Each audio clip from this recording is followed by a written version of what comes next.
It does seem like it does. Oop. It does seem like the brain rot will persist forever, actually. So there's a couple things I want to open up first. Hey, everyone, how are you doing? I hope well. I hope generally well. Couple things. First, the video should be clearer, in theory.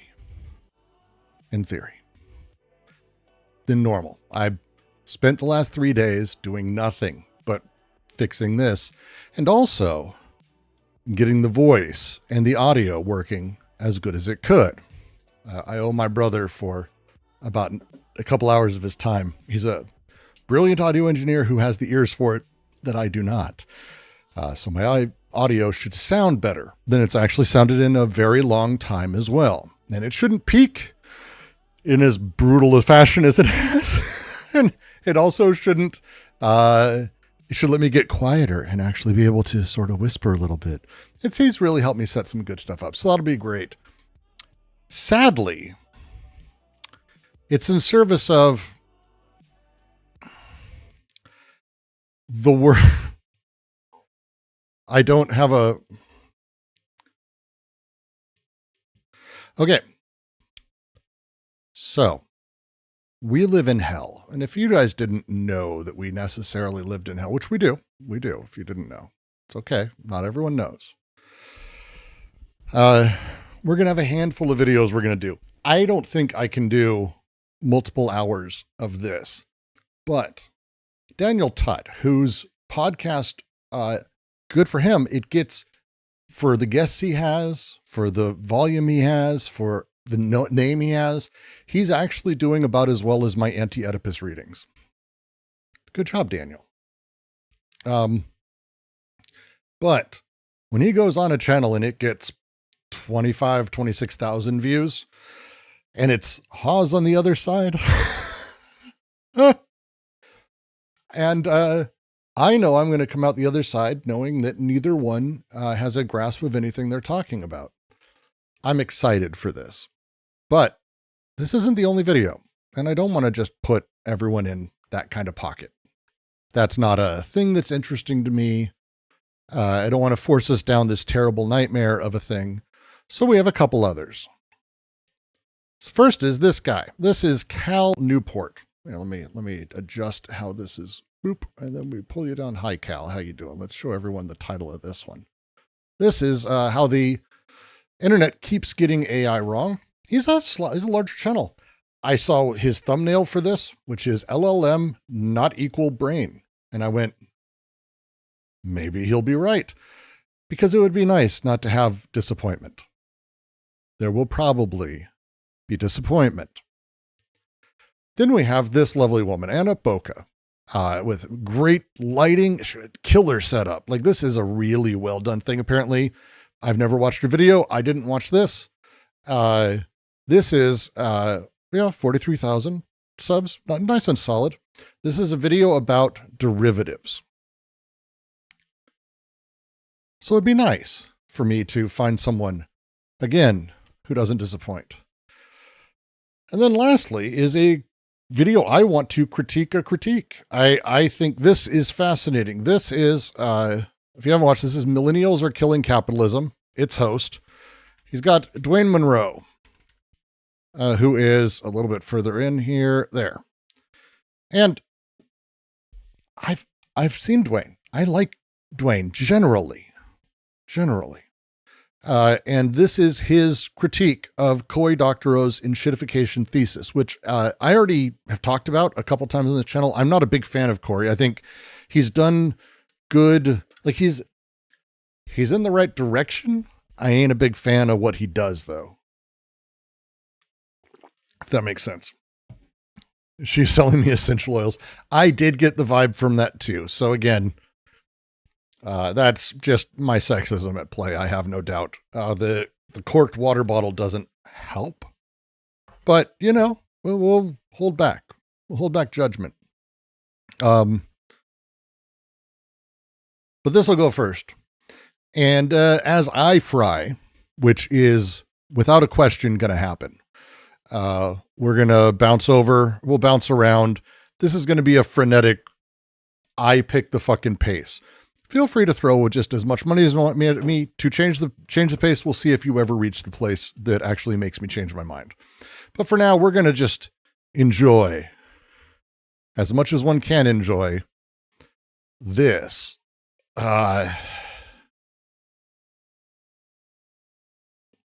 This thing. Your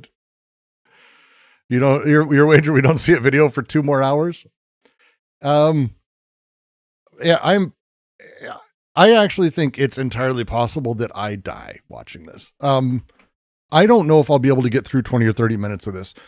Tutt has a very fundamentally flawed understanding of a lot of sort of subjects, but he's good on facts in like a weird way. Haas, I appreciate in a perverse way. Haas is, when I've used him as an example, when we talk about an anti-Oedipus, the way that one's preconscious or unconscious investments, how they operate via, reactionary or revolutionary or schiz or paranoiac. Haas to me is like the quintessential preconscious revolutionary unconscious paranoiac. And it's to an extraordinary degree. And I also love, he reminds me of every angry salesperson I've ever run into in the Middle East. Like he's got this very, very good, stern, angry everyman face. And I appreciate that. He's unique. And I ruined Sunday's day by begging him to be Sunday was in a debate with Haas. I asked him, and as I always push, treat it as if you can learn something from it or anything better. Treat the debate like that. And I am so sorry.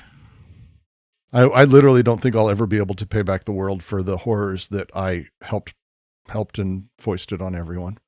I'm sorry. But for now, let's hear Tutt, whatever the fuck this is.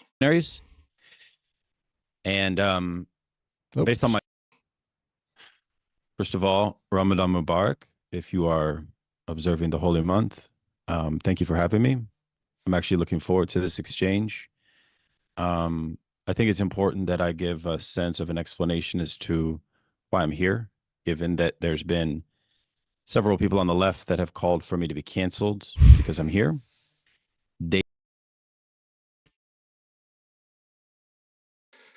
What he means is 7 people on Twitter got 26 likes by saying that he should be canceled for it. That's what he means. No one gives a fuck, dude. Oh my God. they find your movement to be fascist and to be red-brownist. For them, they have an issue of not platforming reactionaries. And based on my study of your movement, on your work, people have been sharing a lot of information with me about. I love genuinely, like, he's like a movie villain. But it's not like evil villain, but like there's a specific way he's sitting there angry that's like very, I don't know. I love his face. It's great. About you and infrared, what I noticed is that everything you do seems to be out in the open, unlike, for example, the conservative but quasi-socialist magazine Compact.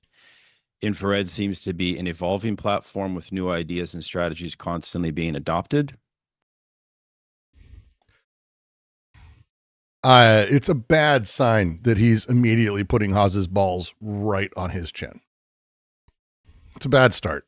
So, after researching all of that and consulting with comrades and people I trust, I've decided to engage you because I think you are. I mean, Haz is absolutely the alpha in this conversation and the top. I know you're not imagining it. Now you are. You're welcome. Are communists, and I am doing so on the basis that we do have serious theoretical disagreements. Now, I will admit that I think a lot of what you propose is problematic in terms of your theoretical understanding of Marxist politics. Specifically, I'm concerned with a combination of Dugin's right-wing, sort of mystical Heideggerian nationalism with Marxism. This is not convincing to me, and I find it to be dangerous. But I also find that Heidegger's thought more generally is problematic for Marx. And for Marx and Engels, I don't see that linkage. This is something we can explore tonight. But why am I here? This started because I shared a tweet from your interview with Dugin in Russia. And I noticed a few things about your followers that struck me. You have become a sort of what we might call in psychoanalytic theory a father of the horde to a bunch of disaffected young people. And of course, I think, Haz, you bring this upon yourself by calling yourself a warlord. And this is interesting to me, I think, because I have no idea what you're talking about, Estelle. Sorry. I adore you. You're fine. I have no idea what you're talking about. Because based on my research, you probably were inspired by French theory and Deleuze and Guattari's notion of the war machine. This is why someone you goddamn pieces of shit. You did this to me. Oh, I need to just pre-watch for 5 minutes. You sons of bitches. Oh, God. Oh, God damn it.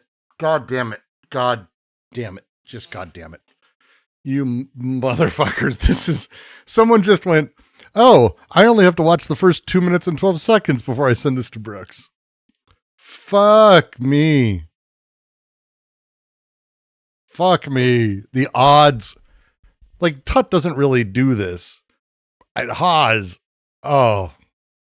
Require timestamps next time? No, because I want to go in clean and I don't want someone, like, this is the problem is someone will post, oh my God, this is the worst thing. You won't believe they say X, Y, and Z. And I'm fucked at that point because now we need to bot that word search as a transcript, but that's the problem is I don't want to like pre-know anything that's in it. Machine. But perhaps we can talk about that. But what really worried me in my interaction with the mega communists online. I really like, did you see Haz's like smile to that? Watch his face. But what really worried me in my. That is the happiest Haz has been in his entire life. It's a shame. That's what he looks like when he orgasms. But perhaps we can talk about that.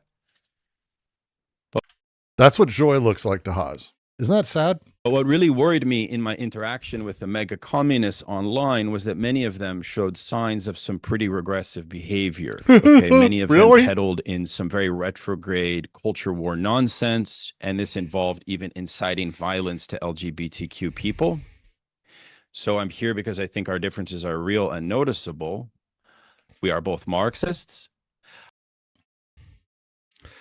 Your movement calls for harm against LGBTQ people and violence against people who I consider a significantly marginalized and needingly protected class.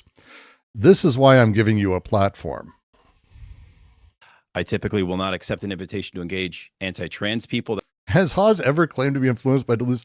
I am certain that he has mentioned at some point Deleuze. I'm certain that happened. I don't know why in my head. It's muted? No, it's not. That hide behind dark money like Compact, but I'm here because I understand that on the left in America, we're in a total mess. The fact you have created a platform based on the unity of opposites, MAGA and communism, is not lost on me. But when infrared followers adopt anti-LGBTQ politics, you've essentially adopted what I consider to be a hyper anti-politics. What is anti-politics? Anti-politics is the acceleration of bourgeois culture war polemics to the total abandonment of substantive proletarian politics. All right. We can finally get to a critique that's not just me kind of chuckling at these chuckle fucks. I'm just going to leave that awkward statement where it is. Anti-politics is almost like Heidegger has. No, it's actually presuming that there's like an internal spirit or a totality or an essence of politics that one can betray. Politics and anti-politics presumes politics has a normative position or even a soul that you can betray. You can't. There's no substantial proletariat politicking. I mean, if you're going to be talking about Deleuze and Guattari as a thing, that's that. There's no political movement within the world of the proletariat that's singular. It's only a counter investment. It's not a investment itself. So, like, the question of LGBT, these things are at that point, and as he's talking about, almost like a cultural superstructure, right? It's like the Marxist bullshit that ideology and all of that. If only people would wake up, and someday they will. Blah, blah, blah, blah, blah, blah, blah. We're literally finishing Anti-Oedipus this tomorrow morning, if you guys join, tomorrow noon Pacific. And we're literally going through where they outline how this is not their political movement. They're mocking literally what Daniel Tutt's doing here in the last like 7 paragraphs of Anti-Oedipus. But this is the opposite of that. It's not Republicans and MAGAs versus communists. And Haas hasn't synthesized Hegelian style, these Fichtean Hegelian e-girl style, those things. That's not what's happening. It's what matters is the desire machines that are being deterritorialized, reterritorialized, the way that these things functions. And he's opening here in a way that makes me feel like he's immediately going to just presume that LGBT as a thing, that queer theory, queerness, sexuality itself is not the same or not part of class analysis, which means he is absolutely married to that like hyper Marxist dogmatic bullshit. That's my assumption at this point. But again, it's a bunch of garbage. When anyone aggressively persecutes LGBTQ leftists, you all look like Republicans to me, not necessarily fascists. No, you look like, I would say fascists. Why not? Standard bourgeois Republican culture warriors. Communists do not fan the flames of a pernicious and opportunistic culture war that can lead to dangerous outcomes. To do so is unrefined. It is not only bigoted, it is worse than that. It is anathema to Marxism completely. Let me share a personal story to highlight what I mean. Right after I agreed to come onto your stream, a comrade of mine discovered a meme that one of the mega communists put out during Pride Month. It was a meme that advocated that gays be exterminated, and it referenced Maxim Gorky, the great Marxist literary figure. My comrade called me in tears, saying that this made him fear for his life. He also happens to... Let me go on that guy's podcast and platform him. Jesus Christ, Daniel. Here's the thing. Haas is a big platform for Danny. Danny's having a tough, it's a tough time for the Tutster. Like, it's a tough time. Again, when I say he's doing as well as I am, that's bad for this guy who ostensibly was going to be something a few years ago and never quite crowned. So. To be gay. His partner and him live in the rural South, and they both cried about this. So this shit has real consequences outside of the simulated online world. What if your brother happened to be gay? Do you think the working class is somehow not affected by LGBTQ expression? No, this comrade works a working class job, but even if he didn't, That was not me. That was not me. it wouldn't matter. We have no space or time or patience for regressive behavior. Haas, I think you're too young to know, but for me, I grew up in the Mask is great, Brooks. Couldn't even tell that was you talking with Haas. What can I say? I shaved the beard and I don't even understand. I honestly, it's such a weird thing. Like, it's just such a weird, like, I'm not even a fan of the idea of not going on someone's thing. I don't believe in that the same way a lot of people do, especially when you are the smaller creator going larger. I think Sunday's even made this argument, and Sunday's very, like, overthought this into incredible degrees about what it means for this and that. But when you're the smaller, giving credibility to the larger, it doesn't really work like that. He's coasting. So it's like, okay, well, Haas is much bigger. But to open by saying, like, everyone said I'm being canceled for even coming here, and then acting like it's the biggest thing, then stating reasons that, like, you're saying are morally abhorrent, and then being like, but I want to have the conversation, is like the most lib thing to do. It's very strange. It's very libby, like, I don't. 90s when homophobic slurs were normalized. And I can tell you it was actually really dumb and stupid. And there's no need to go back to that. Nothing about communism should be about degrading people at this level. That is bourgeois liberalism. Communism is about dignity, freedom, self-expression, fostering individual, independent thought, and mass excellence. Never forget what the bourgeois parties can do when extermination is sanctioned. Well, we're witnessing right now, are we not, in Gaza? Unfortunately, there are many sources for extermination. I guess he can't be liberal. He called his friends comrades. He said we're Marxists. Obviously, they're the most left-wing people on planet. Also,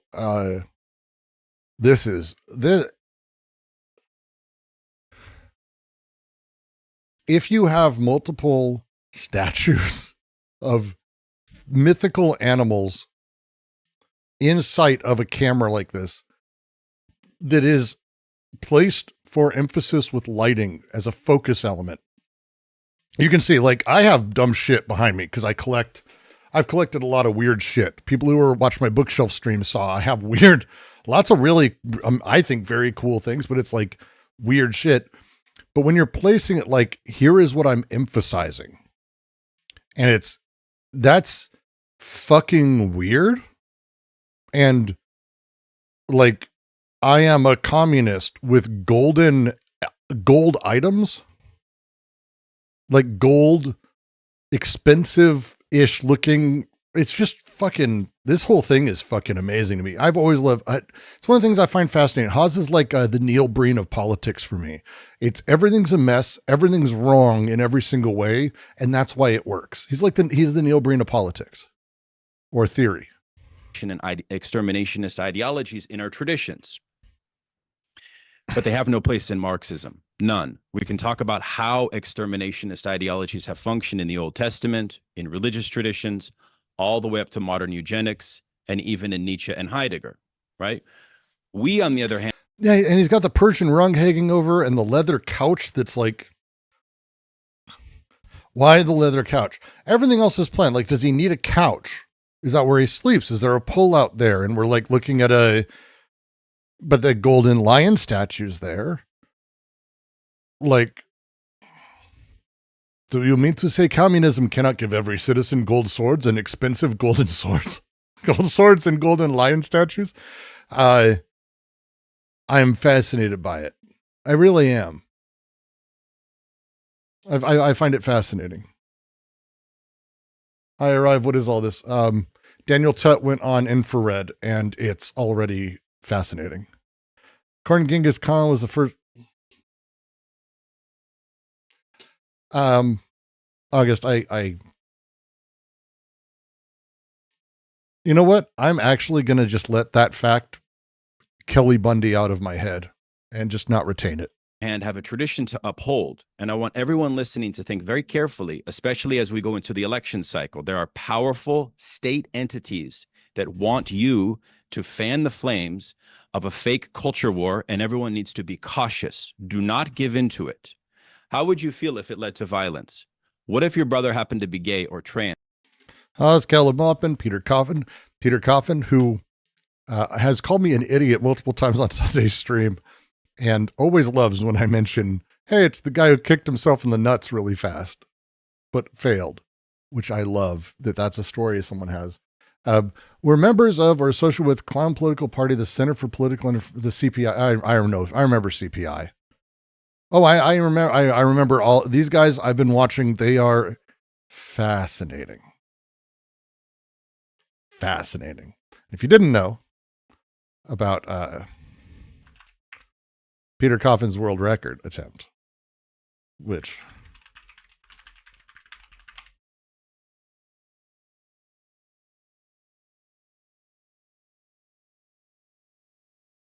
let's see. Now, oh, I think this one's it.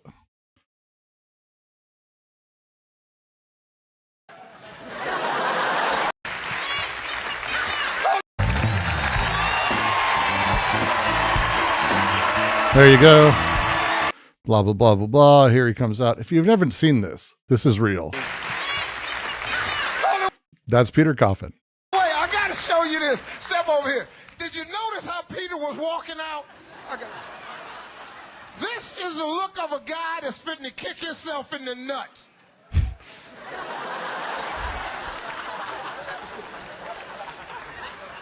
That's exactly what it is, Steve. I'm telling you, man.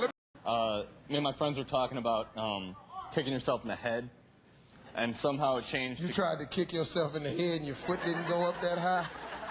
No, basically it just turned into a conversation about kicking yourself in the nuts. And everybody's like sitting there like, oh, let's all... Not in front of me. Okay, come on, Peter, let me see. All right, here we go.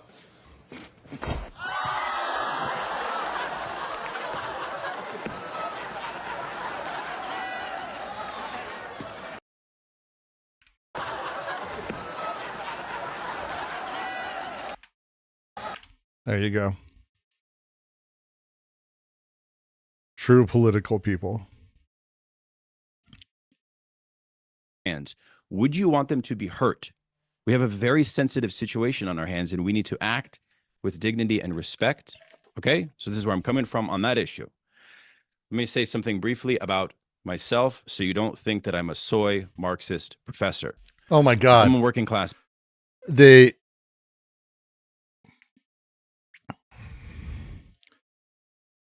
you know what's soy? The level to which he has overstated all the reasons he's there to justify his existence. That is soy. Like, just don't do that, buddy. Just fucking go, hey, I'm here because, I think you're touching into things that touch onto people, the overall larger scale movement that is working for the working class that originally was leftist has continually been co-opted by right-wing psychotic paranoiac elements for the last, 200, 300 infinity years. And I think what you're doing is damning and dangerous, and basically the Nazis and how they, basically took over socialism and turned it into a nationalist problematic thing. Just say it. Just say it. Just say it, you fucking dude. Background, I entered the workforce. And tell me a reason why kicking oneself in the nuts on TV is anti-Marxist. I mean, Steve Harvey. Right after 2008 economic crash with very little job prospects. In fact, I was stuck working construction and landscaping back in Oregon. But with all my heart and soul, I wanted to be a scholar, not necessarily an academic. I make a strong distinction actually between the two, in fact.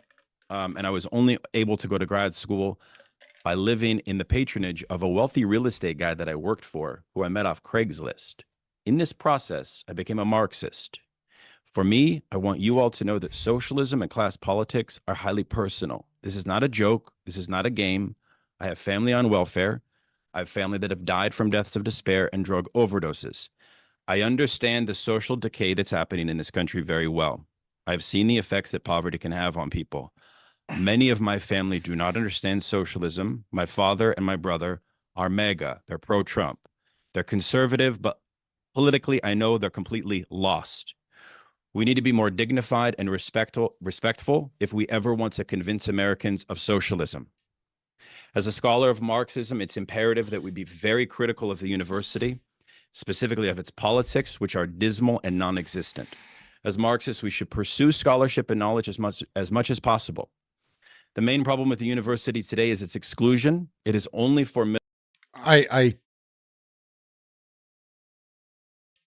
Look, it's one of the things that I think has always made Tutt like exceptionally painful. I don't doubt that he's in the right direct, like he's trying to be in the right direction, like, or that he does care or has issues that he cares about. Most of us do. The level to which he's doing the overwhelmingly, I'm an intellectual, holy fuck, God, I hate this. Oh, this is so painful. Yeah, he's just straight up pandering. Middle and upper middle class people, and this is a big reason why the university is no longer a political source at all. Let me finally say I am critical of the DSA and have never been a member due to their professional complicity with the Democratic Party. I have served on the executive committee of a group that I encourage all of you to learn about called Class Unity, an organization that aims to further Marxist analysis. Class Unity is totally independent of and critical of DSA.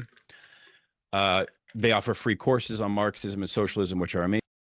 All right. Let's find this group, Class Unity. Can I get it? There it is, classunity.org. All right. You're missing the top of the page. Let me pull that down for you a little bit. In case you didn't think it would be this. It is totally this. Marxist organization that supports development of class struggle politics. We believe the only way to win socialism is through mass working class politics. There's no political party. It represents the interests. Many left organizations are dominated by educated professionals. This skewed class dominated by educated individuals. Oh, you don't say who you are? Let's see who you are. Nope. Nope. Nope. And nope. But Daniel Tutt's definitely not that. So that's good. I mean, that's good. He's definitely not an educated professional.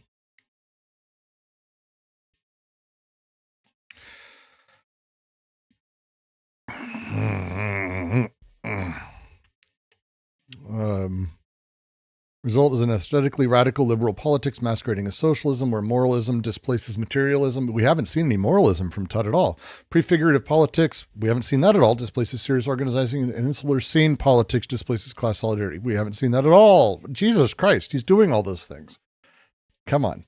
Class politics, not identity politics. I mean, class is an identity.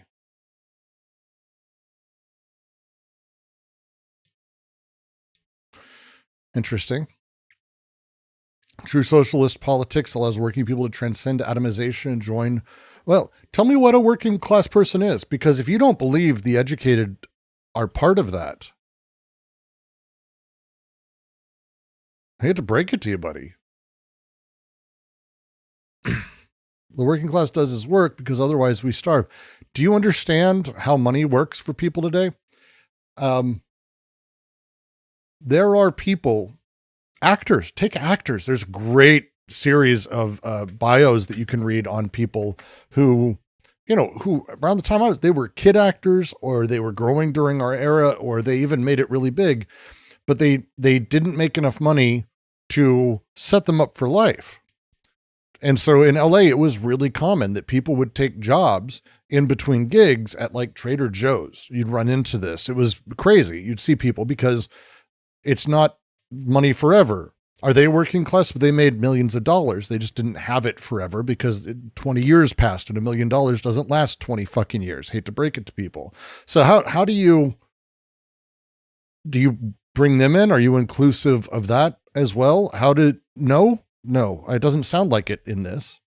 I hate all this. This is terrible. Amazing. While I am critical of DSA, I'm also a close member of Marxist Unity Group, and many of the comrades there encouraged me that this conversation is worth it. That's my intro. Sorry, that was long. Yeah, no problem. Thank you so much for coming on. We do appreciate your willingness to engage in dialogue. And I believe that the perspective you're coming from is a reasonable one, specifically when it comes to the concerns you've raised about comments that were made and potential concerns about fanning the flames of the culture war. I appreciate your comments on the need for communists to exude a level of excellency.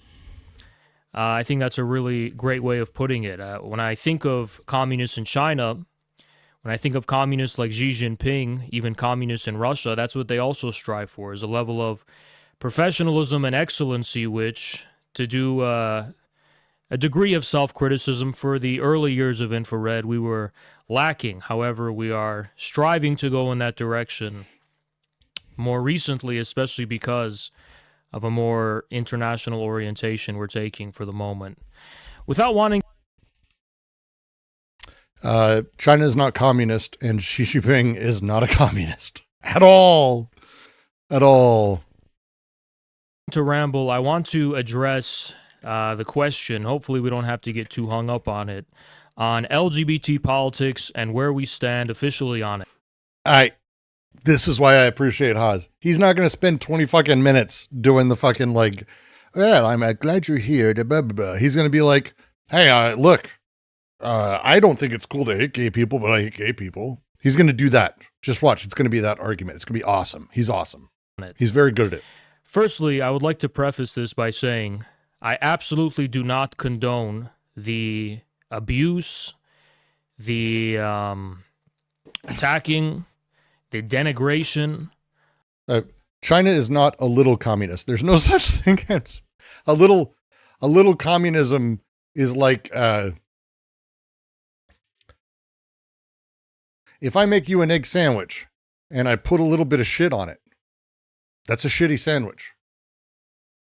They said communism doesn't work like it's a little communist. They, in what capacity? Well, they have, capital and money is actually the thing that determines almost everything in their culture. And they have billionaires and, the state, is working in time with that and actually functions as basically a large central bank. And, they have a huge underclass of poor and desperate people that they constantly are abusing. But, it's a little bit of communism. That's not how it works. Yeah, it's there's no little or not. The world's capitalist. Everyone's capitalist. Different modes of capitalism exist, and it functions and changes as it needs to. But communism, as the eternal president of China, does not preside over a stateless country. Of gay people or trans people or any other kind of sexual minority, let alone endorse the idea of exterminating them. But I think the response to that specific phenomenon, almost, while I have reservations about its causes, in the form of punishing the individuals and scolding them and attacking them, is probably even more symptomatic of any kind of decay, social decay and pathology, than the phenomena itself could possibly be. Yes, Haas, because there's never been a time in history that homosexuals in any country were demonized or people, outside the norms of sexual things were demonized. That's never happened before. It's a decay thing. Oh yeah, I forgot he's a fucking Nazi. That's right. And I've made my position clear on that. This is mega communist guy, angry dwarf man. Correct. Our hostility and our inflammatory comments toward leftist members of that community, to be honest, stems from a very concrete experience we've had with them. We've had very ugly interactions with them. These people have tried to dox. They've tried to... Sorry, 1 second. I couldn't possibly be hearing this right. This sounds like what he's saying is that everyone who's ever been homosexual has joined together to dox them and harass them. So they're responding to all homosexuals and all LGBT people because all LGBT, is this what he's, no, we're going to go back. Let's go back. That doesn't make to sense. malign toward leftist members of that community, to be honest, stems from a very concrete experience we've had with them. Them. You're a piece of shit, Haas. That's it. You're a piece of shit. That's the moment you do that, you're a bad person because there is no them, whatever group you're creating. Black people, white people, homosexuals, communists, communists and Nazis, we can have a separate discussion. But if you're creating a fundamental totality of people who do this thing, all do this thing, you suck. Just stop it. Just stop it. You're otherizing them. You're otherizing, and that makes you a piece of shit. It's okay. Like, Haas, we love you, Dorothy, but don't do that. We've had very ugly interactions with them. These people have tried to dox. These people. They've tried to malign and slander us to the utmost degree. We didn't even begin in any way critical of LGBT politics. Originally, Infrared had members of the LGBT community in it, and there was no problem. But just by virtue of what? Just minimally exuding a sense of heteronormativity, I guess. Yes, your unbridled masculinity is what did it. I'm so straight, it pissed off the gays. Also, I have a beautiful rug on the back of my wall. I think it's perfect. I spent so long putting it up. Don't judge me. Don't judge me. Don't judge me. And I've got an edge right here. Stop it. Those people do that. But I just think this is wonderful. And oh my God, did you see how shiny it is? Oh, I love it. Totally not overcompensating for anything else. Suddenly we got labeled transphobic and fascist and so on and so on. And yes, out of nowhere, Haas, I'm sure. I'm sure it was out of nowhere. They made this the primary contradiction, some of them at least. So it escalated to the point where there was an extreme overcorrection. We noticed, and this is primarily the criticism, that the critique of heteronormativity specifically that is at the heart of Western leftism is what makes it antisocial and bourgeois in nature, for even worse, potentially fascist in our eyes. My view... Yes. See, for Haas, the fascist thing is to demand more variety and to not be so stuck in norms and what you think is gross. The fascists are the ones who do that. The freedom people who want truly free, liberated humanity and workers, they're the ones who are demanding that everyone do the normative thing. That's... view on the LGBT politics is very simple. I believe that heteronormativity will always be the fundamental characteristic of any given society. That doesn't mean that exceptions to the norm need No, he doesn't wear a tie. to be exterminated or abused or attacked. There are always going to be exceptions to the norm. My problem is raising those exceptions to the status of the norm, mounting a general critique against the norms of society in general. And the problem that leftists have with norms... Okay. A Marxist saying that we should not be levying challenges or critiquing the norms of society is... When I said he's the Neil Breen,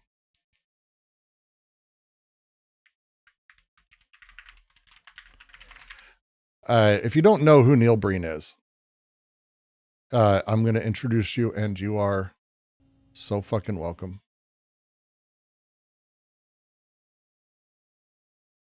This is the end of a Neil Breen movie.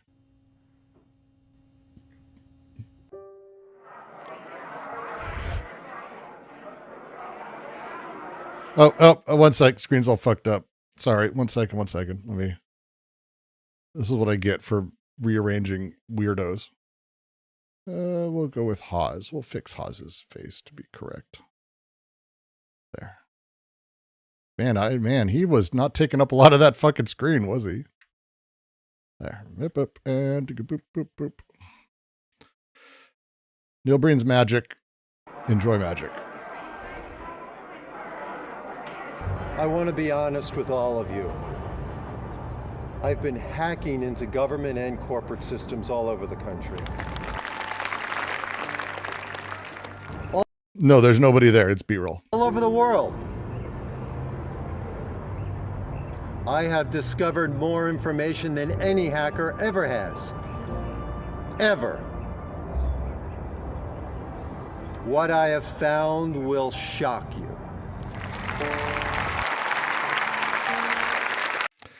I love Fateful Findings so much. I love Fateful Findings so fucking much. See, Neil Breen, he has outside of his soon-to-be 7 movies, he has a 6-film retrospective, which is 6 hours, 5.5 hours long, where he explains his process, because he is a true filmmaker who understands the filmmaker process, and he understands it so well that he should be teaching you. This is Neil Breen. Neil Breen has, and I mean this, it's amazing. It is, I mean, it's like mainlining him, and I don't recommend it to most people. But the thing is, he's teaching you how to be a great filmmaker, and he does things like pausing and then adding voiceover with room noise when he forgot to say something instead of just doing a second take. So he'll be sitting there explaining, well, this is how lights work. And then he'll pause and he'll go, and so I said, and it's like, it's the word. He's the worst. And it's magic because he's so fully self-delusional. Haas has this same quality just constantly. He has a really weird, I have a grasp on theory mentality that he does not fucking have, like, at all. He doesn't understand Marx. He doesn't understand any of these things. He just like has these gut emotional reactions, and he doesn't grasp the rest or care to. And yet he throws himself fully in there because he is impassioned. And it's a thing like Neil Breen. Like, Neil Breen exists in a way that I tell other people, hey, you don't think you can make a movie? You don't think you can make a YouTube channel? Go watch Neil Breen. He is stupid and awful, and he has no idea what he's doing, and he's a talentless hack, and yet he's putting things out. Whatever you can say, he's doing the thing. And it's the same way. Like, how's this doing the thing? He's a LARPer, sure, but he's doing it. The fuck's your excuse? In general, I think is where most of our problems are coming from. Yeah, he's an outsider artist. It's a great way to put it. Fuck. He's an outsider artist in the, like, politics community. That's a great way to put it. Howdy, fart sniffers. What theory are you arguing about tonight? Uncle Simric. If you only knew how much we did enjoy our farts. It's interesting that this critique of norms has become the dominant quality of leftism in the West, when if you read Lenin's State and Revolution, and he talks about a society after the dissolution or the withering away of the state, how the basic dignity of human beings is enforced and respected is through norms. He gives the example of when a woman is attacked on the street and a crowd just spontaneously and intuitively responds to that. That's how order will be enforced. First off, for those of you who've been watching me the last few nights, yet again, Lenin 2017 Zizek's book is, I don't think I've brought it up on streams ever. And it's like every night now in the last few streams. Okay.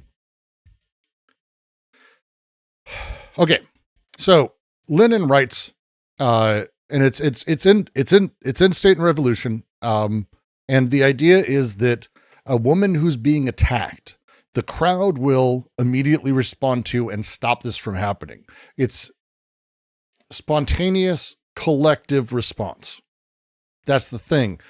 But Lenin at no point is talking about it enforcing norms. There's Lenin's whole thing is spontaneity. That's what his entire oeuvre is about, is the way that you can't have things that are with norms.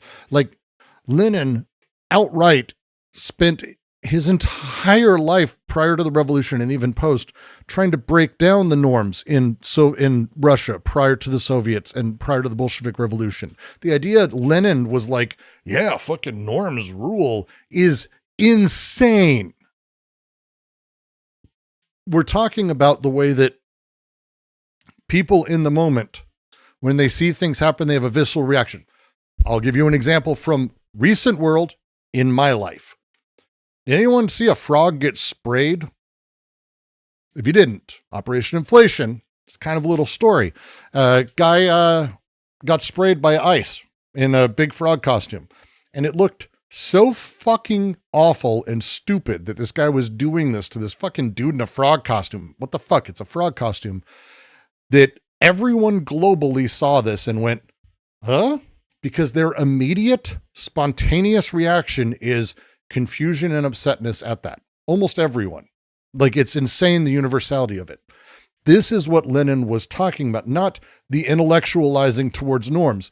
That's the opposite. Instead, it's about how in moments where something like that, it can be a thing that norms allow. For example, there are areas where norms allow women to be attacked. There's a video I saw recently, and it happens in India a lot. Sorry, India's like fucked up on this. But there's this streamer was streaming there in India, and these guys started assaulting her, straight up awful and assaulting her. And in the moment, a handful of other guys stepped in to like pull her out.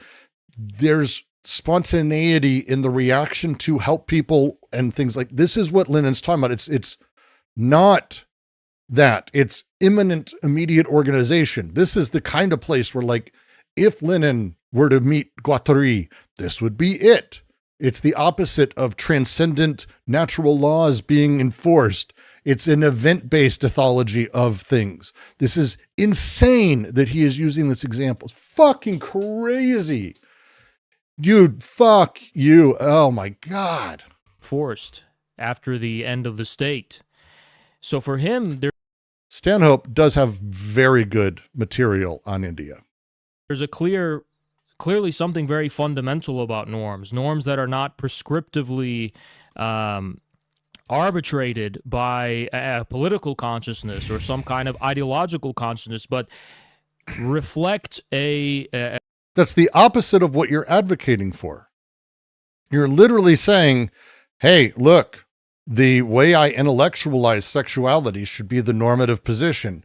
That's the opposite of what Lenin's talking about there. Unfucking real, dude. It's unreal. Like, that's how terrible these people are as communists. They can't even get their fucking heroes right because they don't read. To be fair, they don't read. They read the thing and they go, oh yeah, no, they're making sure that woman is saved because that's what men do. It's like, no, you fucking asshole. That's the opposite of the point. accumulated experience of people living and coexisting with each other. I will admit. No, TJC, I know. Trust me. They've come by. We've had a lot of mega people come by, and Kid Not Kin is down there almost every day. I don't. I've got kids, and I'm kind of handling things in a different position. I go down when I can. It's a fucking drive, and I'm not young anymore. Kid is coming. They're amazing, and they're down there every day, giving out costumes. And here's the thing people don't know. We fundamentally have changed how a lot, like this costume thing fundamentally changed how Trump was able to handle all of it. The costumes were cited in the decision that blocked, in the decision that blocked the National Guard deployment here, and the district court, federal court, cited the ridiculousness of it because of the costumes. We know this is absolutely the thing. They've had to change their strategy. They've had to change how they handle ICE. They've had to change what ICE does and how they respond to things because they kept looking like assholes, and it changed the message so significantly. We're very proud of the work that we've done. And the number of people, lefties, who've called us the F word and cowards and pussies and everything else for not doing stuff. And it's like, that's exactly the point. What people don't get that fascists want is they want you to fit into their story. The paranoiac fascist requires a narrative. That's their world. It's always building towards this thing. That's all they've ever done. It's what Haas is doing. And when you build into that narrative, all these different people, if you're countering it, you're part of the fucking narrative. That's how it works. That's it. When you're countering it, you're part of it, because they then get to recounter you. They get to grow. Fighting fire with fire creates more fire. But guess what? They have the state. The Nazis win that battle. You can go back and read history. They win that battle. Do you know what battle they don't win? When they can't fight back more. And they could, but it doesn't work. It doesn't work in their narrative. That's what breaks it. You change the stage. Fuck them. Don't play their story. Don't do their bullshit, because they don't know what to do.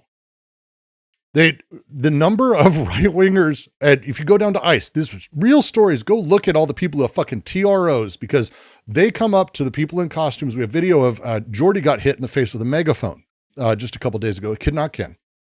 And the way that it works is they'll do that, and then they're streaming it. They are streaming it because they think it looks badass. So he did this thing, and we had other video on him. Like, I have no idea why he thought this would work, but he did this sudden turn, like, oops, like his camera didn't work at that moment so he could hit him. And then he went, "Get off of me. He was attacking me," when he pulled it back. And because this is what they do. They try to build a story, but we had it, and that was it. And he fucking live streamed all the way home. He said his address out loud. It was the weirdest shit I've ever seen. And so these guys aren't coming back. They're TRO'd. They're fucking gone. They're fucking gone. And that's how it works. That's what you do. Kid Not Kin is another streamer who I've done streams with. He's Kid Not Kin on YouTube and Twitch. Sunday and him have tarried. They're friendly-ish, I think. But Kid Not Kin's great. He's been in sort of political circles for a while, but he's actually like, he started and I helped sort of build OperationInflation.com. And that's our thing is doing this, is shifting the conversation. So that way we're not just feeding into what they're doing, because if you do, you fail. You need to change the conversation because it destabilizes their messaging. That's all that matters.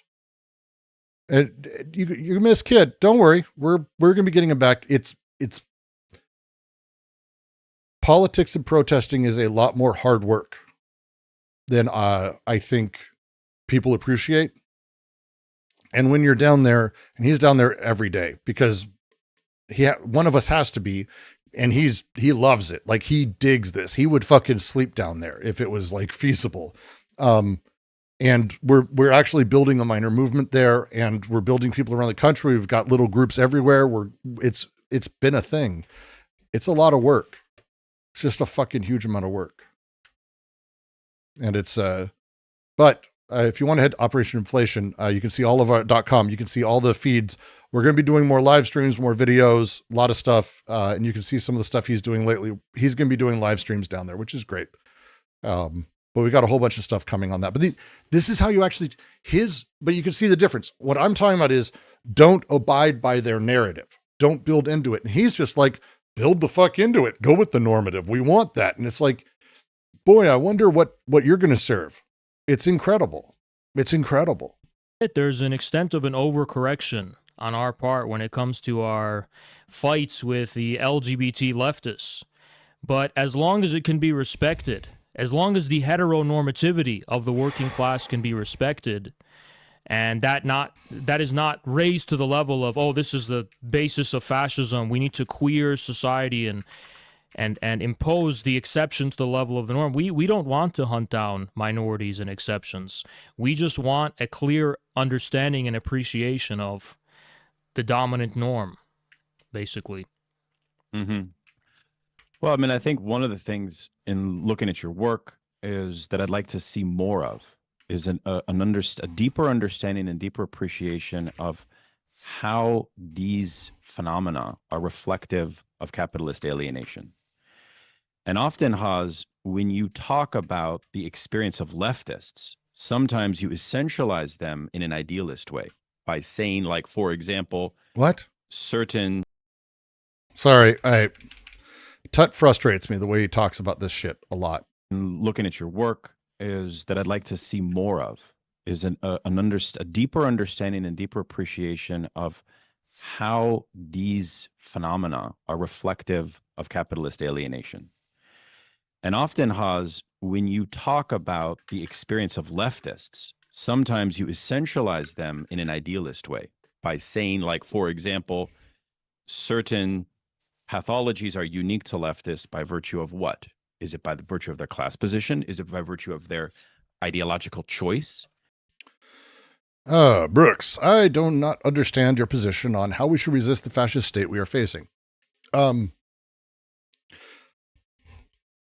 History has shown, I believe, that the primary way fascists rise to power is through narrative creation.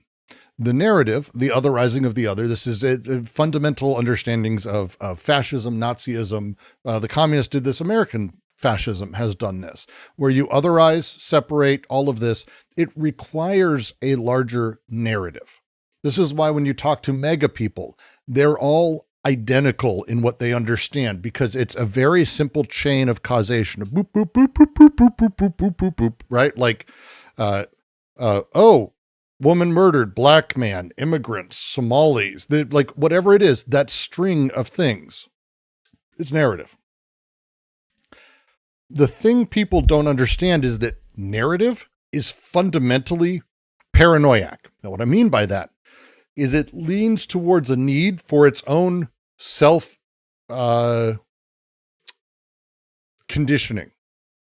Things that go against that narrative get tossed aside. So, for example, a thing that happened, if you haven't watched, this is Donald Trump earlier today announced that we bombed and struck a Venezuelan boat dock where the drugs are being loaded. I don't believe this happened at all.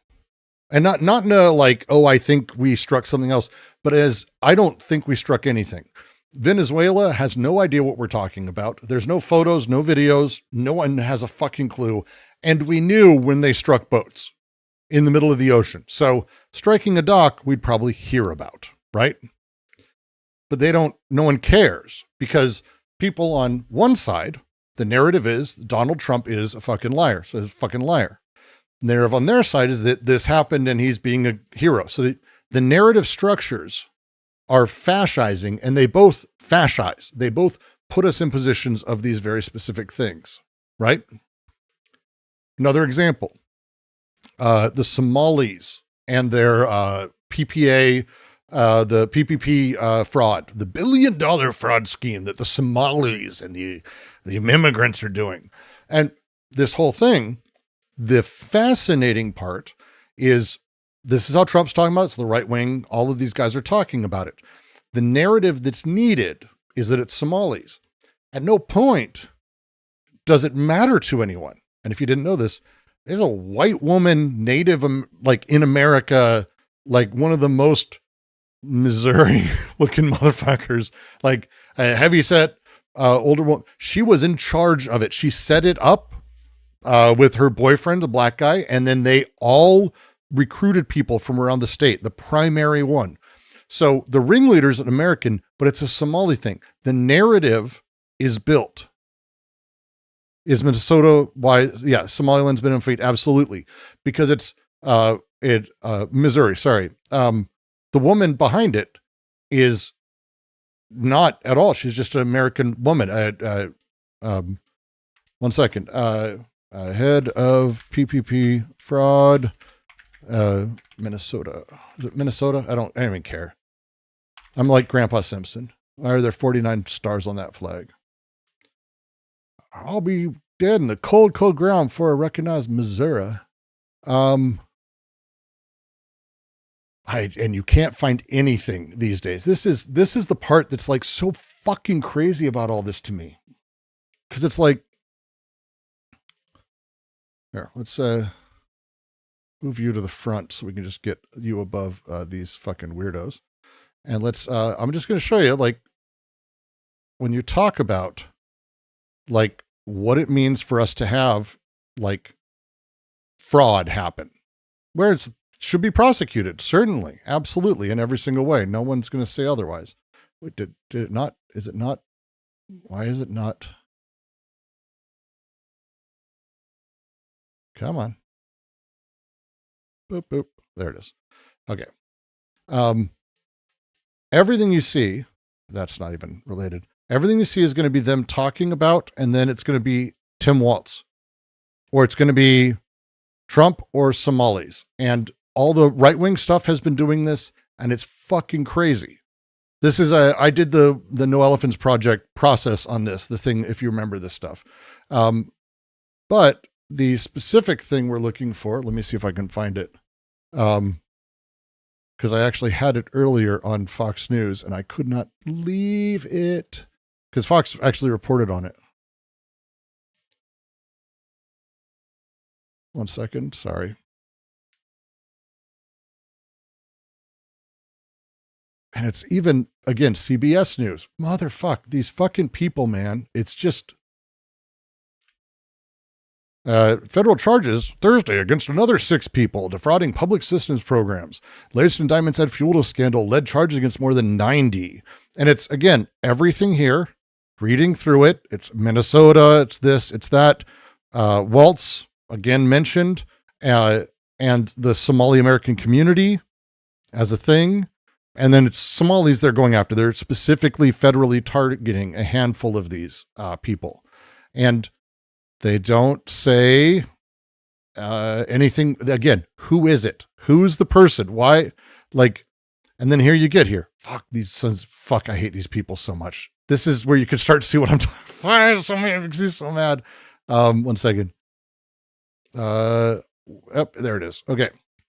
The Minnesota-based nonprofit Feeding Our Future was accused of stealing from the federal. More than 75 people have been charged. At least 56 have pleaded guilty, and 7 have been convicted. Now, they mentioned Somali over and over and over. Over and over and over in this. And they have Tim Walz over and over and over in this, including the group's leader. Do you think her name is Somali? Nope. It's Amy Bach. Amy Bach. Amy Bach. Amy Bach. I'll fix it next time. Fuck off. I don't pay fuckers. This is how CBS News works. Amy Bach broke the system. Amy Bach, brown-haired white woman, Minnesota-looking motherfucker, if there ever was one, ran this scheme and created it. And they have her dead to fucking rights doing this. And she recruited people from all of these communities that are marginalized communities. That's what you do, by the way, when you're running a scam. You go after marginalized communities to be doing it. And she's charged. She's completely fucked. Like, this woman is completely fucked. But again, this is, as a thing, they're not talking about her anymore. This was from before Barry Weiss took over CBS News, before Trump really was going, because this is the charging is all federal, by the way. And all of that shifted now to aim at specifically Somalis. Why? Why am I spending so much time talking about how we're spending time on all this Somalis as a thing? Because fundamentally, they need that narrative. The narrative needs itself. It builds in that direction. None of this is accurate.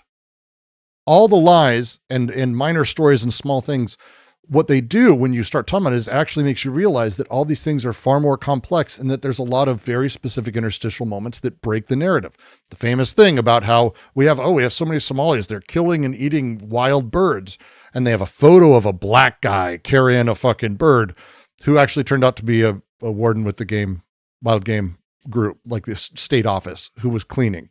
But they took a photo, put it up because the narrative builds itself. Everything points to that. The essence of fascism is that. So how do you fight fascism? How do you fight fascism? Easy. Don't ascribe or build a thing or say a thing that can be used in that same narrative. If all you're doing is saying, well, look, Trump's lying. Great. That does nothing. Oh, no, that's not true. Does nothing. oh, here's an alternative theory. Does nothing because their story and narrative feeds itself. You can see it. We'll just jump back to one sec. Yeah, we'll do this because I'm gonna rant for a little bit now. You can deal with that. No, not you. We want to go back to Haas and them. But first we want to go to necessary conversation. For those of you who have been watching for a bit, come on.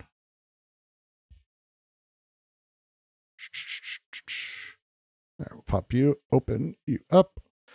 Necessary conversation. You've probably seen it in some capacity. This guy, who my heart goes out to him and his sister. They're pseudo-lefties, left of center, not really Libby. They're kind of pushing it. They have two parents who are mega parents. And you can watch as they talk. They talk to the mom.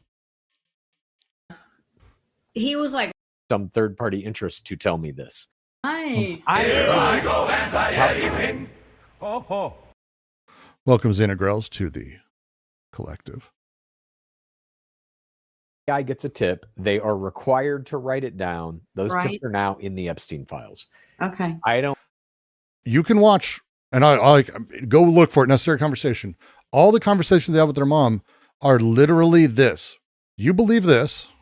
Let me argue against it and even show you evidence the other way. And she's no. Because you're not breaking her narrative.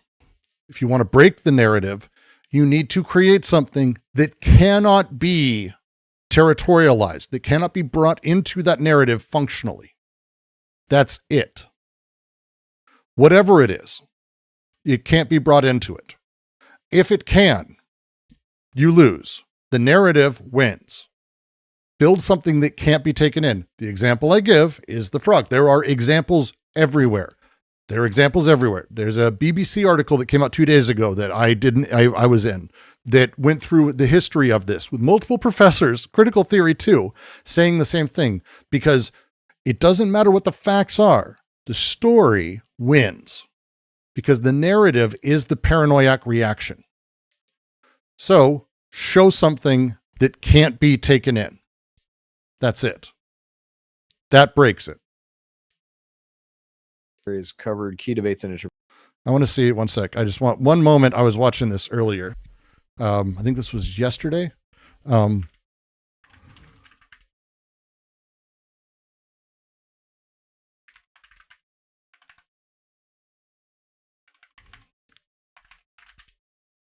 Fuck, where is it?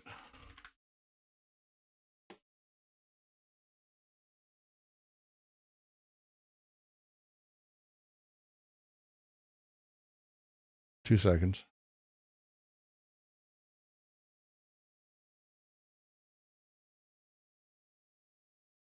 That's no.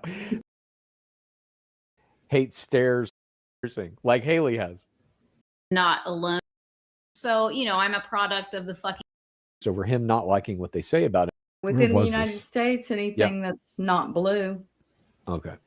Yeah. Scrawn Diggy, Mary Lou has a supposed religious person. Do you know what a false idol is? If so, do you consider Trump a false idol? This is the whole thing is them asking questions, trying to find one where they asked the questioner asked the mom about a very specific thing where there was a photo of Epstein and Trump grabbing his crotch.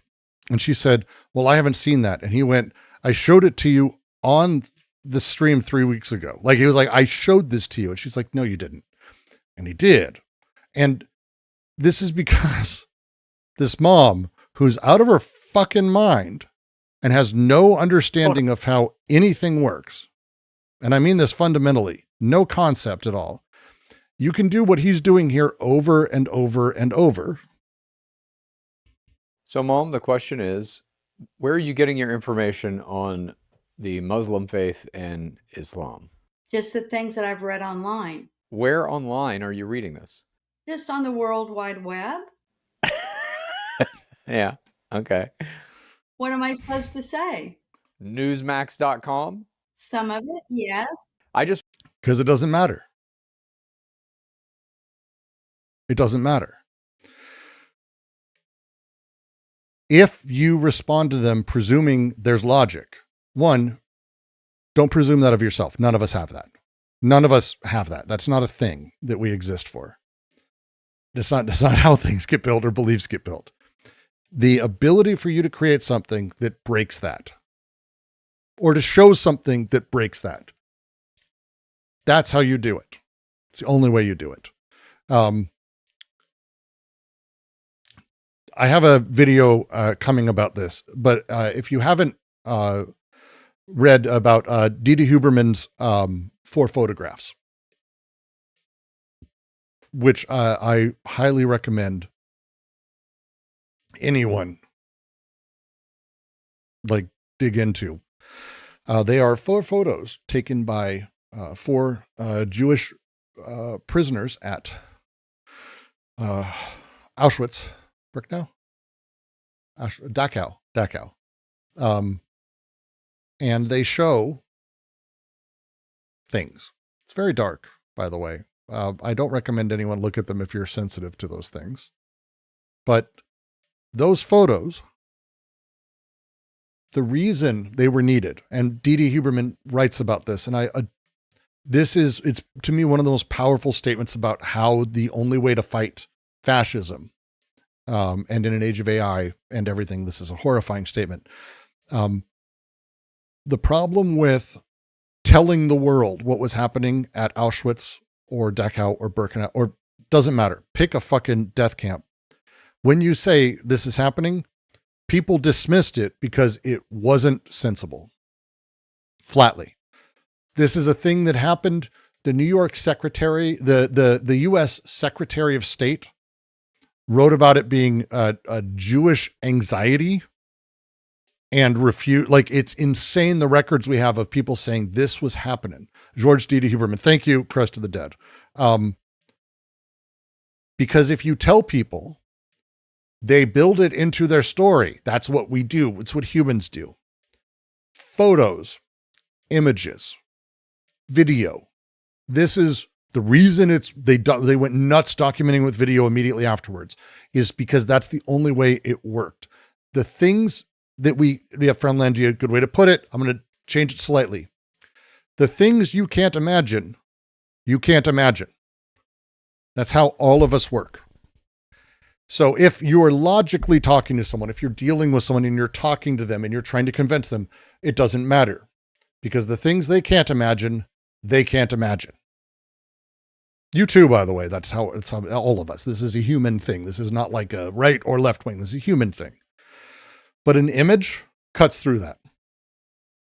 An image, seeing a thing happen, breaks that. This is why everyone's like, oh, the right wing only cares about when things happen to them. No, they care about having their narrative broken. And then they assimilate those things. So they have, like the mom has, the friends who are illegals that they care about. She's in farm country. Of course she does. My dad came from, people come from these, of course they do, but it's not because it's selfish or egotistic. It's the wrong way to look at it.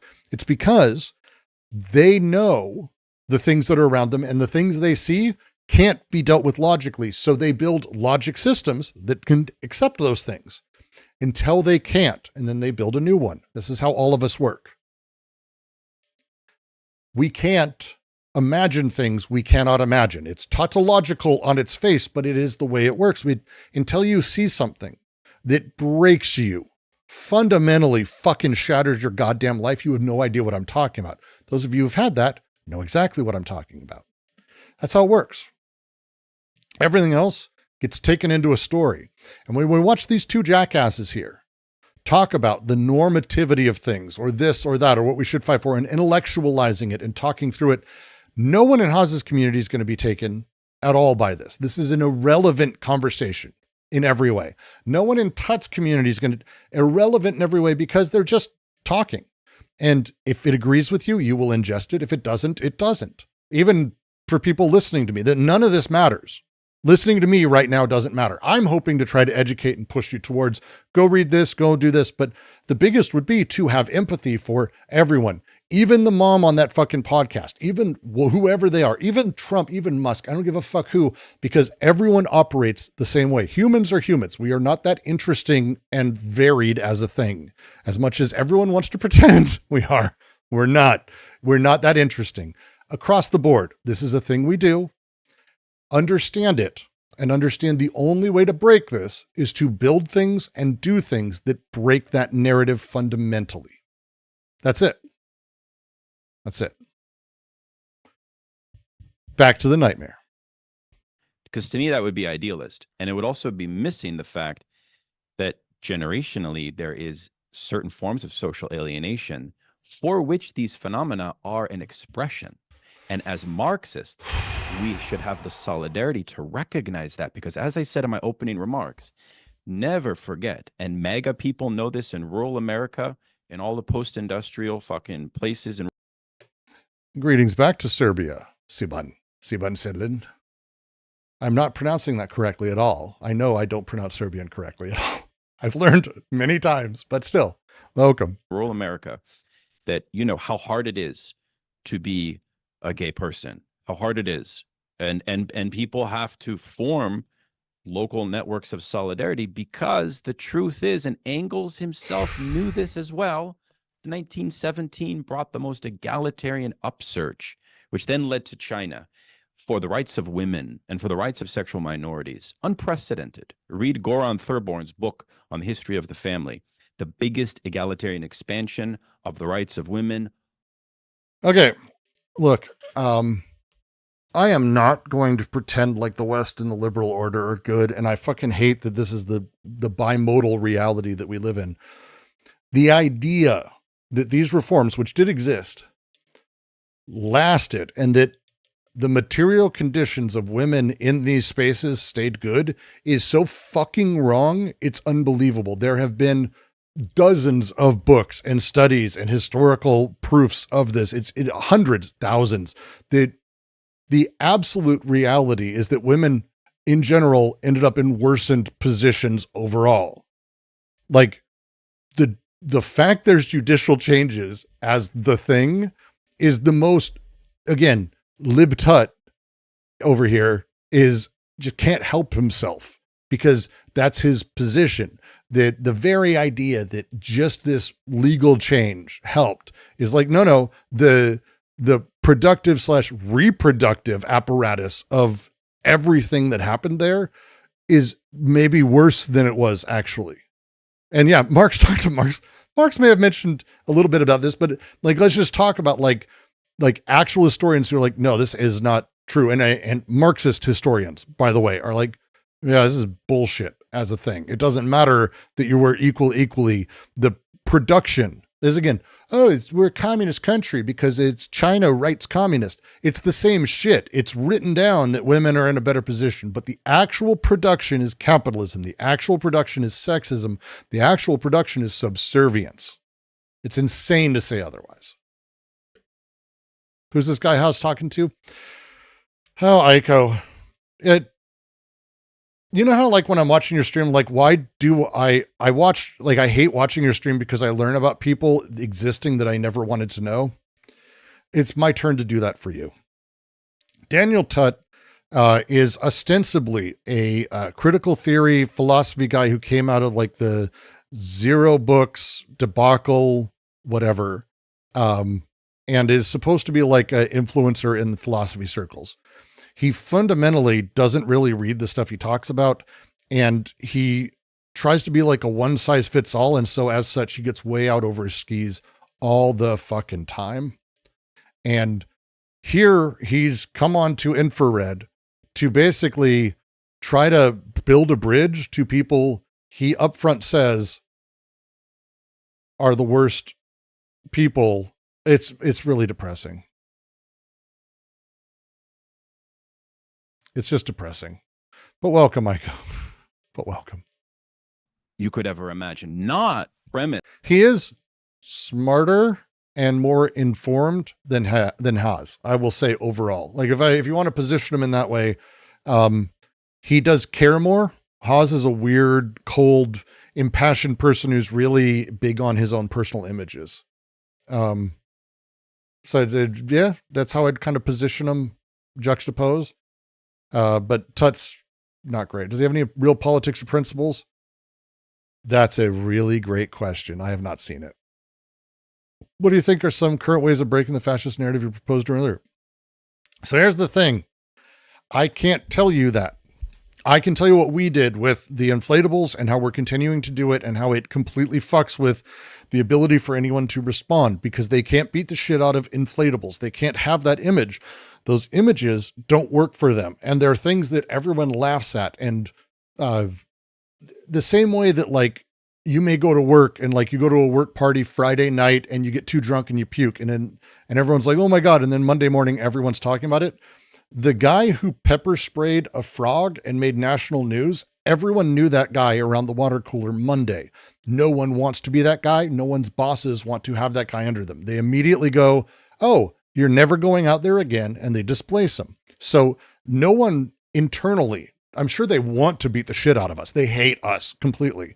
But what they don't want is to be singled out and taken off the front. They're in the bureaucracy. These are fascists. They fucking jerk off to like bureaucracy. That's their thing.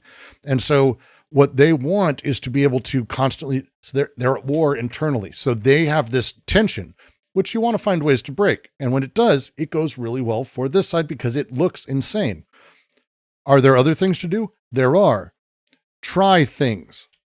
If I were to tell you, try things like this, no. Don't just take ideas. Find something that doesn't work in the narrative and go outside of that. Is talking with Hawes a red line for you or just a disagreement? I would talk to Hawes. I don't give a fuck about him talking to Hawes. The thing that sucks is that Tutt spent 20 fucking minutes at the front basically going, hey, oh, you're so amazing, Hawes. But everyone hates me for it. Oh, but I'm really a good person, I promise. Also, your people are evil. Also, I'm really smart and so are you. Like, moralizing and justifying himself. He's awful. Yeah, Aiko, rules, nailed it. What is in front of you, do that. The Operation Inflation, do get sprayed. That we weren't a thing. Kids watching it on stream, and he has it on his YouTube channel. And he went, oh, dude, what if we just like, they've got to be cheap. What if we just got a bunch of these inflatables out there? Oh, fuck, I need someone to build a website. And there I am. That's literally how it started. That's it. Do with something that's in front of you locally, in person. I'm sorry to say that. I know most of you are shut-ins. Crippling anxiety. I've been there. I know the feeling, but do something in person that comes at this thing in a different way and just breaks it. That's it. The context of your life. Very good way to put it, Aiko. Very good way to put it. Missed on the forcing of a rigid Human nature might be wrong, but humans are very simple and predictable. Most theories like socialism and communism don't align with who we are as species. That's actually not true either. Like, that's presuming that capitalism, it doesn't. Like, there's nothing that aligns with us as a species because there is no, you know what aligns with us as a species? Not having a state or a marketplace. That's what aligns. We've only had that for a while in the large run of things. So the thing that aligns with us is anarchy. So stop that. That's not how anything logically works. If you want to have a conversation about the way we function and how meaning is produced and how production happens with us, then we can go forward. But you got to start in a different place. patriarchal. No, that came later as a reaction, right? So communism has to be about sexual and individual liberation at this level, right? If we lose sight of that, we lose sight of what alienation is. Am I an anarchist? No. I am something that doesn't exist. There's no, if I had to name what I am, is I believe in a state of permanent revolution. That's where I think we need to be heading. What that means is an entirely complex thing, But I do not shy away from what capitalism does. I do not shy away and think the system is pure evil or everything's pure evil. I think that these are totalities that are stupid. I think the vast majority of the world operates in a very particular way that we can have discussions about, but it's not anarchist. It's, hey, look around. Notice that all the things you're hearing on the news aren't happening near you. And by the way, that doesn't matter really where you are. There are a handful of places that you can be. If you're in Israel or Palestine, West Bank, there you go. You win. It's happening there. If you're an American, it's not. It's look around. This shit's not happening. So look around and see what you can do in your space. That's it. And how it's affecting all of us.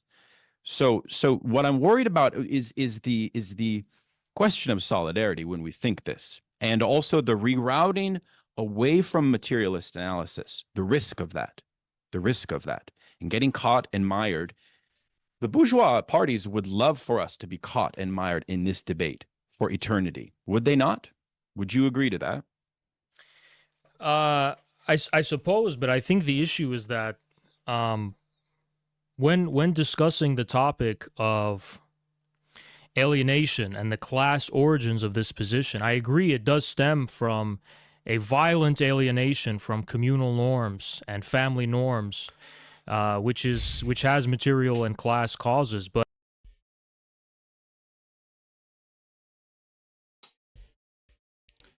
family as we know it hasn't existed. It's only like the mid to late 1800s that family as we know it exists this way. We mythologize and we rewrite how things looked in the 1700s to make it seem like this is how family worked. This ain't how family worked. The way family works today is an abnormality in the whole of history. So, no. But I think a minimally orthodox Marxist perspective would locate the proliferation of sexual abnormality in general to the lumpenization of the proletarian class. It seems like if we glean the basic history.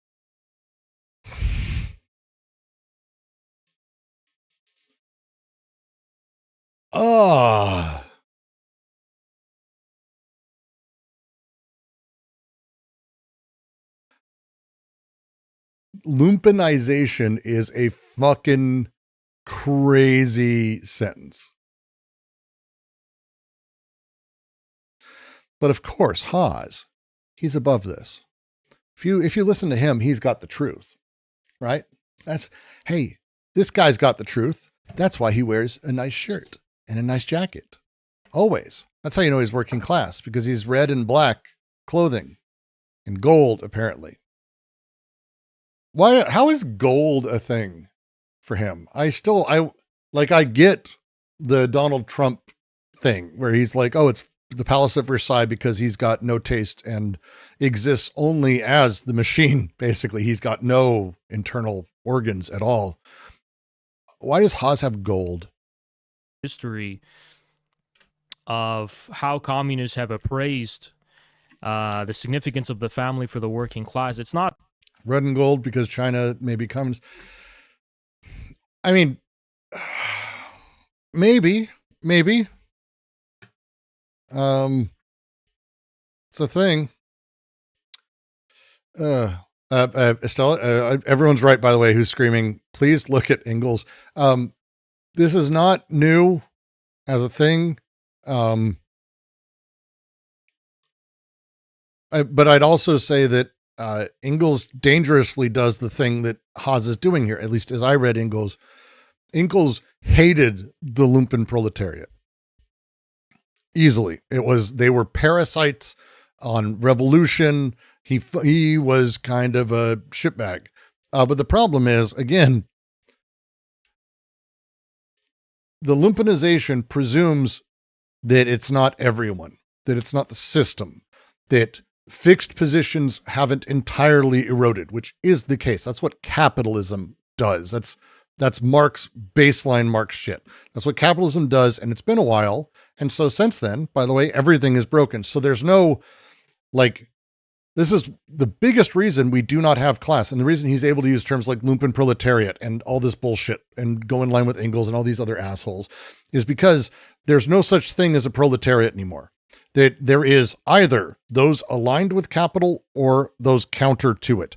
There is no third position. There is no class structure. And those counter to it aren't counter in a way where like, oh, they're just unwoken or they're invested differently. No, they're in line. Here I go, anti-anything. Oh, oh. Thank you, Estelle, for being part of it. It's crazy. The thing is, we're all victims of the capitalist system. We're either investing into it or going directly perpendicular. And here's the thing. Like fascism, it's cool. That's cool. How many times have people called me a petit bourgeois?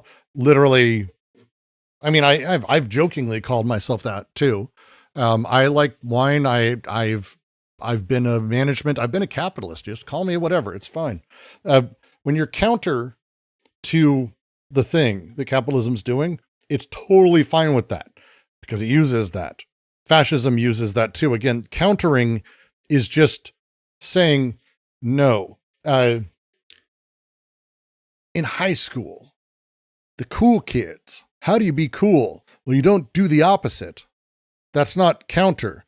Instead, it's lame as shit because what that does is it basically puts them in the position of power and you're counter to that, which places you beneath them necessarily.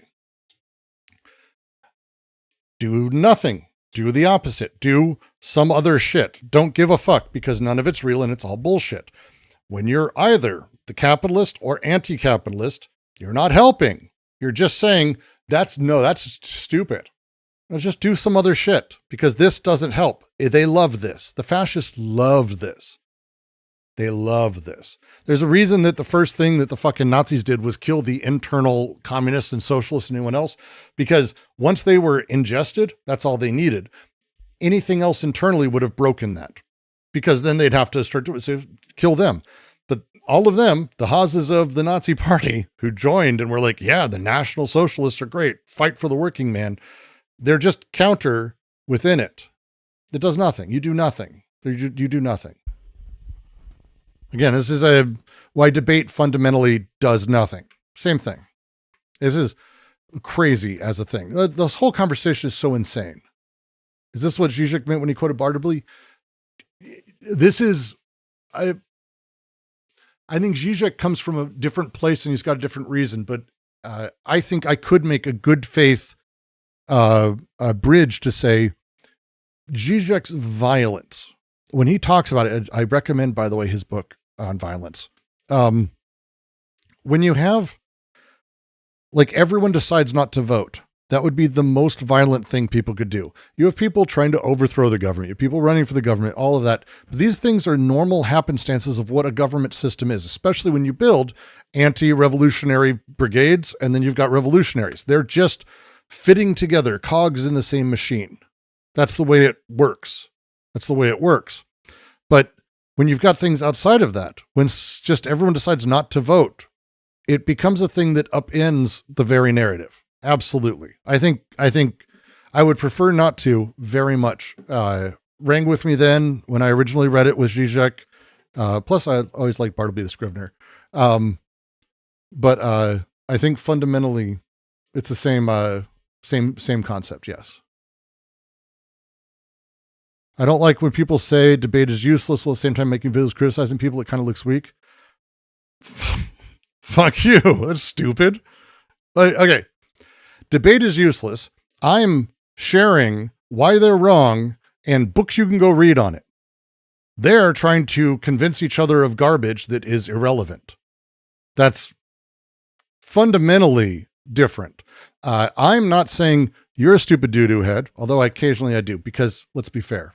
It's Haas and it's Tutt. But at no point am I just debating and going back and forth that way with them. That's not it. I'm not doing commentary. Like, this isn't drama slop. I'm saying, here's why they're wrong. Here are things you can read on it. And by the way, the channel's filled with this stuff. So go have fun.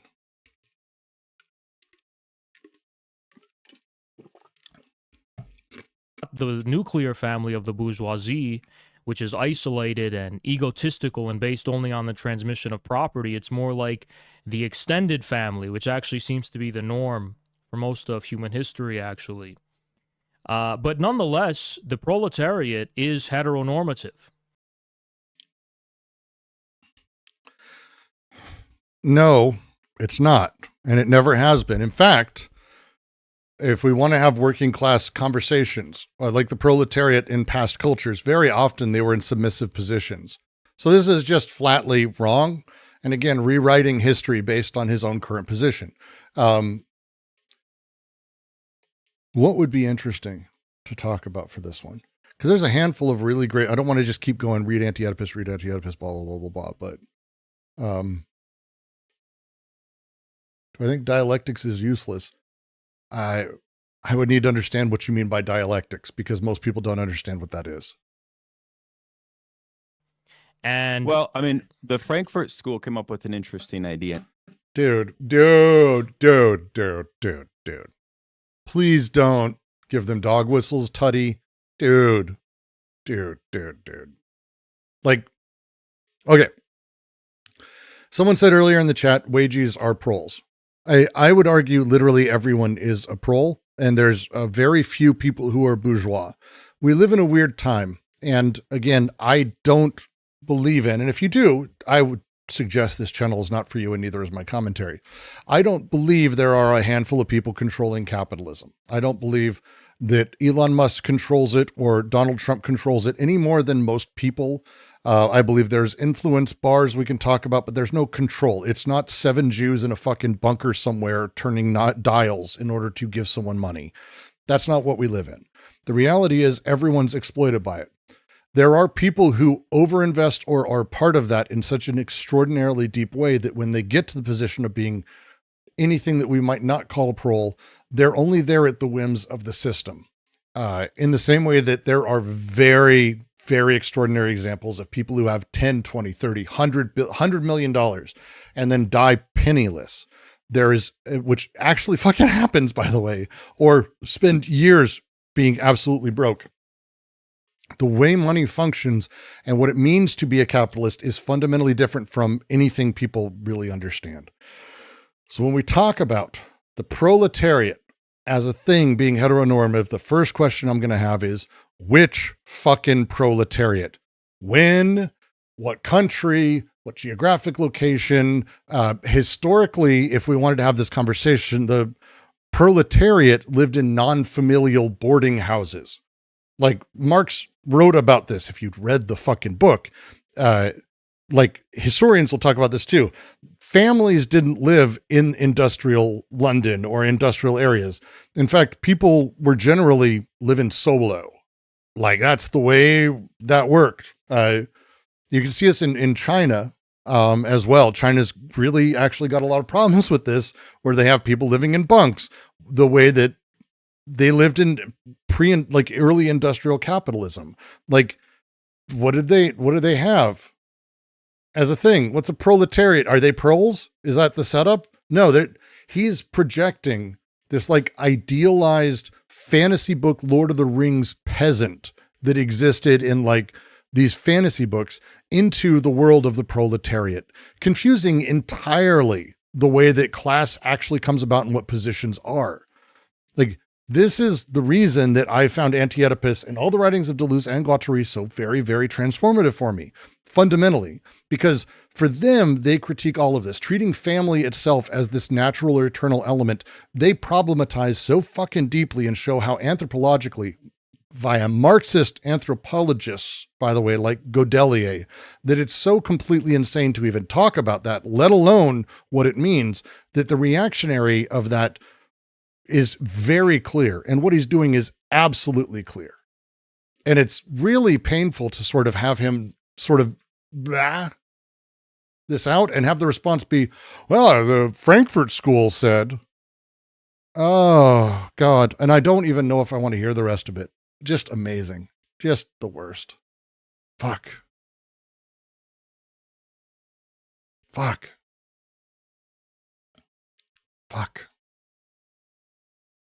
In this regard, which I work with in my research and in my writing.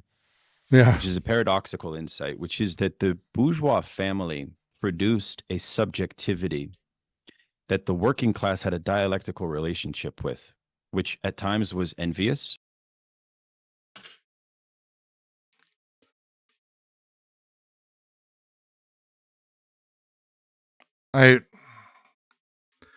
This is why I said earlier, it depends what you mean by dialectic. Because if you mean, what he means is biolectic. Like, I don't know how else to describe it. It's dialectic doesn't mean, people think it means, oh, we find the concept, then the anti-concept, and then through that we synthesize it. It's like, no, that's not Hegel. It's not Marx. Really not Marx. Super not Marx. It's this other guy, Fichte. Who gives a shit? I don't fucking care about his writing. I pretend I do for the 3 people who come to my stream constantly and are like the worst Hegelians. But it's like a biolectic, because if you're starting from this position that, oh, there's 2 forces at play here that are opposing each other, you're fucked up. That's not what the dialectic is about. The dialectic is about recognizing that things have forces at play that are generating and building the structure of internal contradictions. See, Fichte, there you go, Megar. You're one of them. That's how I know. I say terrible things like that, and then a few of you pop up. Just imagine if a few of the G names were here who show up. I feel bad mentioning, but you know what I'm talking about. Their ears are burning. But like, this is not the point, is to say, oh, they have one thing and another. And it's like, no, that's not the dialectic as a thing, but it's also this really, the dialectic is when positive and negative. Because if you are a working class person, we know from studies today that, one sec. that the working class had a dialectical relationship with, which at times was envious. Because if you are a working class person, we know from studies today that working class people want to reproduce a family. The problem is the material realities that's preventing them from doing that. That's the same dynamic that Marx and Engels talked about in Communist Manifesto 1848. You should read more than the Communist Manifesto, Tutty. I sound very cynical and jaded. Then you, 1, totally misunderstand me. And 2, haven't watched a lot of my videos. Yeah. Misceration of proletarianization was this. When people are wrong about things that they're claiming to talk about, like Tutt here is supposed to be an authority on philosophy stuff, and he's just fucking wrong. Just fucking wrong. And he's not kind of wrong. He's wrong in a way that no one is right. And that thing that he's doing is creating so many problems as he's putting that little machine out there in the world that I can see them coming. I can see them happening. If there is a jaded side of me, it's that I'm old and I've seen a lot of this, and I've seen a lot of horrors. I've seen a lot of good stuff. I've seen a lot of things. I do not suffer fools. And these are 2 fools who not only don't know what they're talking about, but I left a Reddit comment for the first time in a while today. Someone posted the latest Plastic Pills video. I couldn't help myself. They said, this is a Plastic Pills video about Nick Fuentes and the mythology he's building. And their comment was, this video is great. I have been wondering how Nick Fuentes got popular and how mythology figured into it. This video made it all click for me. And my response was simple. If a YouTube video makes things click for you that people have been spending thousands of years trying to break apart in incredibly complex philosophy, maybe realize you should shut the fuck up. That's it. You don't have to know everything. You don't have to talk about everything. You don't have to have commentary on everything. The demand that we have, that people do this, that they have to share and show, oh my God, I finally understand this, when they don't. And guess what? You don't. There's a lot of things I don't understand. I barely understand D&G, but I probably understand Deleuze and Guattari probably more than most of you. Not all of you, though, but probably more than most of you. But I also don't understand baseball as well as many of you. I understand Dota probably more than most of you. Not all of you. There's a few things I know, and I know my limits. Know yours. That's it. But I watch this, And here are two people who have the arrogance, and this is arrogance, to make these statements that are on their face flatly silly. And they do it over and over and over, and they gain a following, and they destroy the world. I'm not fond of the prevailing trend of political experts who have no affiliation. If you don't think I have an affiliation, why don't you fuck yourself? Was blocking the promises of bourgeois property ownership and family, right? As such, part of the question that the Frankfurt School recognized, like Adorno and Horkheimer, which I don't like them often, but I think this insight is correct, that over time, what happened was the subjectivity that a stable family could produce.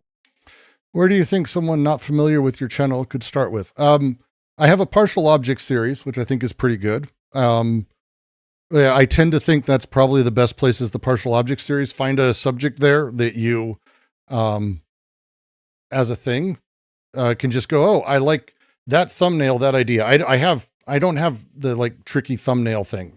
It's pretty clear what the video is about. And just go from there. And if you don't like it, you don't like it. That's great. Go find other stuff. I don't like how affiliations, how people identify each other. I don't like people being identified. How about just don't do that shit? Do you agree with Mark Sterner's views? Max Sterner is Ayn Rand for moody people. He's emo Ayn Rand, which, by the way, is not a compliment. Could actually give you a subject that could more rationally. Like, I imagine Max Sterner would fit in at this goth club that used to kick people out for wearing jeans. That's a Max Sterner place. Exist in the world and contest authority. So my outfit is not sufficiently colorful. We had Christmas, and it's been a few days. I've been in and out of sickness for the last 5 or 6 days because when you're a parent, you get sick from your kids or someone gets sick, but then it filters through everyone in the house and the kids, because you have to be in such close proximity with them and you're wiping their nose. You get sick again from something always. So it's been the cycle of sickness. Ugh. A stable family could produce, could actually give you a subject that could more rationally exist in the world and contest authority.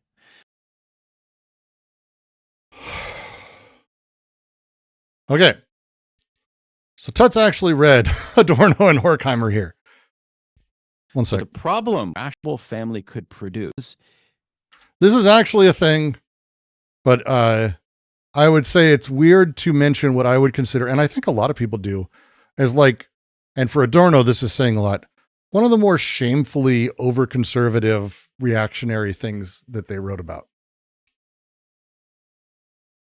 And again, for Adorno, that's saying something. I think this insight is correct, that over time, what happened was Adorno and Horkheimer believed that the family, the nuclear family or whatever, I can't remember the term they used for it, was effectively a bulwark against fascism. That a nostalgic defense specifically of the family could help prevent fascism from taking over. Do you remember how I just finished saying that you get completely fucked? Like, where you start going, hey, here's the fascist story. And here's mine, I'm different. But the reality is, hey, fascism, you know how we can fight it? By being nostalgic for the way things used to be. Oh, it's very stupid. I go, here's the thing. And this is not, it is an incredibly convincing, well-written pieces from them. There's a couple that they wrote on this. Adorno made a few of this. Horky did too.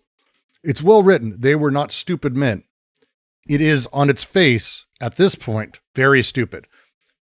At the time they were writing, I don't think it was as clear how stupid, because there was a very particular play in the psychoanalytic community, this post-Freud, all of that, that really talked about sort of the normativity of creation, how all of that. Yeah, no, I trust me, it is. But again, this is, every week. For those of you who are new, hi, I'm Brooks. This is the Quarantine Collective. We started at the beginning of the quarantine reading a book because I was sitting on Reddit one day and a guy went, hey, it'd be fun as a reading group during all of this. Because if you don't remember, the beginning of COVID's pandemic, America shut down in a weird way, and all the companies did. And so it was like a summer break at home. We just play video games and everything. So we put together a reading group to read one of the books I've been dying to actually read and have people explain to me, Anti-Oedipus by Gilles Deleuze and Felix Guattari. It is filled with jargon and it's complicated. And so we've been doing that for 5 years now. 5+ years now, I think, actually. 5.5. It's going to be 6 years in March. And we are finishing this tomorrow. Jesus. We're finishing our third time fully through the book. Every Tuesday, you can come join it. Thursdays is Klasowski, but you can head to our Discord. We do readings of complex philosophy all the time. All the time. We have Nietzsche reading groups. We had a social anthropology expert in today, which is amazing.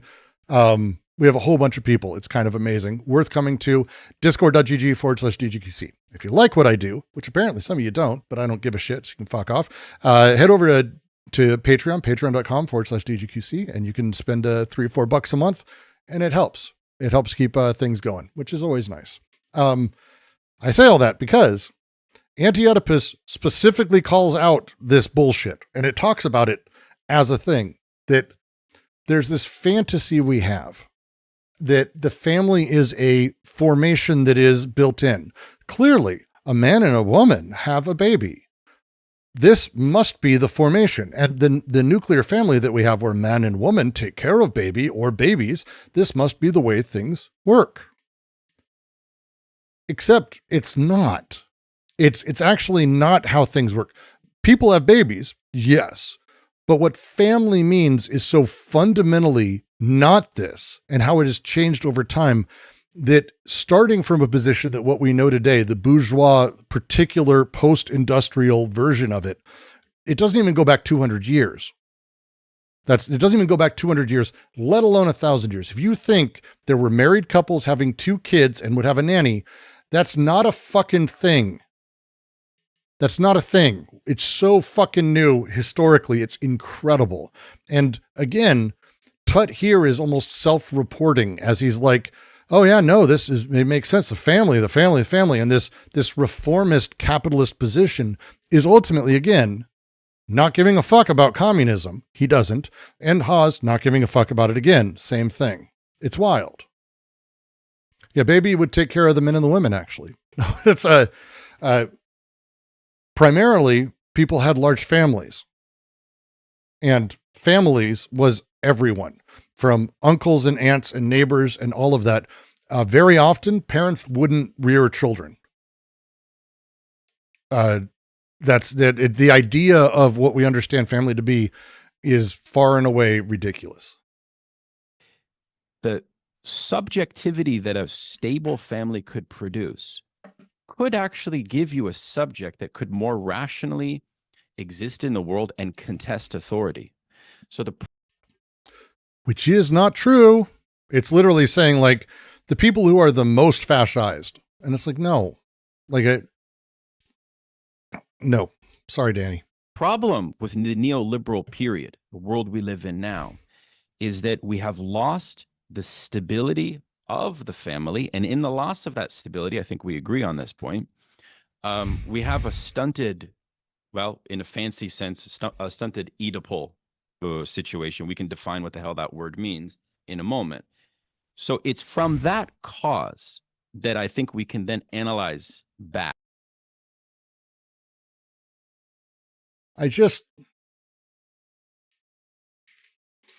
For those of you confused why I'm so stunned by this, he referenced the need and desire to bring up Deleuze and Guattari earlier.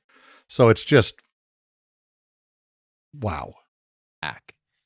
These phenomena, these situations, I wouldn't call them abnormalities because, what?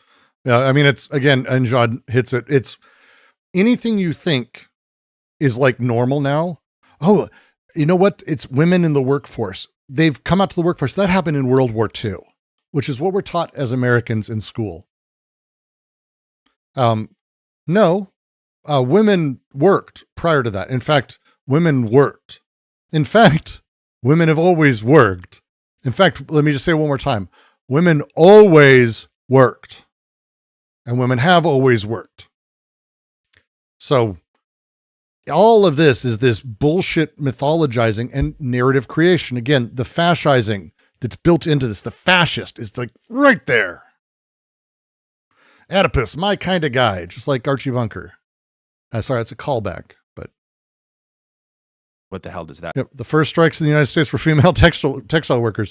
I believe because of a fire door problem, if memory serves. If memory serves, a bunch burned to death. I guess they did a lot. Women have always worked. Godelier, anthropologists have talked about this for years and years and years in all these tribes. We have this idea, and again, we rebuild it where it's like, oh, look, the women rear the children. It's like, no, that's not really how this works. Everyone's working. We just don't see it as work. We don't see this as work. It's also the conversation to have where it's like the feminist perspective is not that women need to be out and about. It's to understand that women are working if they're at home. They're home makers. They're building work. They're working. Rearing children is full-time work, if not doubly full-time work if you have two. I say that as we have two, and it's a lot. Everyone's working. The idea that it's not work is sexist, patriarchal bullshit. Period. That mean? What's the norm there? That's a problematic concept for me. But nonetheless, it's a problem over when the... Yeah, it was also company housing. Because they had to keep the women separated because, men rape. That's what we do. Especially the president, who rapes children, especially young children. He likes young children at large. It's kind of wild. Child rearing for the early years was mostly the grandparents. Well, I made this joke and people were really uncomfortable when I said it. But like, the thing is, what used to happen is kids would have kids. That's what you kind of wanted because, and I can say this as an old person, what you want is like a big, large extended family. Like my ideal situation would be that I now would have had children in my early 20s and I now would be raising their kids because my kids would have energy to run around and do shit. And I'm old enough to take, this is what used to be the case. And aunts and uncles and everyone counted. Like grandparents wasn't just genetics or like mom and dad of this and that. It was that generation because families were also seriously multi-generational, like weirdly expanded. Neighborhoods were families. This is a thing that has gone back centuries, decades, forever, ever, but we've gotten rid of, and it's not the breakdown of society. It's capitalism. Capitalism does this. Which is, again, not all bad, not all good. It's a process. It's a world we live in. That's how it works. Market dominates social. Reproductive labor is hard. Shulamith Firestone is, I used to joke, and I still do, it's not fully true. I used to joke she's the only true feminist. She said that as long as women have to physically go through childbirth and like pregnancy, we will never have equality. I believe this. I actually fully agree with this. If you do not understand that pregnancy and giving birth is the same as being in a minor to serious car accident, you don't understand the process. And a car accident that lasts about 10 months, 9 months, and then you have to recover from.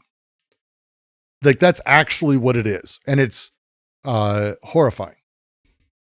No one should have wombs. We should be growing people in test tubes. I do not understand why that's a thing we resist. Life and the family and erodes all stability to like it is today. Adorno and Horkheimer basically say subjects can no longer adequately contest authority. That's the big insight that they have. And so therefore it's not good for revolutionary politics to have this unstable family. And it's a fascist statement. And again, Horkheimer and Adorno aren't exactly considered revolutionary figures anymore. So bringing out the literal dog whistle for like Jewish philosophy in a discussion with Haas is crazy. Like, for how much he fucking loaded into the front of this conversation, where Tutt's like, oh, I've really thought about this and I've soul searched, blah, blah. To bring up the Frankfurt School is like wild to me.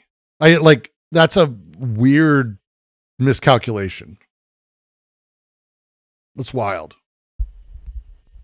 It's also ignorant, but like ignorance, I expect at this point. Giving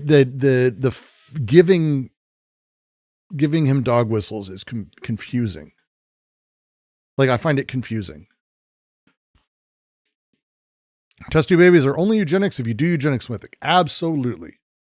It's an ideal thing. If we could get there, women and men might be able to be considered more equal. I've never had to consider giving up my career. Heather did. And it's tough. And going back in, not easy. That's a real thing that women have to wrestle with, an actual thing. And even if you do not give up your career and you just balls to the wall, you're doing the thing, it's still as close to that. It's rough. So, I mean, I think Horkheimer painted himself into a corner with overdetermined conception of reason that was ultimately impoverished and too Kantian. Or he came of age in like a super fashy time and happened to be that, which is just easier. I think the question is not so much should the family be a certain transcendental patriarchal way. It's a material question. Should people have the freedom, the radical? Here I go anti-anything. Ho ho. At Jundrailing 9576 super chatted $6.65. No. I'll bloat, but pay for the privilege. 2 hours. No.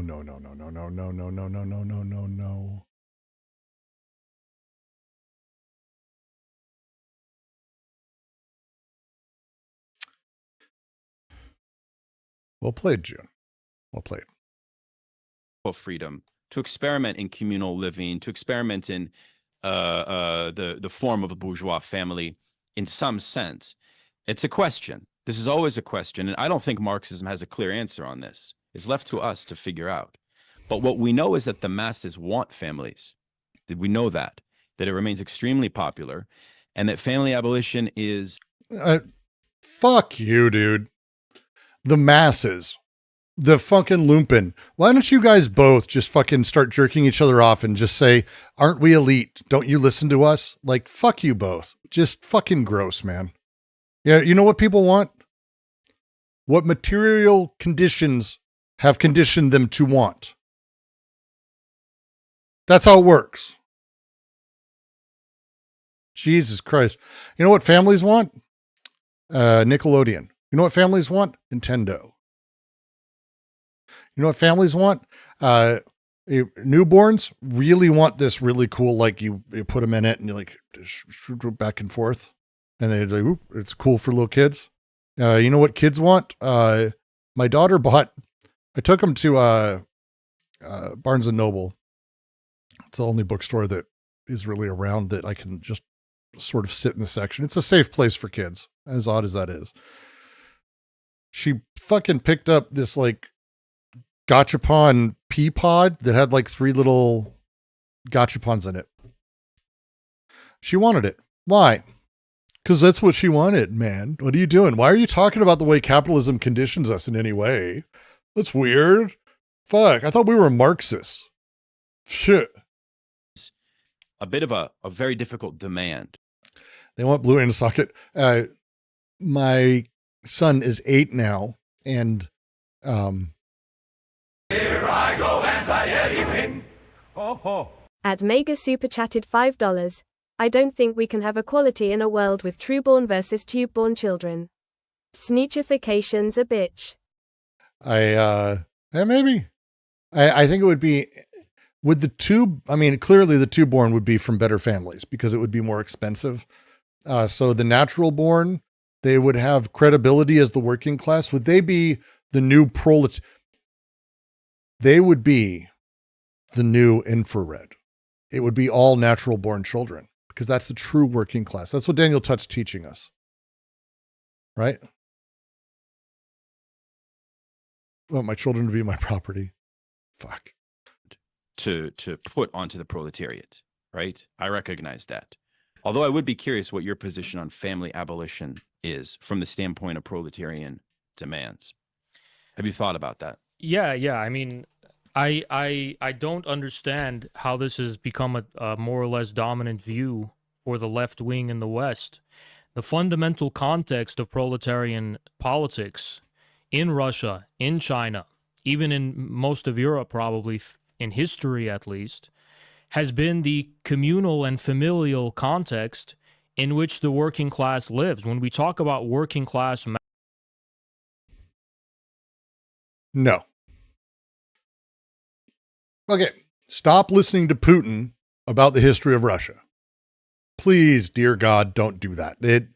People who are Russian nationalists now are doing the same thing that Nazi Germany did, or Americans and MAGAs are doing about the history of America and how perfect it is and all this shit. The communes of Russia, the peasant communes, were land tenured things that operated outside of familial logic. Like, it's incompatible fundamentally with private property. Families and nuclear families are hyper compatible with private property. That's why China does this. That's Haas.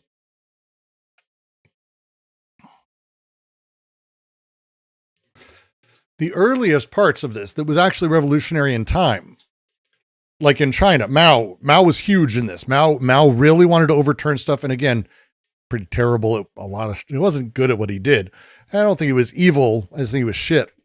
It's a whole thing. But Chinese revolutionary areas, like where Mao oversaw or his people oversaw for 20, 30 years, fundamentally got rid of the family. That was their deal. They broke family rules. That's what they did as a thing. Like when Stalin came in the 30s and on and refamilialized everything and re-Oedipalized everything, that's what Haas is reading as all of this. And it's also, by the way, where all these systems went fucking shit. They weren't great already, but to claim that family was revolutionary is fucking stupid. And a lie. And a lie. And a lie. Mass movements, we're not talking about individuals fully abstracted from any familial context and just existing as isolated individualistic atoms. That's not the two options, stupid. This is the problem, is he's presenting the dialectical. I'm just going to fucking trademark that fucking term. This is the dialectic. Oh, it's either that you are completely familialized or you're an atomized individual like we are today.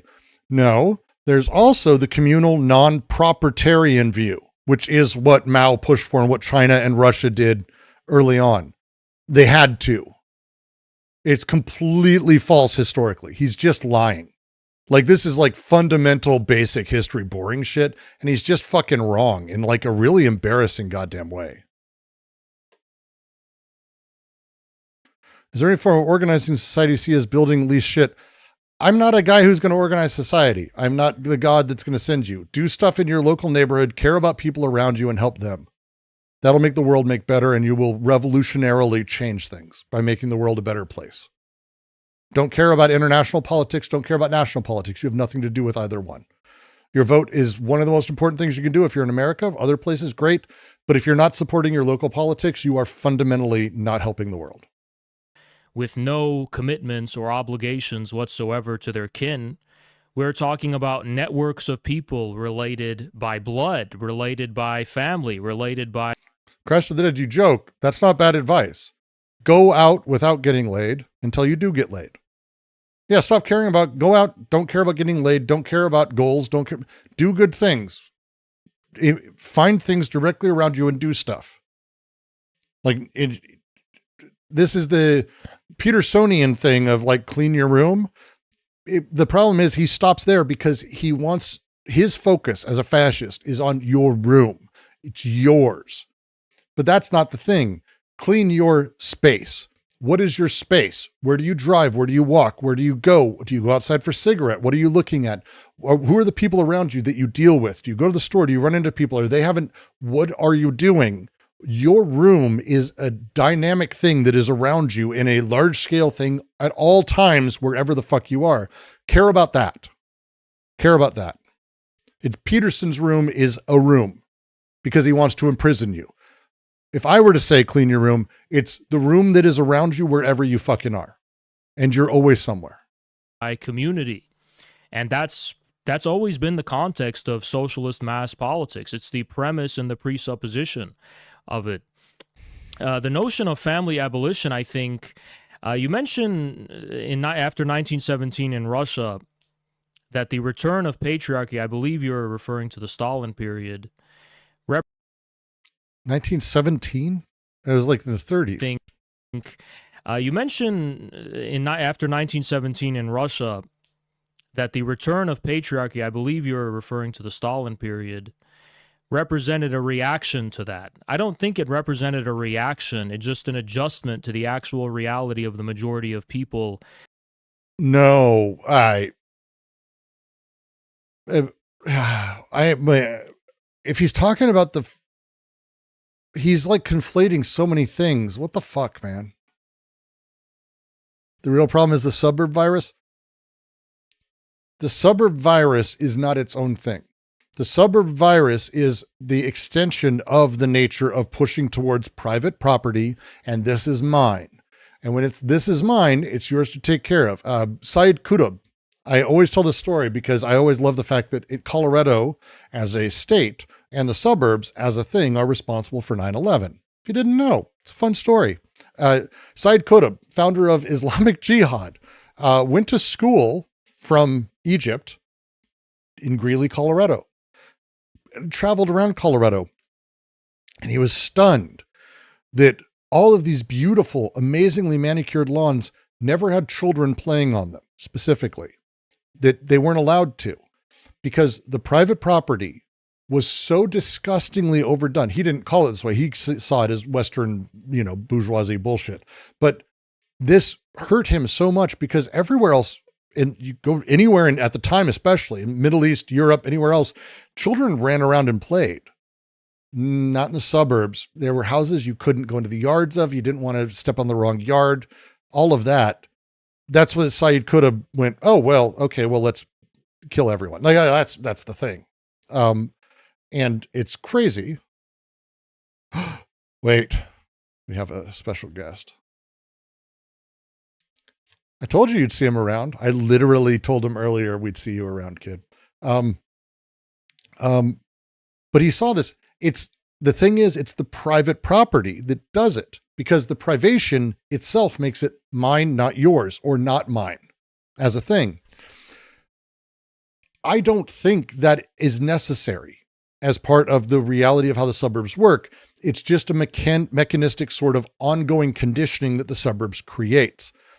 It's not always true. There are, in America, there's a handful of Southern California towns, extended suburbs that, and I'll be flippant about this, the illegals and Mexicans took over and turned them into weirdly open, communal, it's an entirely different place than when white people lived there originally, because they just made it more communal. They just made it so people could walk around. They made it so some homes were more open. The setups are conditioned by how we grow up, but it's specifically also how we're taught to behave inside of them and the privation there. There's a lot of weird stuff that can be broken.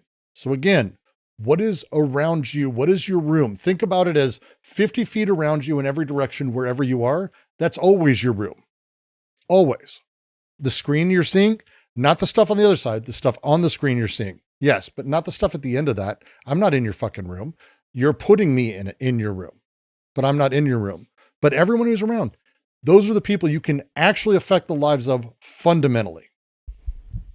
Fundamentally. Kid was harassing feds. He was actually probably.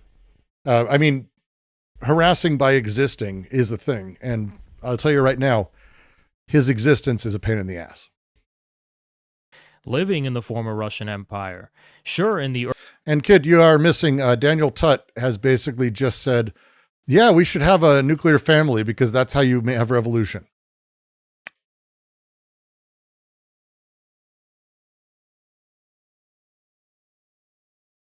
urban context, you had various intellectual and petty bourgeois forms of experimentation, but those couldn't be replicated in the context of the countryside. The adoption of the extremely egalitarian divorce laws, for example, when applied to the context of the Russian countryside, actually really harmed materially the... He's so...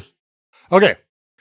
I don't know exactly what he's talking about. So if he says something in a moment that's counter to this, or it turns out he's talking about some other reform I'm not aware of, that's great. But I'm not going to wait for him to finish his ramble because all of this is, at this point, I think, nuts. In the mid-1930s, Stalin pushed through the family reforms. And what this did was put an end to the depravity of the communal existence. Some specifics about it. Abortion was made illegal again. Right? Divorce was penalized as a thing. Motherhood was explicitly legally celebrated as a thing and encouraged. The communes were eliminated by these orders by the most fascist piece of shit who ever ran Russia. And that includes Putin. I think Stalin's worse than Putin.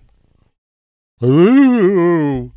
I mean, he sucked in every single way. But this is the era of the Trotsky exile. This is not interesting shit. Trotsky was exiled because he went, what the fuck are you doing? You're making us Western. Why the fuck are you doing this? Why are you, sexual liberation is petit bourgeois bullshit. It's like, no. And Tutt's given him this. Yeah, Stalin would think Putin was weak. In comparison, he is. In comparison to Stalin, to be very fair. Like Stalin, like on the realm of things, I'd say Stalin was probably stronger leader-wise than Hitler. Hitler was reactionary and on drugs and fucked up. Stalin really believed his shit in a really terrifying way. Stalin's scary. Stalin was actually scary, powerful. Hitler sucked. Hitler was a shitty leader. Genuinely. He was like Trumpy. Status of women, because men took advantage of it and left them hanging high and dry, and it just wasn't feasible or tenable whatsoever within that context. But that's not true. See, this is what Stalin said and what they said of why they needed to do it. But hey, they had no idea. They're just making that up. There's no reason to believe it. There's no, this is all insane. So I don't think the return of quote unquote patriarchy was a reaction to any kind of egalitarian ideology. I think it was actually just giving way to the material reality that existed then. Well, I mean, I think we should understand what patriarchy is, right? And one of the things that psychoanalysis and I know that you read and study Jacques Lacan, the French Freud. Does Haas study Jacques Lacan? Does he actually do that?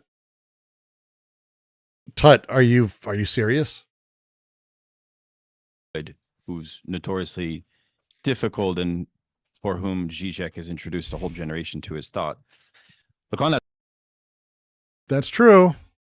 But I would say more people introduced them to his idea, not necessarily his thought. It's Jacques Lacan. It's weird French pronunciation. I know Jacques Lacan.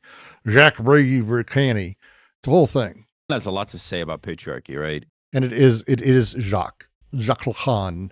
like throaty, angry French asshole. And one of the things he says is that really patriarchy starts to erode with industrial And Jacarius Lacanius, the Latin version. capitalism as early as the 1830s. Sorry.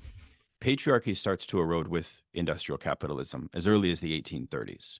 And he even cites like popular novelists like Balzac, who showed that the paterfamilias authority was like the father within the bourgeois household is always a humiliated father, right?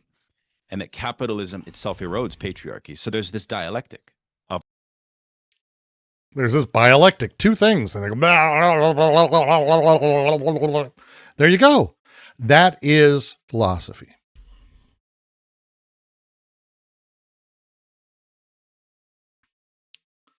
Okay.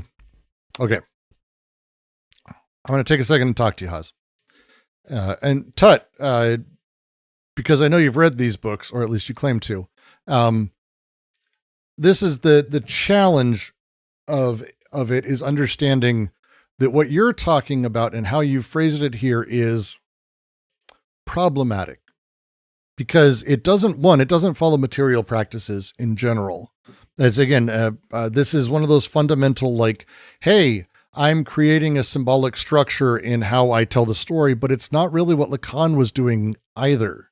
Like the thing with Lacan is far more complicated than that.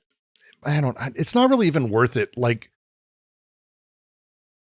it's not really worth it to even get into, because Lacan is incredibly complex in how he sort of took Freudian psychoanalytic thought and retold it, but in a structuralist perspective, by undoing the way that specifically it was tautologically sort of ontologically true, yet the content sort of did remain the same. This is Anti-Oedipus Guattari probably wrote the line where Lacan took the statue of Oedipus and blasted the pillars holding it up, only for the statue to fall right back in the exact same holes.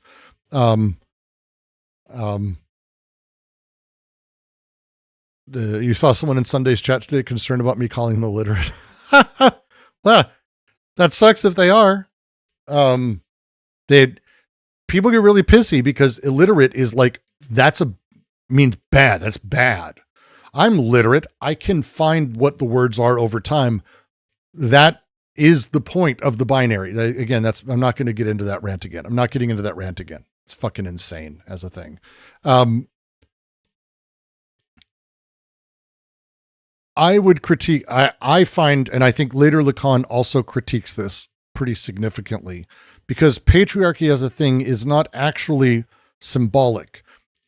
I would even say earlier Lacan and Zizek would back this up. The challenge with talking about patriarchy as itself being a symbolic thing is incorrect fundamentally. It's a non-materialist understanding, a non-Marxist understanding of things. Patriarchy is built out of production. It has to do with property transmission, who controls labor, who regulates sex and sexual contact, who does violence. The humiliated father of the novels Balzac put out, for example, is like this bourgeois father losing authority over sons entering independent professions that have nothing to do with his life and his thing. But this is nothing about, like, there's Balzac's in all of these guys for a bunch of reasons, phenomenal examples, but this is not about like the working class father, the peasant father.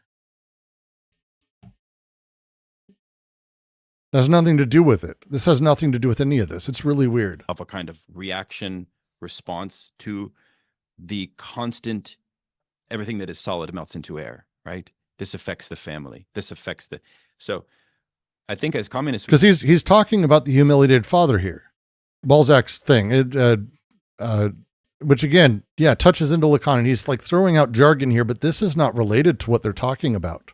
We need to be aware of that fragility and the cause of the fragility that I wholly disagree with this. This is insane. This is universalizing the crisis the bourgeois are experiencing. The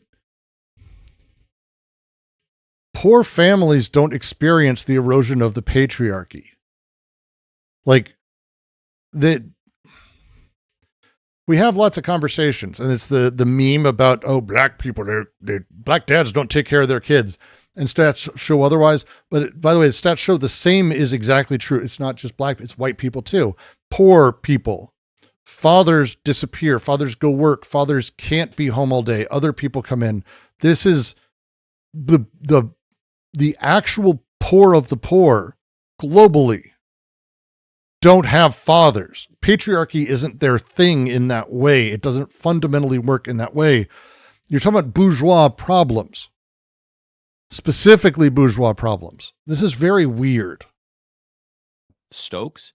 And moreover, I think psychoanalysis actually could help us in understanding the problem with trying to force a certain version of paternal authority, fatherly authority, that would actually fan the flames in a certain sense. Because this is why I say the mistakes are problematic here, because it's fundamentally resupporting fascism.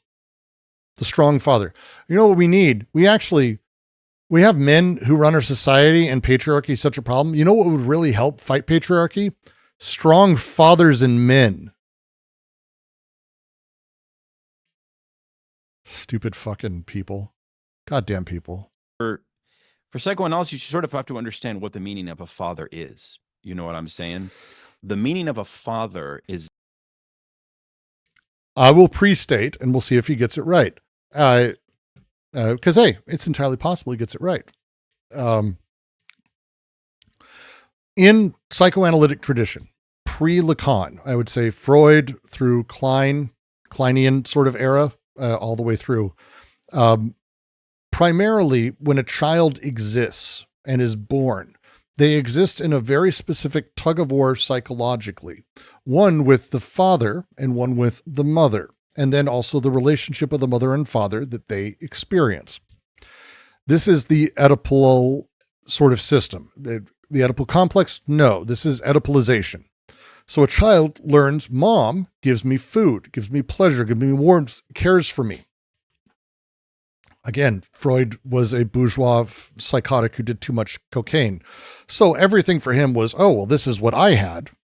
He didn't. He had a very abusive, nightmarish household in Austria. Shocking. But this is that. Mom's that. Also, mom has a big old vagina, and I have a penis, and I desire mom. I want mom. Babies don't know about the penis necessarily, but it's still part of it. Why not? So they all want mom. And then there's dad. Dad gets mom. Dad controls when I go to mom. Dad is the one who regulates, lays down the law, sets up the rules for things. Okay? Following? Mom and dad have their own type of relationship of back and forth.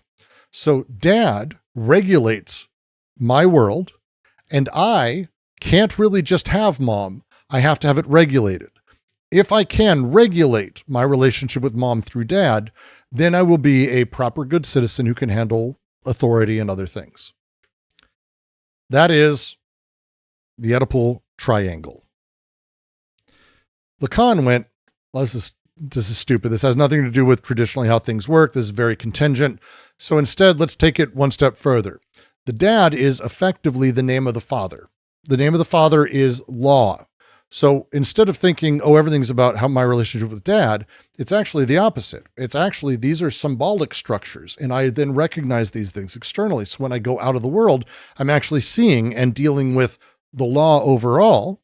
And mom is this thing that I need to defer. I need deferred pleasure and enjoyment. And Lacan's version is very complex, and there's no way he's going to explain it here. My argument is that there was never a father, mother, me structure. It's not fundamental to us to deal with this, that there is no need for us to have a proper mother, father, me relationship, that's new, repressive, authoritarian, and has nothing to do with actually how it matters to rear a child, raise a child, and teach a child. Fundamentally, there's no reason to believe this except for fascists who look back warmly on time periods they don't fundamentally understand, where people were beaten, wives were beaten, alcoholism was normalized, racism was normalized, sexism was normalized, and children got the shit kicked out of them for fun all the fucking time, and also molested and raped constantly. All of that would be my argument against it. There you go. Is inextricable in Freudian understanding, and inextricable from the relationship that the child has to the mother. It's a triangle, right? And so the purpose of the father really is to allow for the child to healthily escape from the womb care of the mother so they can be an independent and rational child. That's absolutely nowhere written in anything. That's absolutely not it. The father is regulative. The father's regulative. That's insane to say that the father is the freeing force. That's not. I need someone right now help me figure out what the fuck he's talking about. Because he's not this fucked up, is he? It can't be this fucked up. I must be wrong here. There's someone who wrote this way. Who the fuck is it? Please, somebody, I'm not joking. Give me something to read. I will go fucking do it right now.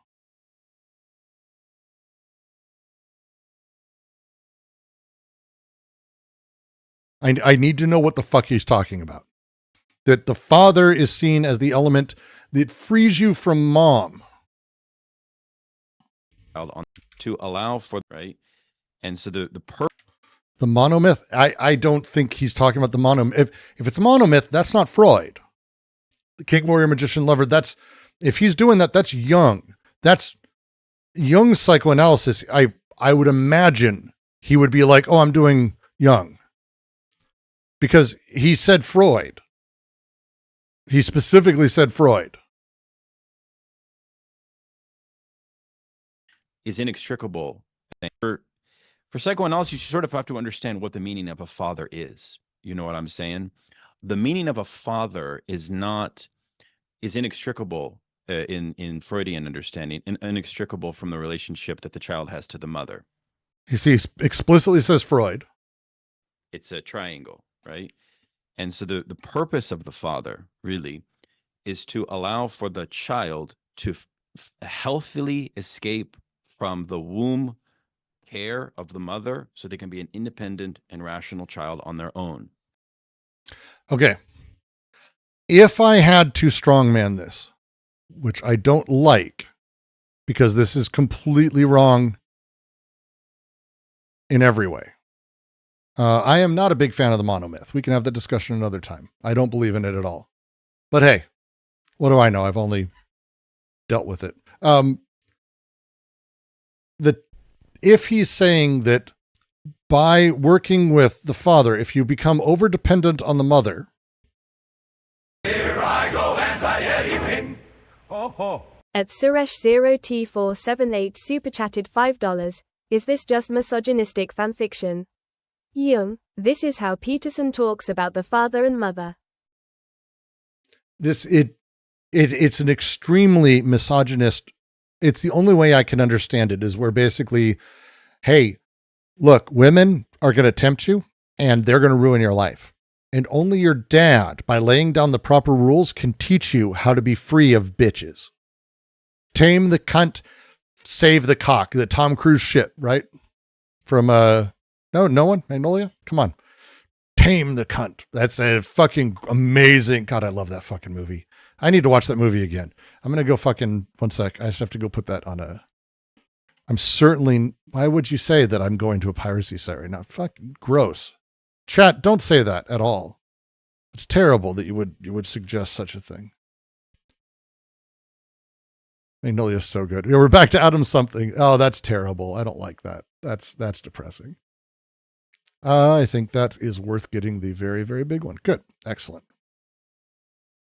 Why would you ever say that I went to a piracy site to do that and that I recommend people go to piracy sites and that piracy is like easier than ever and all you have to do is get a seed box that you actually keep overseas and so that way no one can ever do anything because no one knows what you're downloading because all they'll ever see is it's going to some weird seed box somewhere. Why would I? It's like $5 a month, so it's super cheap to basically be able to do this and do everything you want. That's terrible that I would never give that advice ever. Magnolia, talk about patriarchs. I mean, it's exactly the movie. That's the whole point. But it's like, if you're saying that psychoanalysis is about freeing you by teaching you how to live properly and dad's there to freeze you, you're fucking out of your mind.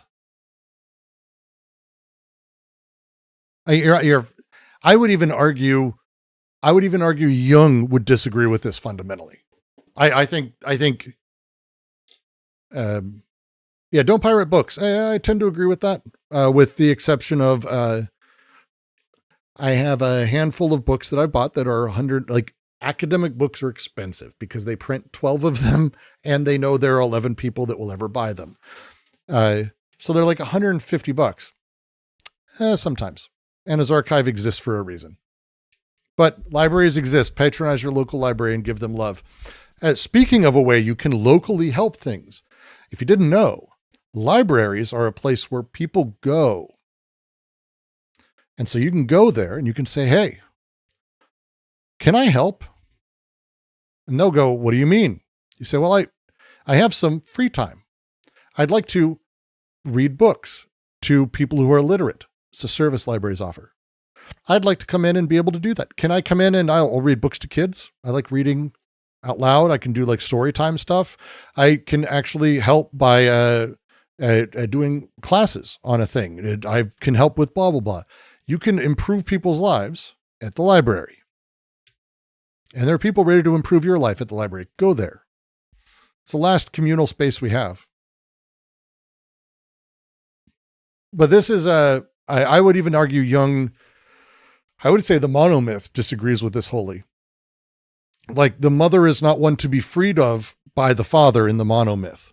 The mother is in the monomyth lost, like generally speaking, lost.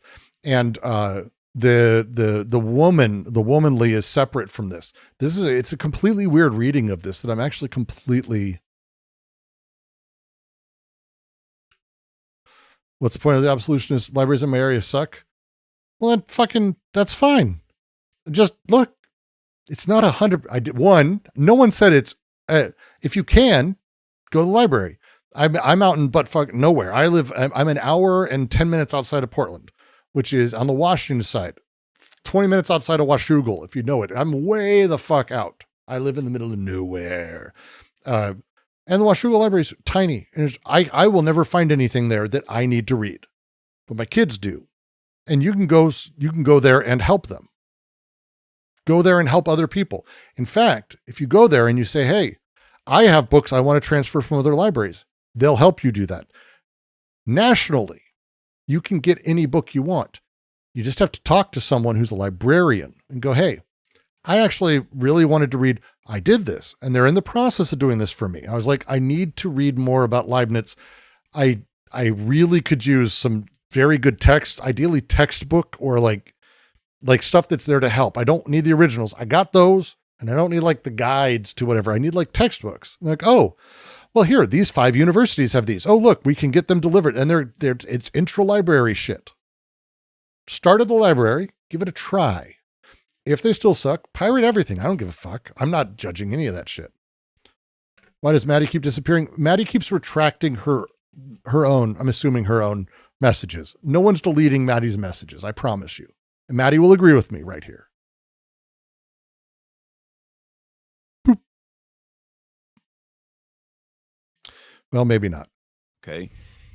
When that becomes stunted, you have developed psychotic or perverse phenomenon, or you could. So that's Lacan. That's a misreading of Lacan. That's a misreading of Lacan.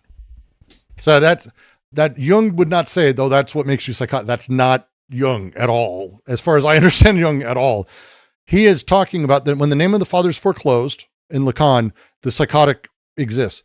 This is not, no. This is not that at all. This is bullshit. This is insane. This is crap. You can also have neurotic phenomenon. In each 3 instances, there is a relationship of a stunted relationship to the father.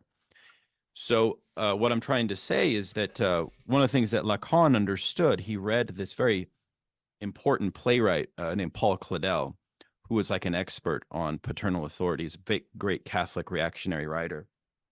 And he really understood the status of the father, the struggle of, was like an expert on important playwright named Paul Claudel, who was like an expert on paternal authority. He's a great Catholic reactionary writer. And he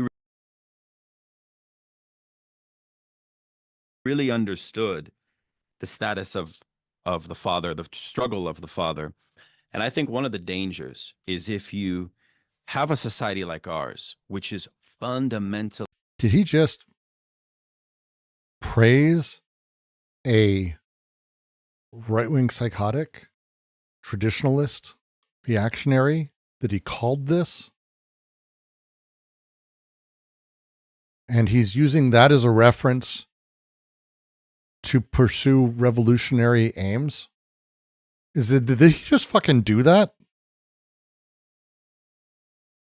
Okay. That's not a good look, Tutty. But you know your audience. It's not horseshoe theory. They're both liberals. They don't want to talk about it. They're both liberal fascists, sadly. There's no such thing as horseshoe theory. Dealing with this fragmented family, with absent father phenomenon, which is we're not allowed to talk about on the left, but I think that we should, right? We can talk about that as social. We're not allowed to talk about that? We fundamentally talk about it all the time. Who the fuck is talking about? What the fuck are you talking about? Like, this, when someone talks about the cancel culture thing, like, so many people want to be canceled. From there on, you should presume that they're just full of shit. And it's shit like this that should make you go, oh, yeah, no.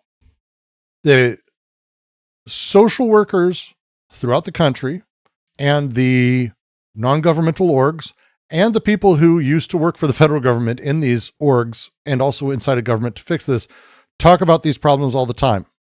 It's fundamental to social work. It's fundamental to fucking social work across the world. You fucking liar. You fucking liar, man. Socialists as communists, not as necessarily religious traditionalists. 2 years told the why I left left straight cam. Fucking, he's already done that.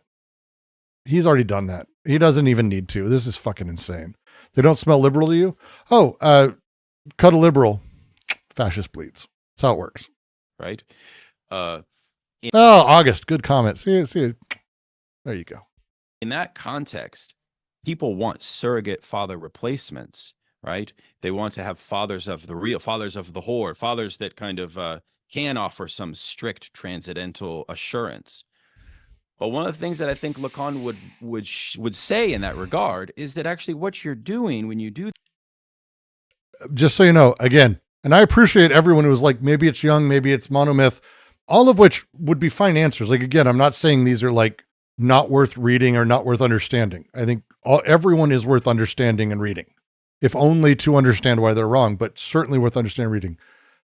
He 100% was not ever touching into the things that this could have been. It's just a misreading. I appreciate everyone giving him the benefit of the doubt, though. Yeah. Christopher Lash. Yeah. Transcendental assurance. He means transcendent assurance, but yeah. Because he said transcending the Father, I think. Exactly, right? Right? They want to have fathers of the real, fathers of the whore, fathers that kind of can offer some strict transcendental of the real, fathers of the whore, fathers of the real, fathers of the whore? What the fuck? No, that can't be right. Yep, fathers of the real, fathers of the whore.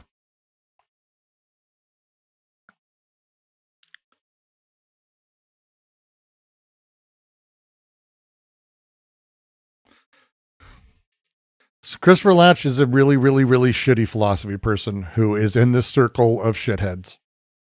And Lash Glitz is getting into a thing I haven't read, but this is a book. Yeah.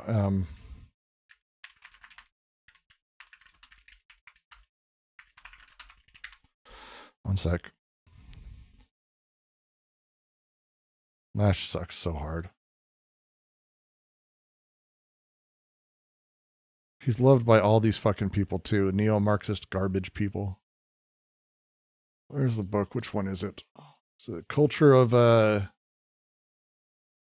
Narcissism, was it? I don't care. We're not going to go over Lash. Lash sucks. Psychoanalysis and Politics of the Family, Crisis of Initiation. God, these people. Culture of Narcissism is one of his books. That's the one I've read. It's mentioned in there. Like, he goes over all this stuff. He's an exceptional right-wing ass.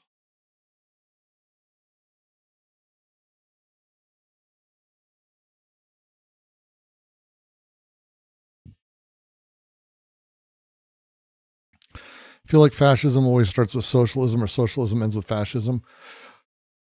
I don't. So first off, what do you mean by socialism? And then we're going to get to the point where I'm probably guessing you're going to say it's state interference in capitalism, which means you don't understand really what capitalism is, because capitalism necessitates a state, because that's the nature of contracts and the nature of force.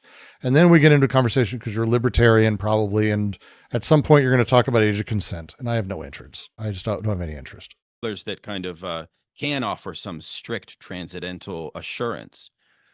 But one of the things that I think Lacan would say in that regard is that actually what you're doing when you do that, you create a community that actually doesn't allow for those individuals to fully transcend the father problem. Because one of the things that Lacan understood, you only transcend the father when you have a sense of equality with the father.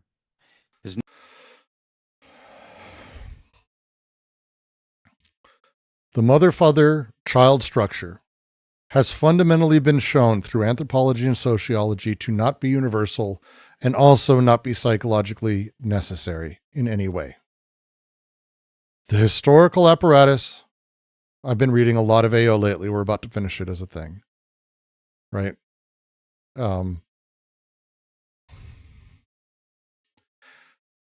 What it does as a thing is produce subjects that are privatized, that are experiencing or build privation. And they are fundamentally compatible with how capitalism deals with production, because it has to create individuals and labor forces that are not united, that are not a group, that are not a class, but instead are individuals, and actually even beyond that, breaking that even further down. The way Lacan built this up, because this is primarily Freud, he's not even really doing Lacan here, but Lacan did a lot of this. He built it up in structuralist language, right? But again, I said the content is the same thing. The family is the site of subject formation in capital. This is not a necessity, and it's not built in, and it's not teleologically true of people. It's fundamentally not true, actually. An emotional argument, fascism and socialism that are interchangeable would be interesting. I pass on it. I don't care, because I'm not a socialist, so I don't give a fuck. The idea that any of these things start with one another, it presumes a causative line that I think is on its face laughable, because we're talking about large scale formations that anyone can name anything. So it's a stupid argument to start with. What was the name of that Italian anthropologist D&G reference? Italian anthropologist. If you mean French anthropologist, Godelier or Grial. Grial's works I find really interesting. They're not like tight. They are classic, like ethnology. When I say that, there's a big grain of salt that comes with it. By interesting, you mean awful. What was his name? They shit all over him. I don't remember. I will find out. I'll try to find out for a reading tomorrow. I don't know what to be honest, but surely not a libertarian. I like the idea of libertarianism, but it's not realistic in my eyes. Well, first off, it doesn't matter. Whatever you think the world should be designed like, if you are serious about it, one, you're putting yourself in a position to be exploited. Period. Because you're presuming a large scale thing that you are in service of. You're bending yourself over and lubing up and getting ready to be part of the machine. Don't do that. Don't. Isms at that scale are silly. Around you, the things you can actually influence and change, what would you be doing tomorrow as a thing if the world was set up however it could be? That is, whatever is best, whatever it was called. What would you do when you woke up in the morning? If the answer is going and raping your neighbor or marrying a 12-year-old bride because you're a libertarian, that probably isn't a good thing to do. So don't. But if it's instead, hey, well, actually, I'd probably start doing X, Y, and Z. Well, I'd start building things. If I didn't have to care about, start figuring it out and then understand the pressures of reality are still there. You got to pay rent. We all have to. I have to. It sucks. Discord.gg/DGQC. Send me money. Patreon.com/DGQC. Money is money. But the pressures of that, when you understand that that's where repression starts. In here, that's not where repression begins. You don't start being oppressed in here. It's the social world that is applying pressures and pushing you in ways. The moment you understand that, you can start going, okay, what can I start playing with here? What can I start doing within those rules that is the world I want to see? Not at large. You and I are never going to do that. No one is. No one could ever do that. Donald Trump isn't able to make the world what he wants tomorrow. If it was, he'd be surrounded by a bunch of 12-year-old girls, and he's not. So he can't even do that. Okay. So step back and go, if he can't do that, if Elon Musk can't do that, who probably is close to that same thing, step back and go, well, what can you do? What do you do? Would you go to your neighbor and make sure they're okay? Would you say hi? Would you bake some food? Would you learn to do a thing? I'm not going through the interview today, Goddard.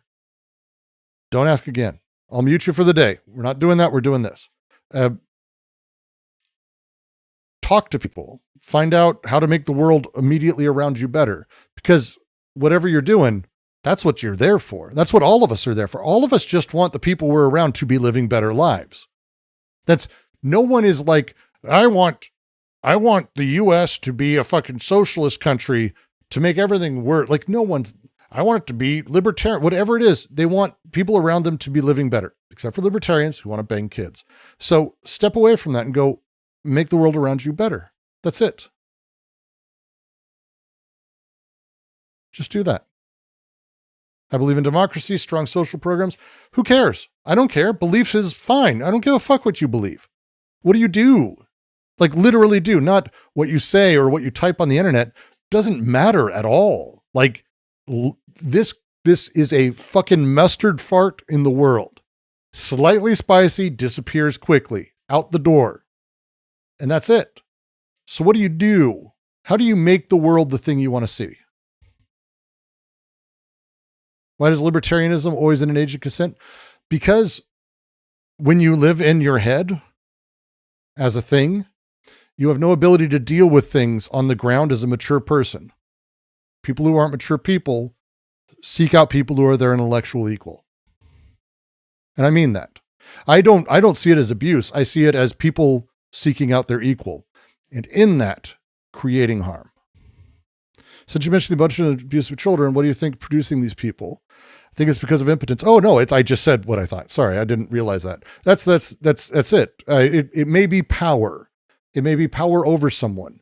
But again, is it power over someone? Masoch and Sod, really interesting writers. When you go into it, power over someone who doesn't really have any power, no one wants that. Is it power in general? I think that's an oversimplification of all of it. I think people, generally speaking, are incredibly immature mentally and live in a place where they find themselves among equals and they go for equals and equals that they can dominate. That's the exciting thing. Like it's why, like, if you're into S&M, you don't want someone who's like not into it. And like, that's not the deal. You want to overpower someone who has the ability to, like, that's the arousal. It's sadomasochism, Sod and Masoch. There's a lot of really good books on it. Highly recommend looking it out. I think it's worthwhile. It's really interesting stuff, but again, because that's where it starts. Your answer is better. It may start there. Again, I'm just saying from my position, but it's their world is one that they understand. People who are older are more complicated. And some people yearn for that. They yearn for the more complicated. They yearn to not be treated as a child, to not be a child. And so you got like 19, 20-year-olds loving older men or older women. It happens. It's a real thing. I've got friends who did it when I was younger. I have friends who take advantage of that they're older. That's a thing. People are weird. Lots of stuff. Everyone's working differently. But again, the thrusts and the passions. I tend to presume. What if I seek to be dominated? Well, you're not going to look at kids, are you? Again, this is why I think power is some of it, but I do think there's an equality and a play there that I think is a little more interesting.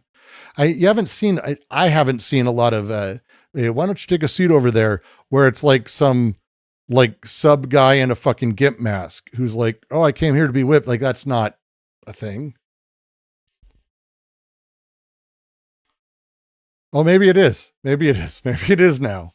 Who fucking knows? There's never a transcendence of the father where the father's like some constant source of authority. Now you have to We're 25 minutes into this and it's been fucking 3 hours.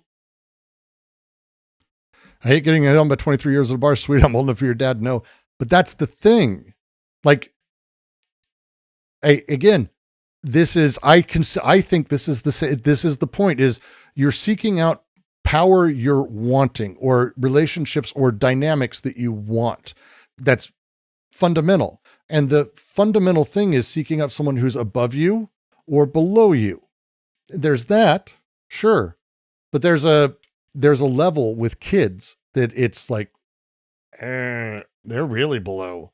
Doug Stanhope has a great line. And this is the only thing I'd say to Simric, because I appreciate the idea of being at that club. But Stanhope's line is, if I hear someone ask, what's your major? I'm in the wrong fucking bar. And because it's just the reality of the situation. I fundamentally have nothing in common with these people. I did when I was younger, and I did when I was younger, and I did when I was younger, but that's that thing. And so who do you have in common with? Well, if you are mentally regressed, and again, have you watched Chris Hansen? Have you watched these things? None of these men are like learned, mature, experienced people. That's not how it works on the Chris Hansen show as a thing. They're all man children. Like, that's fundamentally a thing they all share. In there are exceptions. There's always exceptions, but it's a pretty big fucking rule. It's just a neighborhood bar. No, you know what I mean, though. I was making a joke. You know what I mean. You know what I mean. It's yeah. So I remember, and I won't be that guy. I used to go to a ton of concerts. I used to work in music with bands and tour and stuff. And there's always there's the area where you could have booze, and then there's the area where they wouldn't allow booze because that's like the mosh pit and where the younger people go. And it's like 21 and up upstairs usually. Like in Denver, we had the Ogden Theater, Bluebird. They had an upstairs balcony. Always 20-year-olds, 21-year-olds, 20 to 30. There's always that like 50-year-old guy who's there alone. That kind of thing. How do you know who is 23 when everyone has the same lip filler? I mean, if you didn't know, it says,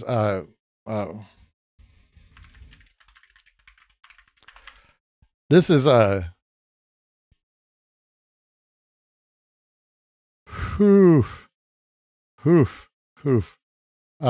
second.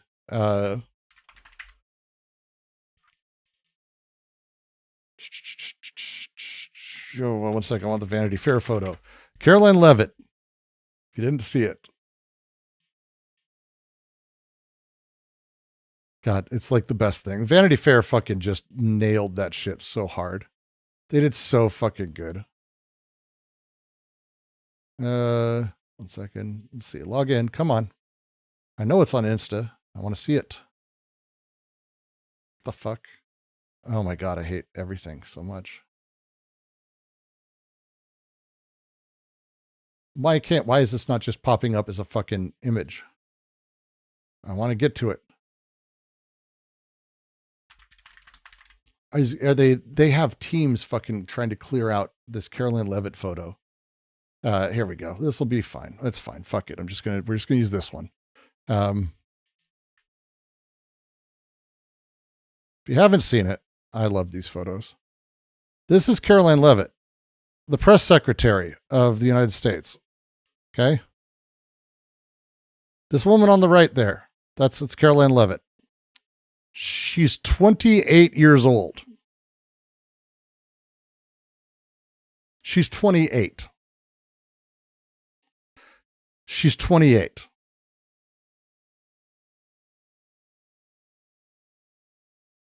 Let me put it this way. I was 17 when she was born. And I have taken terrible care of myself. I am 100% sure she's 28 years old right fucking now. My skin is better than her skin.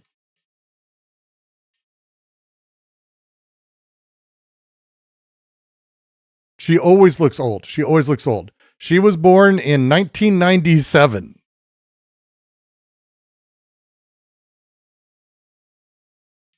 So, yeah. The official portrait, I love that they do this. Like, these people just are so bad at this. This is the photo that they have on her Wikipedia from this year. Oh yeah. Oh yeah, that's totally the same person. That's not airbrushed as shit at all. Oh, I'm 45, Simric. We're probably identically aged. So this is not what she looks like at all. Again. And by the way, Vanity Fair. Hey, do you want to understand when I say like what it means to fuck with the narrative?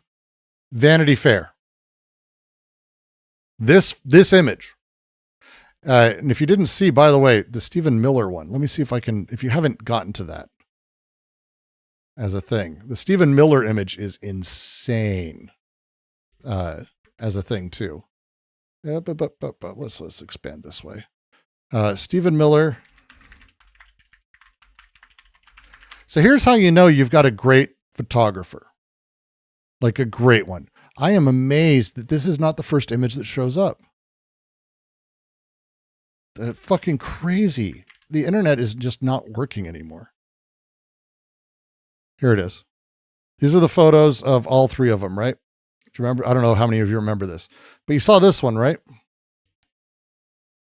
Stephen Miller, the Nazi.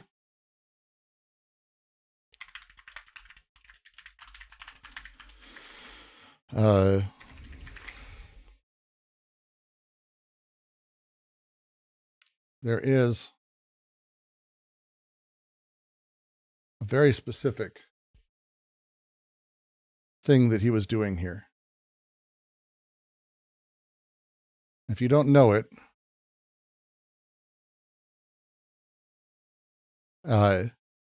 this is the photo he was taking of Stephen Miller.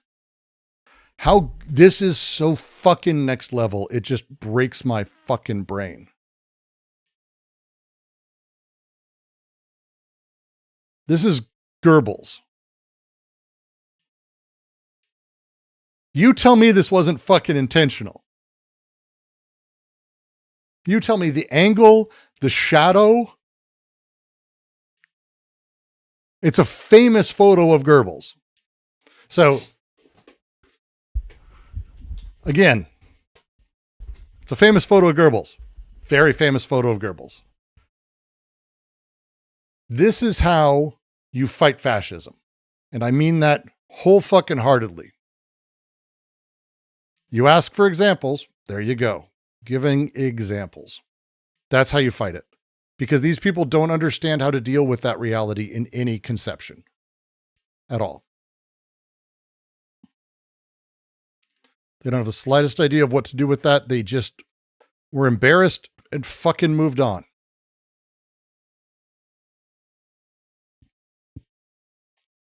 Remember the photo of him when he just found his photographer was Jewish?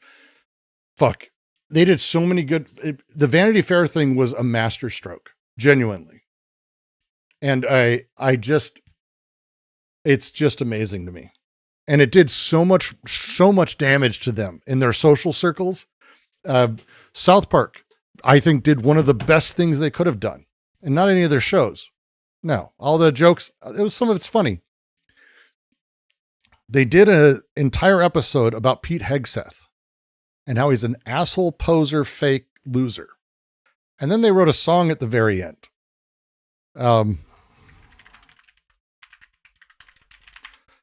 If you didn't hear it,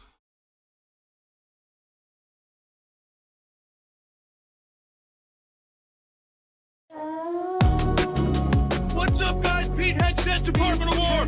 We've got the narco terrorists on the run, and we're gonna take them out. Is it fucking douche? Yeah. Pete Hegseth's a douche. They did it to Classic 8. It doesn't matter. But there's lines at the end that are, your son watches us, we know. Everyone should make fun of him for being your son. Your son's going to hate you. I guarantee you that happened. I guarantee you that happened. Apparently the kid has made posts about loving South Park, and Pete Hegseth's a fucking douche. It's great.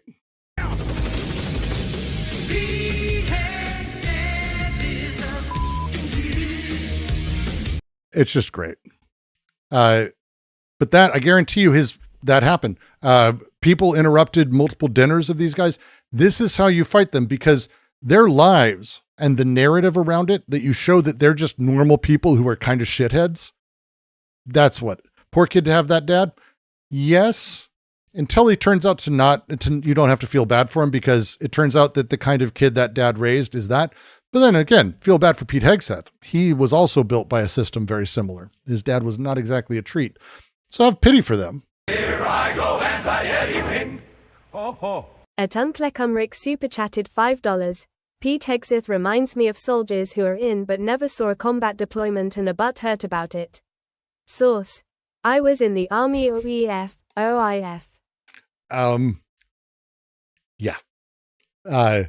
I come from a military family of people who served multiples. My uncle retired. He was a 4-star general when he retired from the Army.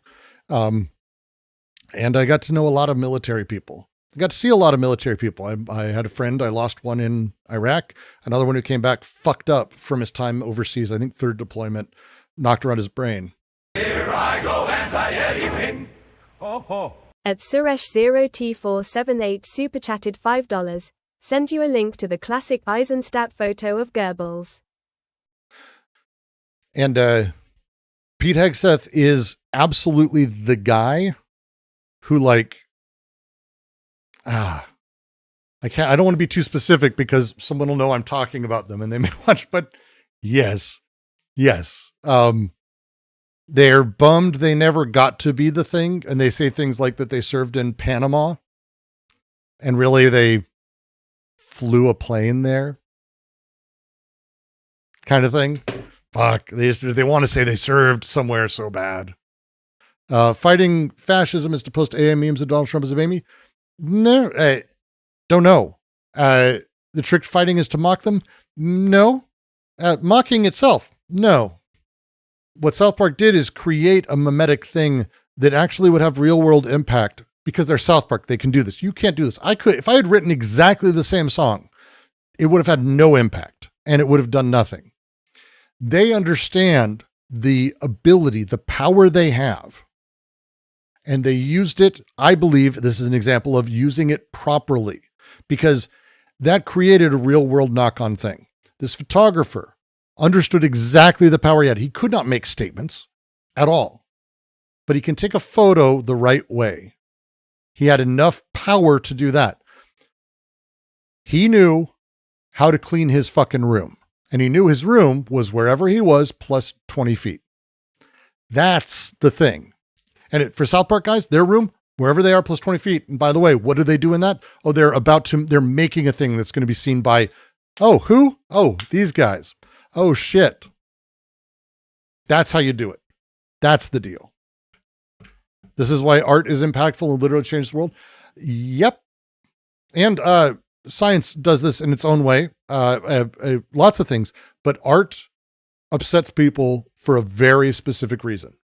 And when it upsets them, but they can't do anything about it, that's the good stuff. Because what are they going to do? And if they do something, it's so brazen. If tomorrow Trump called for the cancellation of South Park, it would work drastically against him. Not in the same way like calling for it against Colbert, like, late night hosts. Good for you, Trump, calling for late night hosts to be canceled. Oh, how to be very current with the times. Ooh, what a fucking winner. Instead, call for South Park. How about Family Guy to be canceled? How about Smiling Friends? Whatever. Like, fine, you're going to pick a contemporary thing to, no, he can't, because it works against the narrative. Force them to be against their narrative. Force them to be against it. They all understood what this article was. And again, it's Vanity Fair, which on its surface does not seem like the Rebellion magazine, but they knew how far they could exercise their power. I had this joke that I should do like a redux of Peterson's 12 rules and explain actually how they work, because they're attractive. They're narratively attractive, because we do get, hey, I look around and my room's a mess. It makes my day worse. You tell me right now the opposite of what Jordan Peterson is saying is, yeah, but the problem is what he's saying exactly isn't the thing either. What he's saying exactly is the fascist thing. So expand it. It's wherever you are. What is the power that you've got? Overcome the father in some sense. So anyways. Why not Fox and Friends? You may see me on Fox and Friends in the coming months. Just be careful with that. You might be having fun. You never quite know. Might see Kid on there too. That's a side point, but only I know it gets complicated. You don't think Trump will peacefully go away? I think it could be in his sleep. Oh, sorry. You meant being removed from office. I don't think we're going to get to that point. Have you seen him? Like he looks yellow. He looks jaundiced. Like there was some fucking, I love Majority Report. I had it in the background and they started cracking up because they're like, they don't like giving into like conspiracy. They're like, what the fuck is up with him? It was just the most yellow I've ever seen anybody. It's so awful. And JD Vance's next line. Good. I want JD Vance in power. I do. Because I've had this conversation. I believe Donald Trump is a very unique thing in the world of fascism. A very, very particularly unique thing. And the machine he is unites very particular people who do not get along. And our friend, JD Vance, does not represent interests well. He represents particularly the Christo-fascist technocrats. He does not represent anyone else. And I think that is going to be awesome. Complicated, Haas, but I'm only saying it because this was the source of a big debate that I had with your people online. Oh, God. Maybe we can talk about this, because I know you've given a video and a talk about this whole name of the father and Lacan and stuff like that. Oh, shit, I don't know really? What you think about it. One sec. We're just going to.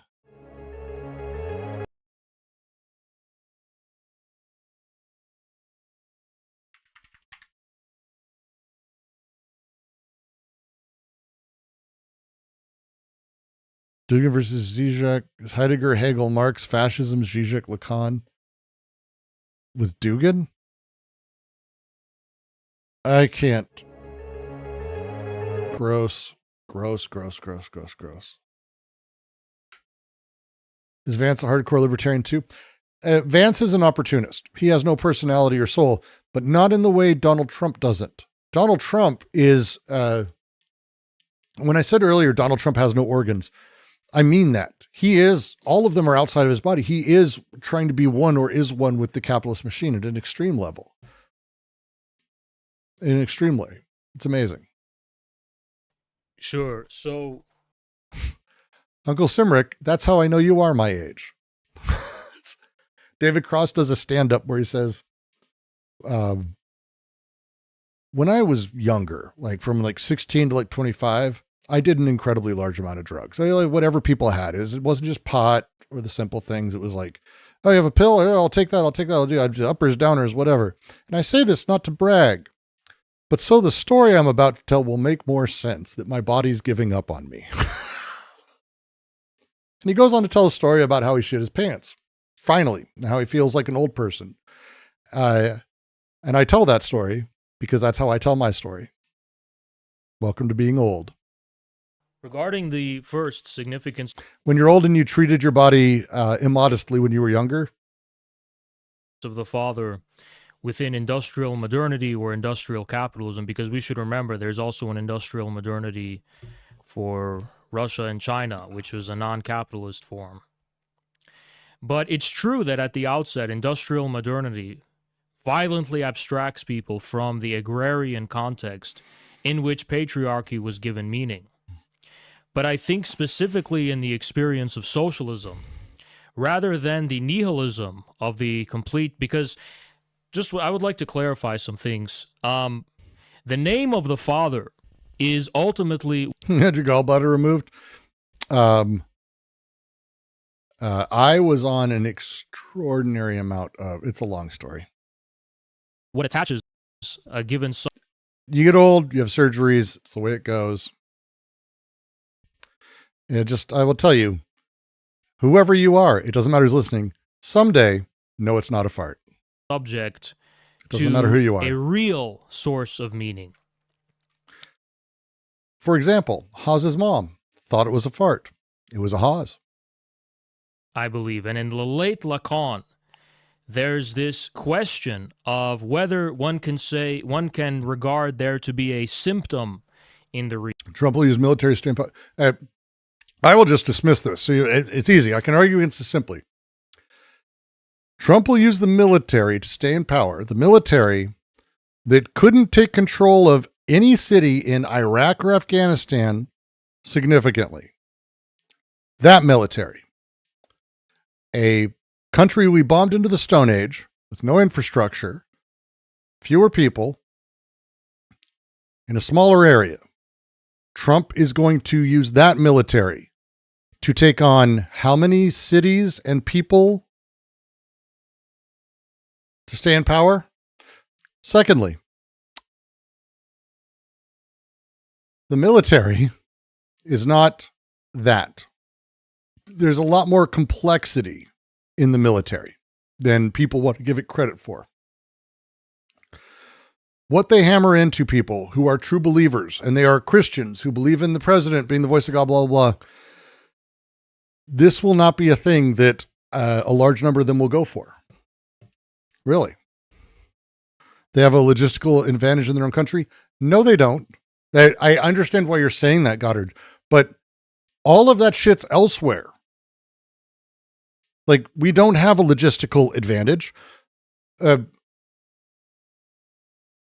couldn't have convoys in Iraq take shit back and forth regularly on stretches of road that are significantly smaller than the distance between DC and any other major city.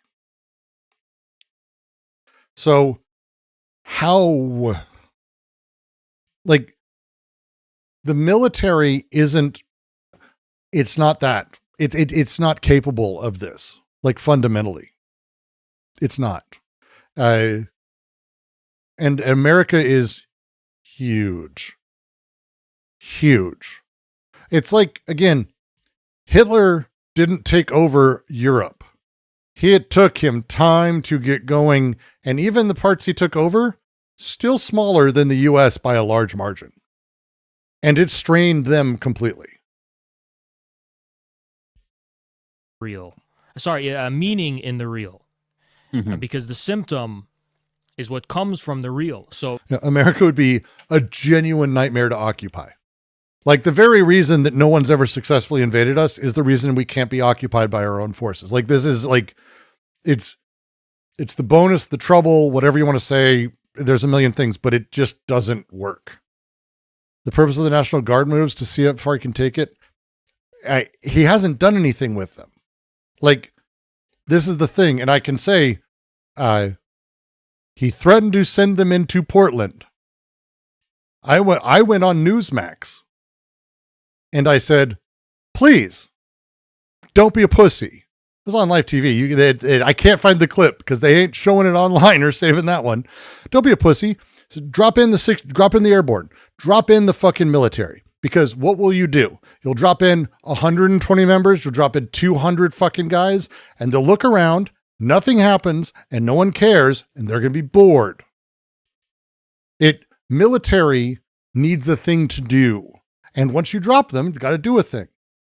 They didn't, by the way. They ended up not. In fact, the judges that ruled against them and stopped them from sending the National Guard multiple times cited a thing I'm kind of doing, which is pretty great. So I'm pretty proud of that. But that's happening everywhere. They're not able to do this. They're fundamentally showing their ass to the world constantly. ICE is being chased out of neighborhoods in New York. Like, LA is not being occupied by any stretch. Like, they're not doing anything. So, and this is the best they've got. To take it to Supreme Court, that's fine. It didn't happen yet. And again, what do? Does that Do I have an actual gun for my safety? I don't answer that. point to some kind of meaning that is there, that is not merely just an after effect of some kind? And look, yeah, the guys who were deployed genuinely like, oh, the city's burning down, we need to send troops. You'll notice they never showed footage of the troops or the National Guard they did send. Because there's nothing. Like that, we would have video of them doing things if they were doing things. They're not doing things. Colin says, not only would this necessitate the need for a God to exist, but specifically the God of Abraham, the God of... Okay, sorry. What? Is what comes from the real. So is ultimately what attaches Russia and China, which was a non-capitalist form. But it's true that at the outset, industrial modernity violently abstracts people from the agrarian context in which patriarchy was given meaning. But I think specifically in the experience of socialism, rather than... Current doctrine is you need 1 soldier per 2K civilians. And there's 1 soldier per 2K civilians, and then there's also infrastructure for that soldier. Because again, like the whole thing, and this is I talked to this with Kid on stream. I've mentioned this. The coolest thing you can do is go look at war games. And I don't mean video games. The military has teased out and like mentally thought through and then had people come out and run counter to like actual scenarios. This city, this area, this country. Watch how they think and what they talk about. You can read it. They publicize most of them. Actually, they're very open about it in America. It's one of the things that's actually really kind of amazing. And the vast majority of them talk about like the nightmare. The guy running counter one year did it in just this sort of super weird, like asymmetric thing that they banned. They said you can't do this anymore because it just too clearly works against us. It would stop us from ever occupying any city. And it was like the dumbest thing. You can read about it. It's kind of amazing. It came out of the 1950s, I think, 60s, early. And then since then, they've constantly done more. It's really wild. And it's 100%, I think puts reality on the ground. As much as they're war games, these are people who care about this, like on their side and the people working against them. I have friends who've written scenarios for this and done the writing. They go to Hollywood people to write fun scenarios. It's pretty cool. But the people doing it, like they care. They want to find real reasons and answers. And when they can't, or how they go about it, they're very open about. It's really amazing. And America's not in a good place to be occupied. It would be bad. And I can tell you right now, if the National Guard tried to really occupy LA, it would go very, very fucking bad for them. They're doing it in like the white neighborhoods right now. It's like, good for you guys. I don't know who these people are. Someone just invited me to a game of...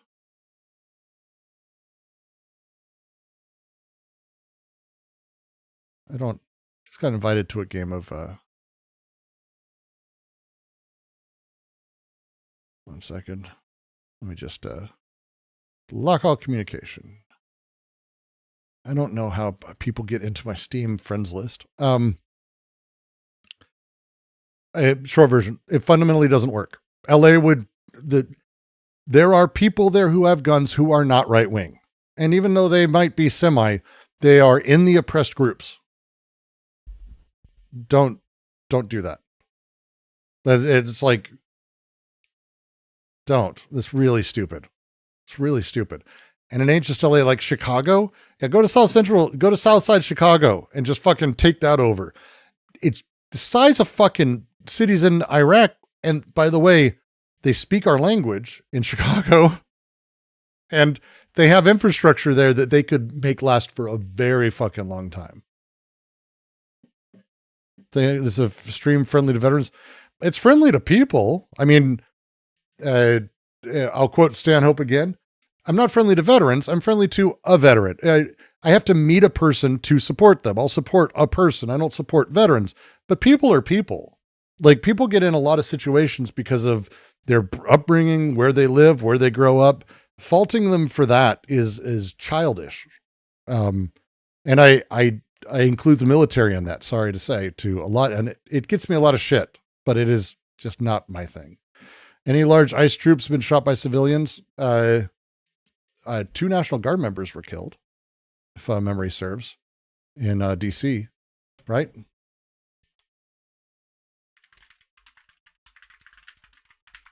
Or were they just shot?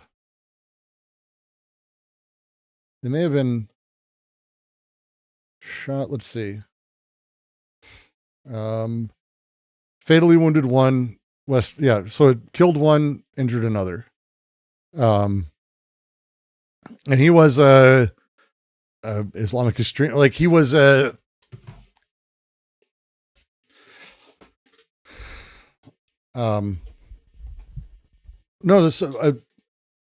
was a civilian who killed the National Guard member, but he's a civilian Afghani translator who worked for the CIA, and literally, there's a really interesting longer piece I read, and I need to find it, and I'll try to find a way to link to it at some point.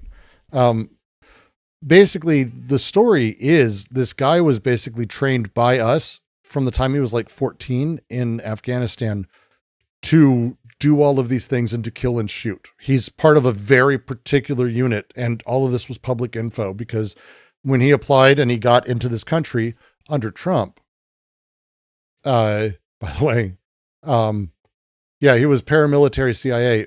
There was a specific group he worked with that, like, and it's like, Jesus Christ. It's blowback is a real thing. It sounds like a movie script. Welcome to the world. It's fucked up. Then the nihilism of the trained from very young. In Afghanistan, he wasn't an American citizen. He was an Afghani. And as I understand it, he was like mid-teens when he was first recruited. There's a long story there that's like genuinely horrifying. Let me see if I can find anything on that. Do you think the CIA cares? The CIA does not care. The CIA was like, excellent, the camp worked.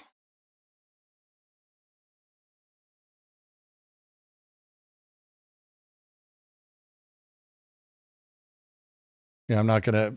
The right wing saying he's one of these 200,000 Afghanis brought in is technically true, but not telling the story of like what got him to the front of that fucking line. Because I would like to clarify some things. The name of the father is... Here is Hawes explaining Lacan to us as well as he can. So we're going to go back to this and we're going to keep going with the horrible theory. And I'm going to give it about 10 minutes. And if it's as bad as I think still, then I'm not going all night. So I love you all. We may continue it tomorrow, but I've got Anti-Oedipus tomorrow when we're finishing.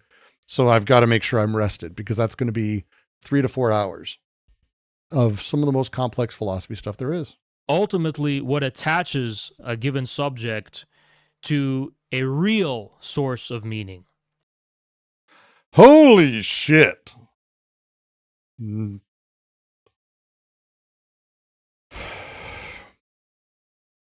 Okay. If you're going to talk about Lacan and talk about anything being real, these are incompatible if you're not using them correctly. It'd be like saying an imaginary source of meaning. Can I zoom in on Haas more? Yes, I'm sorry about that. I didn't mean to.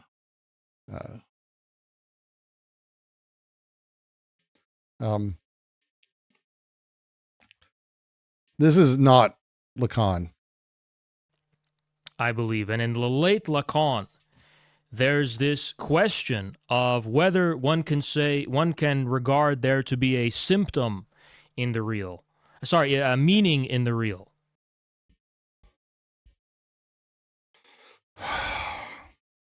Okay. So he did mean it. He did mean it in that way. So he does understand the words. Hey? Just a loose interpretation of Hegel coming from Hippolytic. I have no fucking clue, Goddard. Stop asking me about Hegel for like at least one night. Do you remember earlier? I told you Goddard would be in here. I made a comment about you earlier. It's like these fucking, yeah, you need these G name. Hegel people. Okay. Haas is not, well, stupid is a relative term, Pippa. Haas is fundamentally misreading in ways that show he's never read the original texts. He's reading interpretations of a text, but he's also not reading Zizek's interpretation of the text. Nowhere in any of those does it ever say that meaning comes from the real. The opposite, actually, our estrangement from the real or the barring of the real is where that comes. All right. Pull back. The name of the Father is a function that is structural. Structural in the sense that it's not the Father, but it is the metaphor of the paternal that is substituted for the desire of the maternal. So the name of the Father is a substitution symbolic element. Okay. There's nothing here about being attached to real meaning through the name of the Father. That is not anything at all. The real explicitly resists meaning. He plays the role of clown, but he's not stupid. Again, it's relative. Stupid in the sense that, is he clever? Certainly clever. Is he also arrogant and abrogating any sense of responsibility or care for the things he says? Absolutely. Is he wrong and fundamentally lying about the things he's saying? Yes. Is he doing it willingly? No, I don't think he cares, but stupid is a perfectly fine thing to call someone like that because he's got the brain of a child as far as I'm concerned, the way he's saying things. I believe he's got more there, but this is not someone who's ever seriously engaged with Lacan in any capacity or Zizek in any capacity at all. Period. The real is not where meaning comes from at all. The real is a thing that fundamentally resists meaning. It is the impossible thing around which the symbolic order organizes and generates meaning. But it is not the real that meaning comes from. Meaning does not come from the real. Ever, ever, ever. Later Lacan, I'm going to say seminar 20, also doesn't posit the idea that the meaning is in the real, as he just said, and again, to just say it. There to be a symptom in the real. Sorry, a meaning in the real. No, absolutely not. There is jouissance beyond the phallic, but again, it's built around lack fundamentally, which he's not even talking about, and he has not introduced lack, which is fundamental to Lacan, and that's again, this is why the meaning coming from the real is not how it works. Meaning doesn't come from lack. Meaning organizes around lack as a thing, around castration. The symbolic order is built into that, and it's fundamentally incompatible with everything I understand or how I speak about things, but even if I'm going to give him a bonus and say, I'm going to try to take this in good faith, I can't. There's nothing here that is Lacanian, fundamentally in any way. Nothing. Because the symptom is what comes from the real. No, it does not. So does that point to some kind of meaning? No. That is there, that is not. No, the real has no meaning. The real is absent of meaning. That's what the real is fundamentally in Lacan. It's an impossible interaction. Unbelievable. Not merely just an after. His face is zoomed in because, all right, you want it more zoomed in? Sorry. Jesus Christ, you people. I don't know how I'm supposed to do this. It's fine. You want more effect of some kind. And Lacan says, not only would this necessitate the need for a God to exist, but specifically the God of Abraham, the God. No. This is why I think, again, calling him stupid's fine. This is why calling him stupid's fine. I think it's perfectly fine to call him stupid because of this. This is a child-brained, simplistic, garbage way to understand Lacan in every single way. That Lacan absolutely did not say it's proof of the fucking Yahweh. Are you fucking, what the fuck? God of the Abrahamic tradition, the God of Noah, the God of the prophets, and so on and so on. And say, Tutt, if you're not realizing at this moment that you fucked up coming on this because he's that fucking far gone, like you're bad enough. But if you're talking to someone who's saying Lacan believed in Yahweh and the Abrahamic God fundamentally, and that his take was proof of it. Good job, Tutt. Good job. It's very clear what relationship the name of the Haas isn't religious, Uncle. Haas is not religious. He's fascist. So for him, having the structure of the Abrahamic God gives strength to men and strength to that traditional position, which is what he's horny for, because he's, again, yeah. And so that thing that he's doing, he's pushing that direction. But again, it's a bit, Haas is playing a role. Nope. Fundamentally disagree with that one. I think he's trying to be performative, but I don't think he's that clever. Like you can't write bad philosophy this bad intentionally if you're aware of the right thing. He's wrong, and he's just arrogant enough to believe in what he believes. I mean, this is even, Freud directly draws from Moses. He directly draws from the Jewish tradition when he talks about the origins of the name of.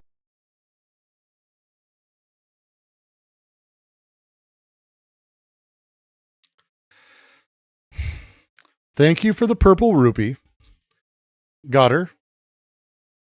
You will get it when it happens. I told you I can't mentally handle that fucking interview because the guy's a goddamn monster, and it takes a lot for me to deal with.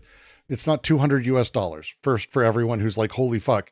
It is 200 rupees, and I appreciate it. I don't want to say otherwise. I appreciate it. Okay? But this is not, I'm not going to just, I don't jump. I'm not that, and I will get there. I promise. It's just going to be slower. God or I'm not going down the road.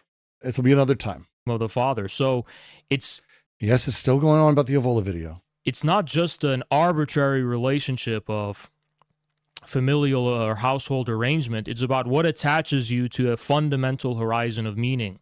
One that is, and this is important, ulterior to just some kind of conceit of thought or logic of some kind. Something that really does. It's not that genius works on its own schedule. It's that if you send me a fucking hour of one of the worst fascists who've ever lived openly sharing their worldview, and you're asking my analysis on it, this video, we are 28 minutes in. It has taken me 4 hours. And these people are fucking garbage that I don't really care about because they're both mostly shit. Okay? Avola is worth taking seriously, which means I'm not going to be able to finish an hour in fucking a day. That's the way it works. Descend from the real. Now, to that And again, Goddard, it'll happen. Deal with it. It's slow. extent, I don't think you can artificially force a patriarchy upon reality. I think we are rather burdened with the debt or the guilt of a patriarchal obligation or responsibility, much in the same way as Hamlet, as we see in the play Hamlet with Shakespeare. Avola did an interview before he died. This is what I'm being requested. The name of the Father, the ghost of the Father, is an enduring sense of guilt for us.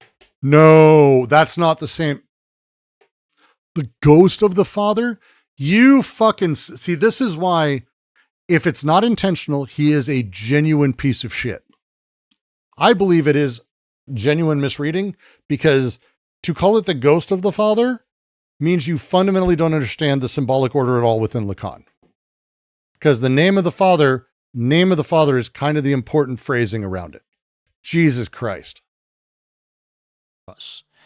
And as far as the return of patriarchy is concerned, the point is not to resolve.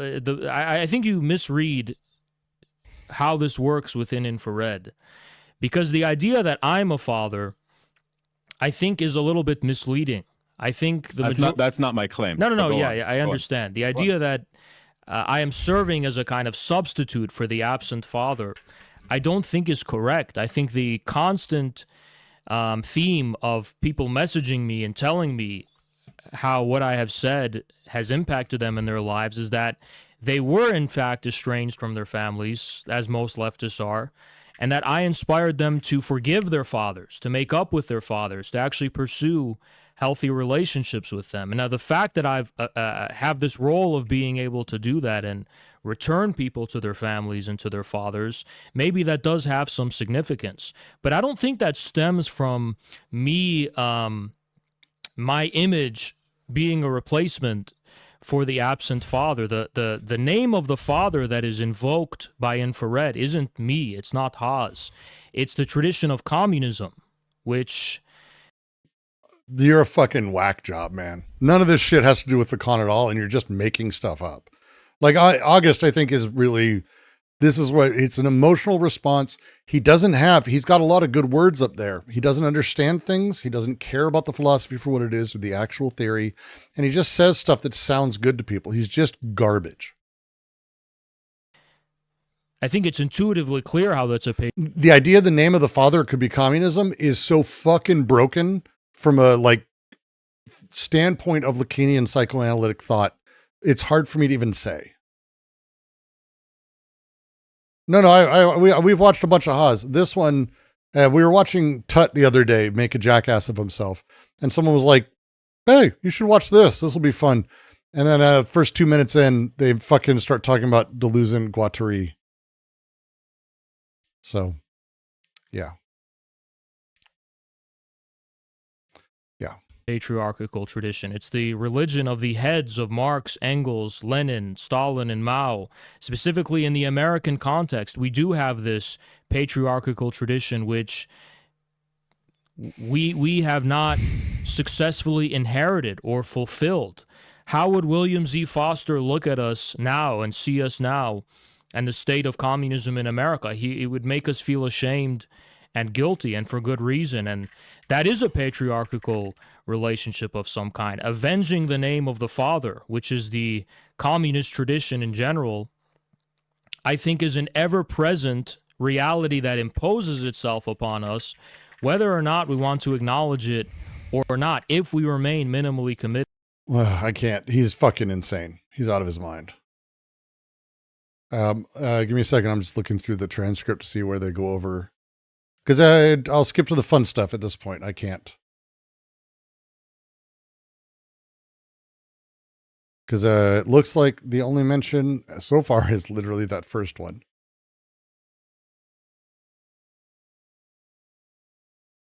They never come back to it. They never come back. They never do the thing he said he was going to shoot.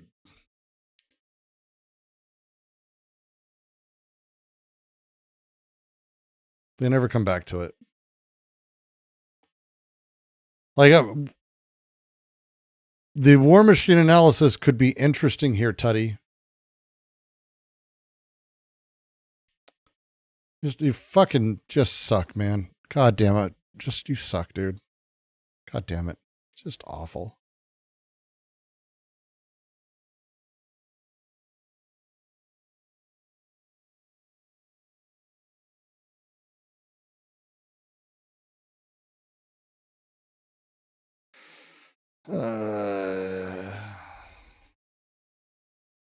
Terrible.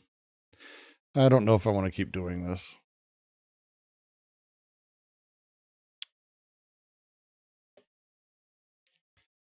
Yeah, we're done here. I'm done here. They're not going back over it. I thought I'd give it a shot, and they just are garbage. They're just garbage all the way through.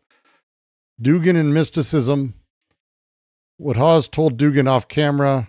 Importance of dialogue. Oh, there we go. I want that. Do it. Do me, Tutty. Let's end terribly. Yeah. Okay. So yeah, but like I said, thank you so much for coming on, and it's been productive, and hopefully we can open a new channel of dialogue. It's like that's there. Yeah, he looks defeated. Yeah, and hopefully we can open a new channel of dialogue, not only between us but between our communities. I know you had a bad run-in with a lot of my followers, but there's a great deal of my followers are what I would call scholars. They're very much interested in learning and what I really upon... wanted to do was deflame this.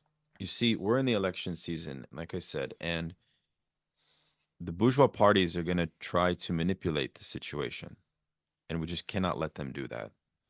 I don't want this. Do you want to know what it looks like when the bourgeois manipulate the situation? I've got two examples right here. What a fucking joke. Fuck this. Fuck this.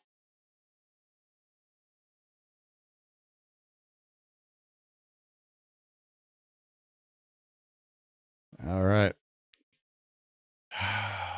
Do I even want to go over anything? I want to watch something that I'll probably like. Let's do that.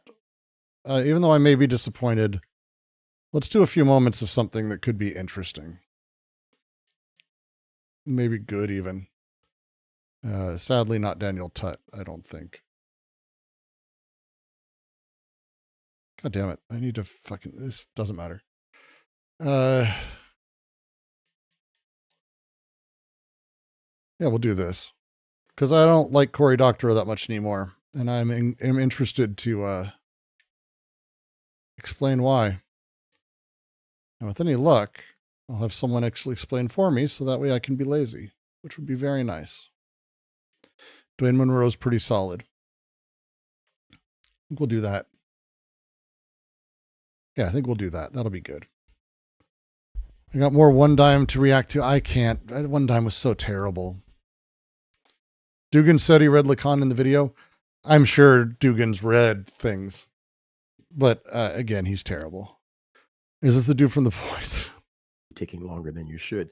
And also the conditions have altered so dramatically from the time 2 years ago when I started the book. But I will indeed get it finished. Awesome. We'll look forward to that for sure. So let's just like context for people. So we had a really good discussion a couple weeks ago with Omar Zaza, talking about his work on, Palestinian like activism, Zionist repression, and their role within the tech industry. And I really encourage people to check it out if they didn't. It was a great discussion. But in it, he did talk at some point about the concept. Find it in the DGQC and at me, August. Of enshittification, which is also something that, it was like the 2023 word of the year, according to something, and I remember hearing the word, but it is really picked up in terms of people talking about this Mm-hmm. more, and particularly this work of Cory Doctorow, Yeah. who is making the rounds. I was saying to you beforehand that I just saw an interview with him and Aaron Bastani, which is always Yeah. a red flag to me if anybody goes and talks to Aaron As it Bastani. should be. Yeah. As it should be. Yeah. But so I remember you were in the chat during that Mhm. conversation, and you did say, that you don't like the concept, or you have some critiques of the concept. Yeah. And so I reached out and was like, hey, let's have a discussion about that. So that's the background. So where do we want to start? We want to start with what it is, like how he defines it, or how do you want to? Yeah. Yeah. And just to All right. We're going to do this. August is going to ping it, and we may watch a second video. For right now, keep the chat going. I'm going to go use the restroom. I'll be back in just a moment.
Hello again, everyone. Hope all of you are well. Welcome back. Sometimes after 4 hours, I have to go take a Dugan. That's the way it works. For those who don't know, Cory Doctorow has been like an activist for a while. I guess would be it's a fair way to put it. I think is like he's been pro. I don't know. He's kind of the like neoliberal version, lefty neoliberal version of technocratic utopianist thought. I'm not a big fan. He's written a couple really interesting pieces on piracy that I thought were good, on certain like I think there's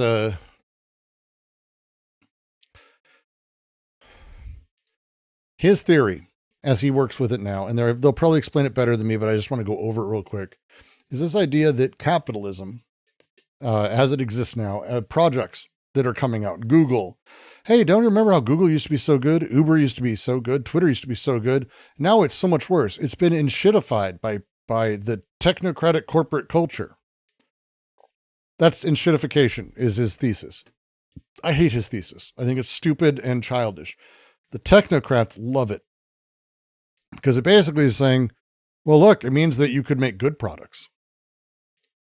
No, that's not his thesis. Actually, fundamentally, that's not what he's saying. It's quite the opposite.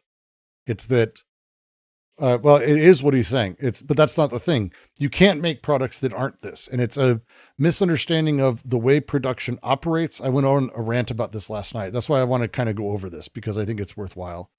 But August did send me what looks like a actually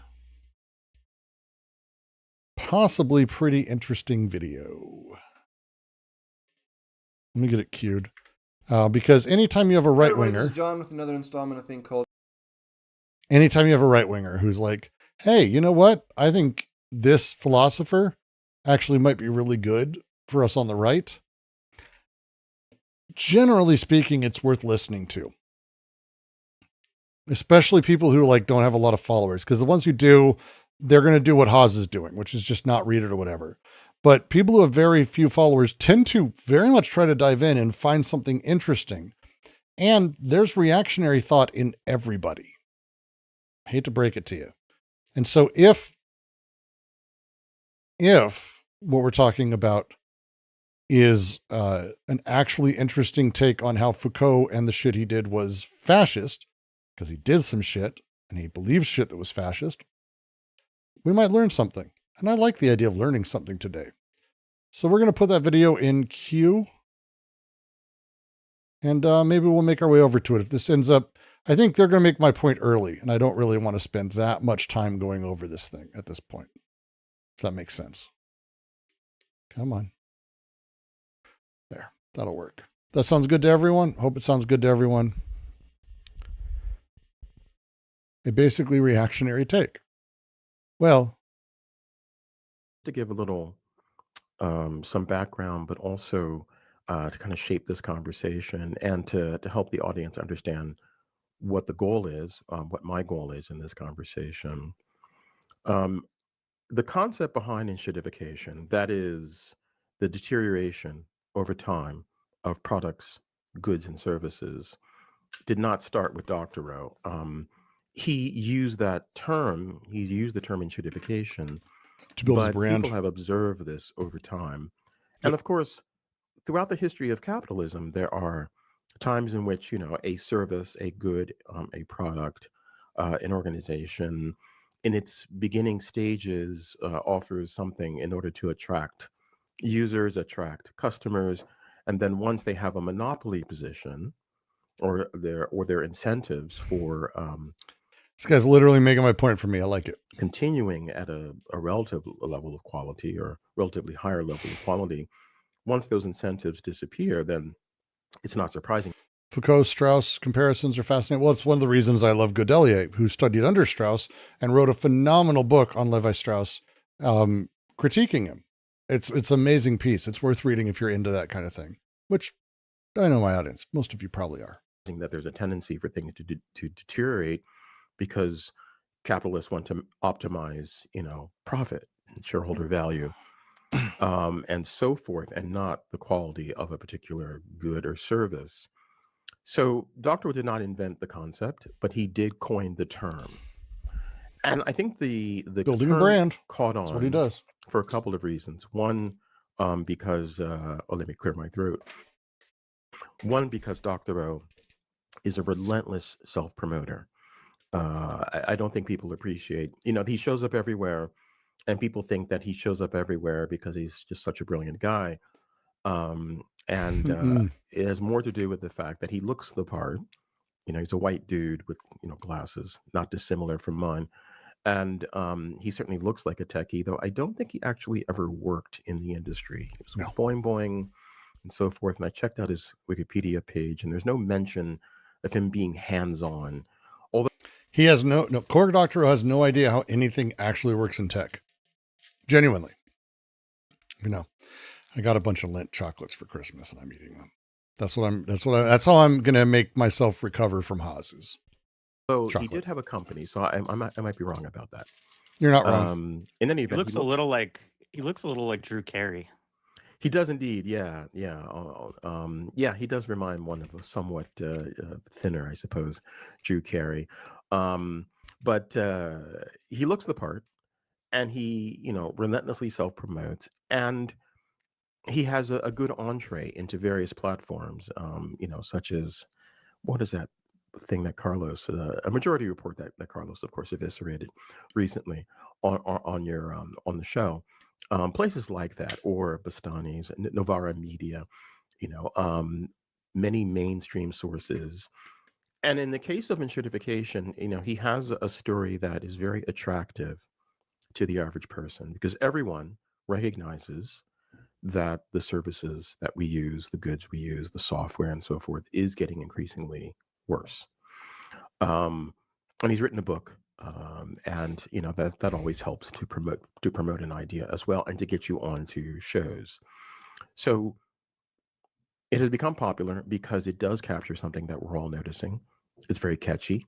Enshittification, it kind of Sounds tells you good. right there. The word right there tells you it's a good marketing hook. And it does indeed capture, as I said, something that is occurring. However, Guys like this, it's a 2005 to 7, somewhere in there. Is the reason we have these guys. Social media is the reason. These people didn't really exist significantly before that. And it's because social media created a very particular apparatus of self-referencing and self-promoting structures that allowed a person to become famous for nothing other than being famous. The Dr. O, Klein, these guys have done nothing but be very effective at posting things, because early on, he knew things. He was connected to these various parts. And so you would follow him, and that following, which you did just because it was, it's better than finding a bunch of RSS feeds. That thing gave him power over his audience. And that power he then used to parlay into connections for books and other things, because clearly people view him as an expert. They don't. But then it retroactively made it the case because he's got a book and a bunch of books, and he writes about this and he talks about this, and people have him as an expert. But it's a self-referencing circle. He's done nothing. He doesn't understand how technology works in any way. And this means that when he says stuff, he has to say it in a way that will just reinforce his own sort of image. And that's all it takes. Just getting bumps. It's really wild. Planned obsolescence. There's really no such thing as planned obsolescence. People don't understand what planned obsolescence is, and it's not really a real thing. There's a wonderful video on explaining how specifically the example everyone uses, which is the light bulb. There's a light bulb that's been on since fucking 1926. Why don't we all have those? There's a very good video from, who did that? 1 second. It's the Christmas lights guy.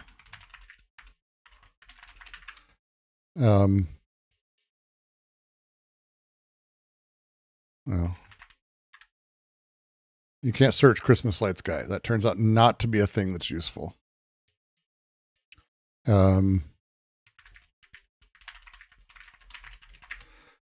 Technology Connections. Thank you. Technology Connections is the guy. He did a phenomenal video. If it's not his most popular, it should be. It is not his most popular. It's not his most popular. Oh my God. Well, to be fair, not his most popular in the 4 to 5 million. Good for him. I forgot how popular he is.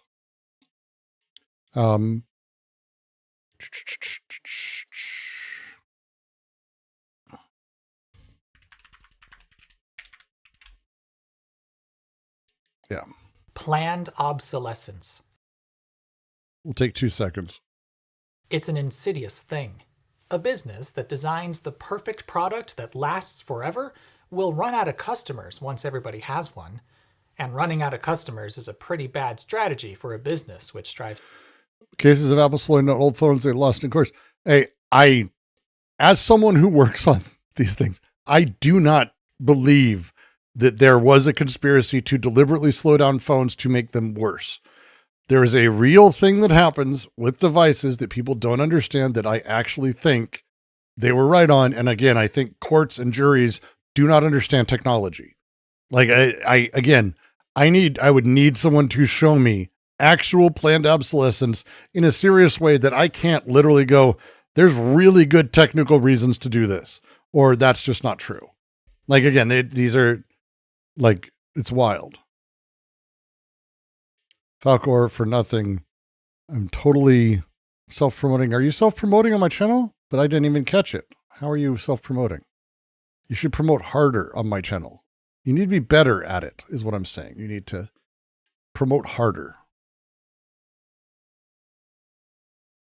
Promote harder. Self-promotion is always fine. Yeah, if you do it here, I may shit on you, so just be careful. To be immortal. This simple reality, when viewed with a slightly twisted mindset, can be seen as a reason to never build the perfect product. And it is often argued, quite convincingly I should say, that companies today are actively making their products worse to guarantee you'll have to buy another one before too long. Planned obsolescence conspiracy specifically when it comes to, I need someone to share that with me. Planned obsolescence is not the same thing as saying, oh, we've got a subscription model we're constantly improving, you have to buy the new one. That's not the same thing either. I need to see actual planned obsolescence that's like outright. Like, it's having things get better and then having people buy new ones is like saying, well, its cars got better miles per gallon, but mine doesn't get better miles per gallon. They're making me buy a new one. It's obsolete. That's long. Now, I'm not here to make any accusations, though I do certainly wish to see us endowed with a right to repair the things we own, and maybe some other things while we're at it. Anyway, though I won't comment on what may or may not be happening. On a note, Nintendo just changed their entire toss that if you have any modifications that are unauthorized on Nintendo Switch 2, they're going to brick the entire console. Anything. Today, between the First and Second World Wars, an actual documented conspiracy between light bulb manufacturers across the globe existed. The Phoebus Cartel, an arrangement between Osram, Philips, General Electric, and several others, True story, established a maximum light bulb life expectancy of 1,000 hours. The organization even conducted tests on each other's products and issued fines to its members when their light bulbs took just a little too long to burn out. This is a true story. Most insidiously, they defined this 1,000-hour maximum after light bulbs with significantly longer 2,500-hour lifespans already existed. That would seem to point straight at planned obsolescence. After all, the lifespan of light bulbs had steadily been going up before the cartel was formed, so surely we were on our way to some sort of everlasting light bulb stopper. The manufacturers coming together to impose an artificial limit like they are known to have done seems on the... Uncle Simric, you have maybe you do know. You're on the way to... They're trying to make it so we actually rent our computers in the cloud. If you can afford to, or if you can begin saving, immediately build a decent level gaming PC with a good amount of storage, because it'll last you a very, very long time. They're never going to, there are major leaps for a while. Now's a good time to do it. But if you don't have a PC that can do basically good things with a 3D setup at all, you are going to be renting a computer in the cloud. Surface at least, nothing but a ploy to sell more light bulbs. And light bulb sales just so happened to increase after the lifespan limit was enforced, which reversed a worrying trend. Sure smells like planned obsolescence to me. I adore this. Beautiful video. I'm linking it so everyone can watch it. We're not going to watch the whole thing because it's a half hour and I don't do the nodding at a video because I would just be nodding at this. Technology Connections is phenomenal. If you don't subscribe, you should. But specifically, he goes on to show how actually the conspiracy to limit the life of light bulbs is positive in every single way, not just for consumers, but for manufacturers and everyone else. He just debunks the entire thing. It's fucking awesome. He's great. It's great. And it's well done. It's well researched and very smart. Very, very smart. I adore him. However, The problem, and that gets me back to what I was saying in the beginning, the problem with his idea is not Dr. O himself. I mean, I don't know Dr. O. I don't care one way or another. What concerns me is the way that people who have commitments that are similar to our commitments, or maybe identical, are responding to this idea. In other words, they're accepting it just as people have accepted, when we talked about Jacobin in the past, have accepted the idea of AI and then just take their critique from whatever the industry is saying. They're taking what Dr. O is saying about so-called enshittification, and they're accepting it as an explanation for how the tech industry is moving right now. So I think what we could do to kind of help the audience, really understand what Dr. O is saying is I created 2 graphics. One that is basically a direct quote from Dr. O from a recent appearance that he did. Well, it was like 7 months ago at the CloudFest 25 event. And if you take a look at the one that's labeled visual for viewers and click on that link. And just in case you're not fully joking, OF 9490, renting computers to people is not socialism for computers. Cloud computing is the most capitalist form of computation and computer usage there is. Definitionally, it is rent seeking outright. It is literally the ownership of any type of production being fully paywalled before you can use it. It's literally the most capitalist thing you could do. Just so you know. If you have any belief that there's anything about it that's socialist at all, you have a fundamental misunderstanding what socialism is in any way. So you should read more on that. That'd be good. And share that with the audience, then you'll see what Dr. O has said, and then we can shape the conversation from there. And is that working? Oh, there we go. Is that the right one?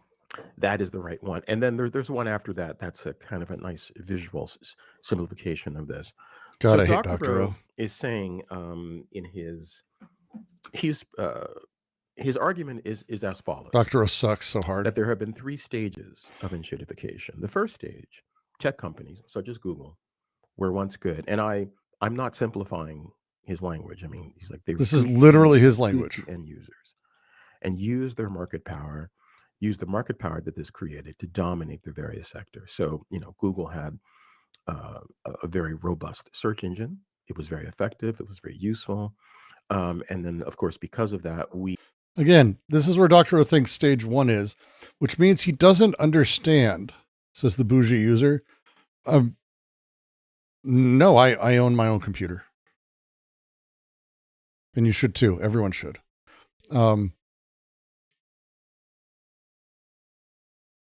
It starts with being good to end users. He doesn't understand how it was good to end users or why, or what the motivations are and the overall structures and machines that were in play here. And we'll get to the critique when they get to it, but it's, for me, fundamentally hilarious. He sees this as like stage 1. We all began to use Google search, which is true. And in stage 2, Dr. O tells us, tech companies abuse their users to attract advertisers by, for example, in the case of Google, manipulating the search results.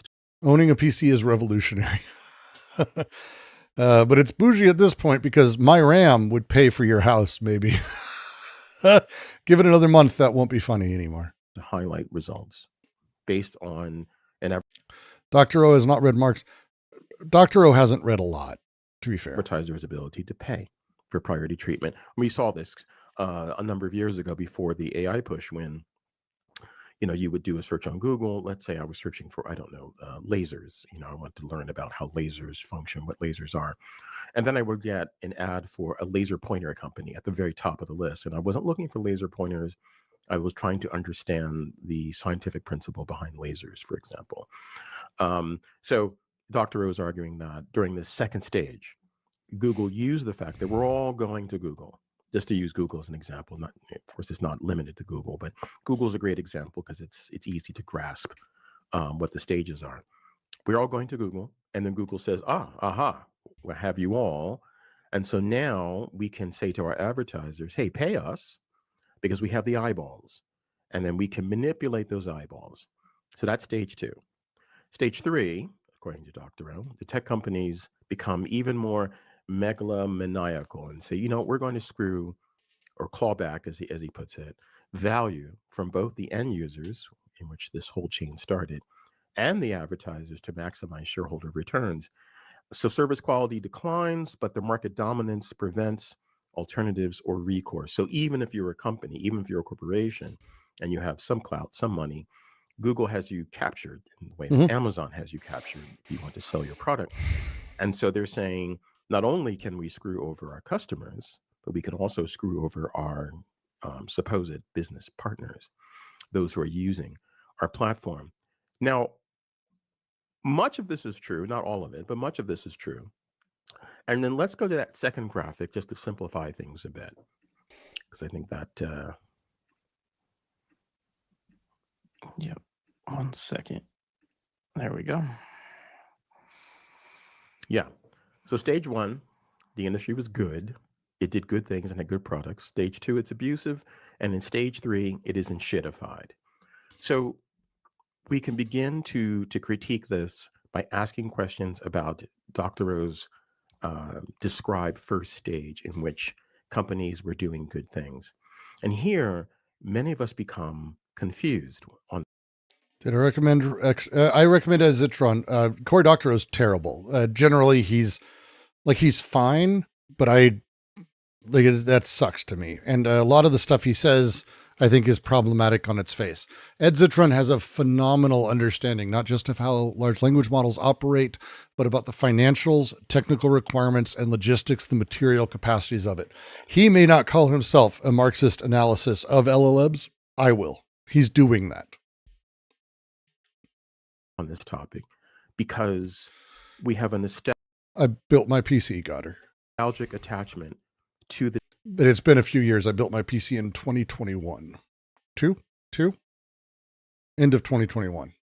Tech that we used in the past when we were younger, or when, say, you started first using an iPhone or what have you. And in those earlier stages of the industry in its consumerist phase, because it's always existed in its military and intelligence services phase, in that earlier stage of the consumerist... If you haven't read Surveillance Valley, Yasha Levine, exiled reporter, not who's exiled, The Exiled is a newspaper of expats in Russia. And Yasha's in LA. He's done phenomenal work. He did Pistachio Wars, which is amazing, sort of a documentary reporting on the water crisis and how it's basically 3 families and California being beholden to pistachios and almonds and their industries, which is horrifying. But he did another piece called Surveillance Valley, where he went through the history of the militaristic underpinnings of how the military made the internet, and not just in DARPA, but actually at the corporatist level too. And it's fundamentally that forever. Phase, when of course Ed Zitron's on YouTube. Better Offline is on YouTube. There's a subreddit, Better Online, always phenomenal. Uncle, if you want to, you should click around here. Go to my top videos, and you'll see 2 videos on AI. One that is about how AI is not intelligent, it's just more capitalism, and another one about how they built AI to groom children for their own Epstein machine, and they're both quite serious and not good. They were indeed trying to attract customers. I have 256 gigs of RAM in my machine.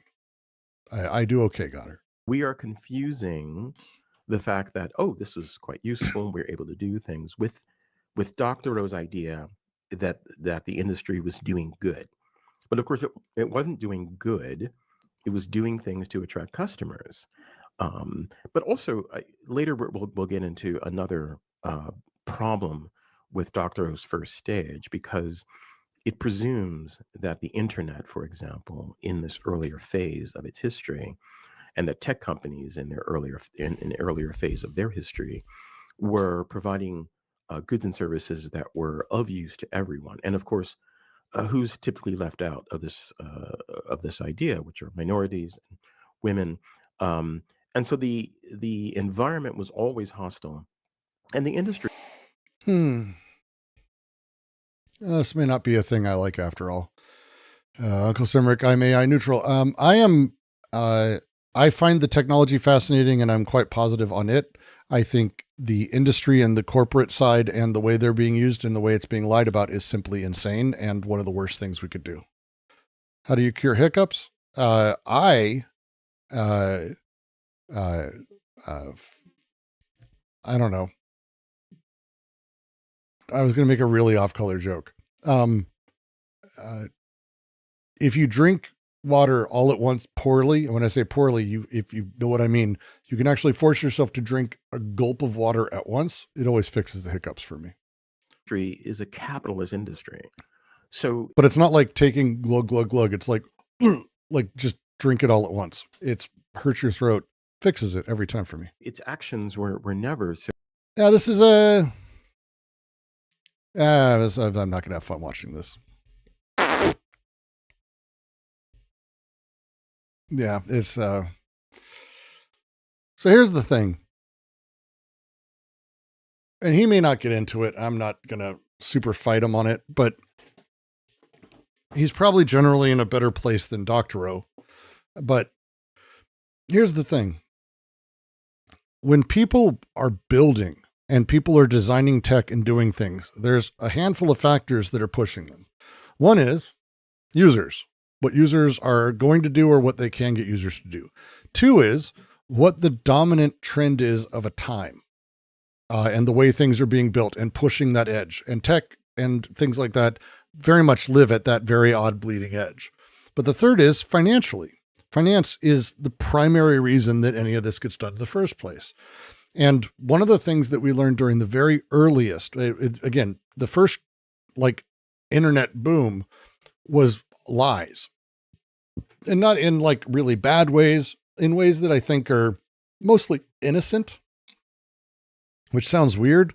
Like pets.com, no one started pets.com and started it going thinking, I'm going to fucking screw over everybody by building all these warehouses. Like that's not what they set out to do. The problem was that the internet infrastructure, communication, technology, all these things weren't quite ready for a warehouse-based delivery method. Delivery wasn't even at that position. Delivery was incredibly expensive, and there wasn't anyone at scale enough. But pets.com, again, and Ed made this point the other day on his thing, Ed Zitron, pets.com wasn't a bad idea. That's not why it failed. Pets.com was a fucking, obviously, a multi-billion dollar idea because there are multiple companies now that are literally just what pets.com was doing. They were too early and the world wasn't ready for it. So again, the dominant diagrammatic of how things can function at a time matters a lot. When Google was really getting its thing, and it wasn't the only one, Metacrawler was a search engine that used search engines, for example. If you're old enough, you remember there's Lycos, there's Yahoo, there's Ask Jeeves, there was a million of these. And every search engine was kind of crap. Google had a very particular thing they set out to do. And the reason I think you can make it a meritocratic argument that they versus others who are also backed by lots of capital, lots of things, they figured out a way to get people to things they were looking for quicker. But the money and the way that they were financially set up was not that they had to make cash. They had to get eyeballs, because the way tech worked and did for a very long time until now, and I think now we see it more nakedly. The idea is, how much money will my stock be worth in 5 years or 10 years? And with Google, they could go, hey, you give us a bunch of money now, you'll get a percent of the company. You'll get 100,000 shares, 20,000 shares. And when we go public, or after we go public, when it's really big, what we're going to be able to do is go a 15x or 20x. And when they have a ton of users, they don't need to tell you how they're going to make money. That doesn't matter. At some point, though, it does. And so if you start looking at when Google started changing how AdWords functioned or where ads started showing up, it's as they started to bring on finance people, as finance people got more involved in the product because they needed to pay back the investors. they needed to recapitalize what they had built. And they did it slowly and piece by piece. And then over time, they needed to be able to say that people who would buy the stock, their investment would not be neutral, that they would double their money in 2 years or 5 years. That time frame's a lot shorter now. It's like 18 months, which is insane. But it used to be 5 to 10 years. That thing meant that you'd be able to get a lot of money as long as you could keep noise and users and throw the rest down the hall. What this does fundamentally is build shitty products. That's how it works. Because if you don't give a fuck about how you're going to make money down the road, you're not building it into the beginning. You're not building it into the product, which means you're making a shitty product that will naturally change. You're fundamentally building shitty products from day one. For those of you who don't know, I come from 20 fucking years in technology and video games with multiple major awards, major successes, tens of millions of users. I've done the thing. I've worked in the thing. I've broken ground on the thing. I've given keynote addresses at fucking CES. This is a thing I've experienced and I've watched internally, externally, in a billion different ways at companies like Facebook, companies like Twitter. This process is real. All they care about is as they start pulling back on, that's what happens. But it's not that it becomes shittier. That's shit product from the start because it can't exist without free money, which means it's a shitty product. You are the thing that they're using to get more money.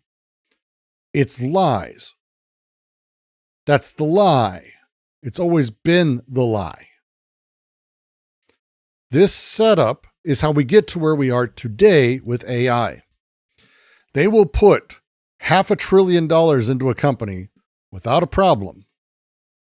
Oracle, for example, will put $500 billion into multiple companies without a problem because they believe that investment in 18 months or 2 years will make a ton of money. AI, let's talk LLMs, ChatGPT, Grok, and things like that. Everyone's using them because they're fun. Like they actually don't have really good conversion numbers. If you didn't know, it's actually really weird how low the numbers are when you actually break into it because people end up building multiple accounts. Power users have 5 or 10 accounts that they're maxing. The stats are fucky. We'll just say the stats are fucky. But up front, it's just an experiment. It's a fun thing that they found fun, so they gave it to you. This is, by the way, how most of these things start. It's like, oh, this is kind of fun.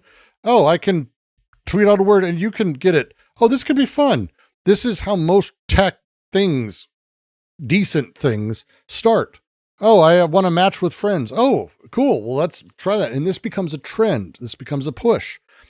And what happens over time is, yeah, that's cool. Oh, I need to get money. I need to do that. My company, I did a crypto thing, sort of.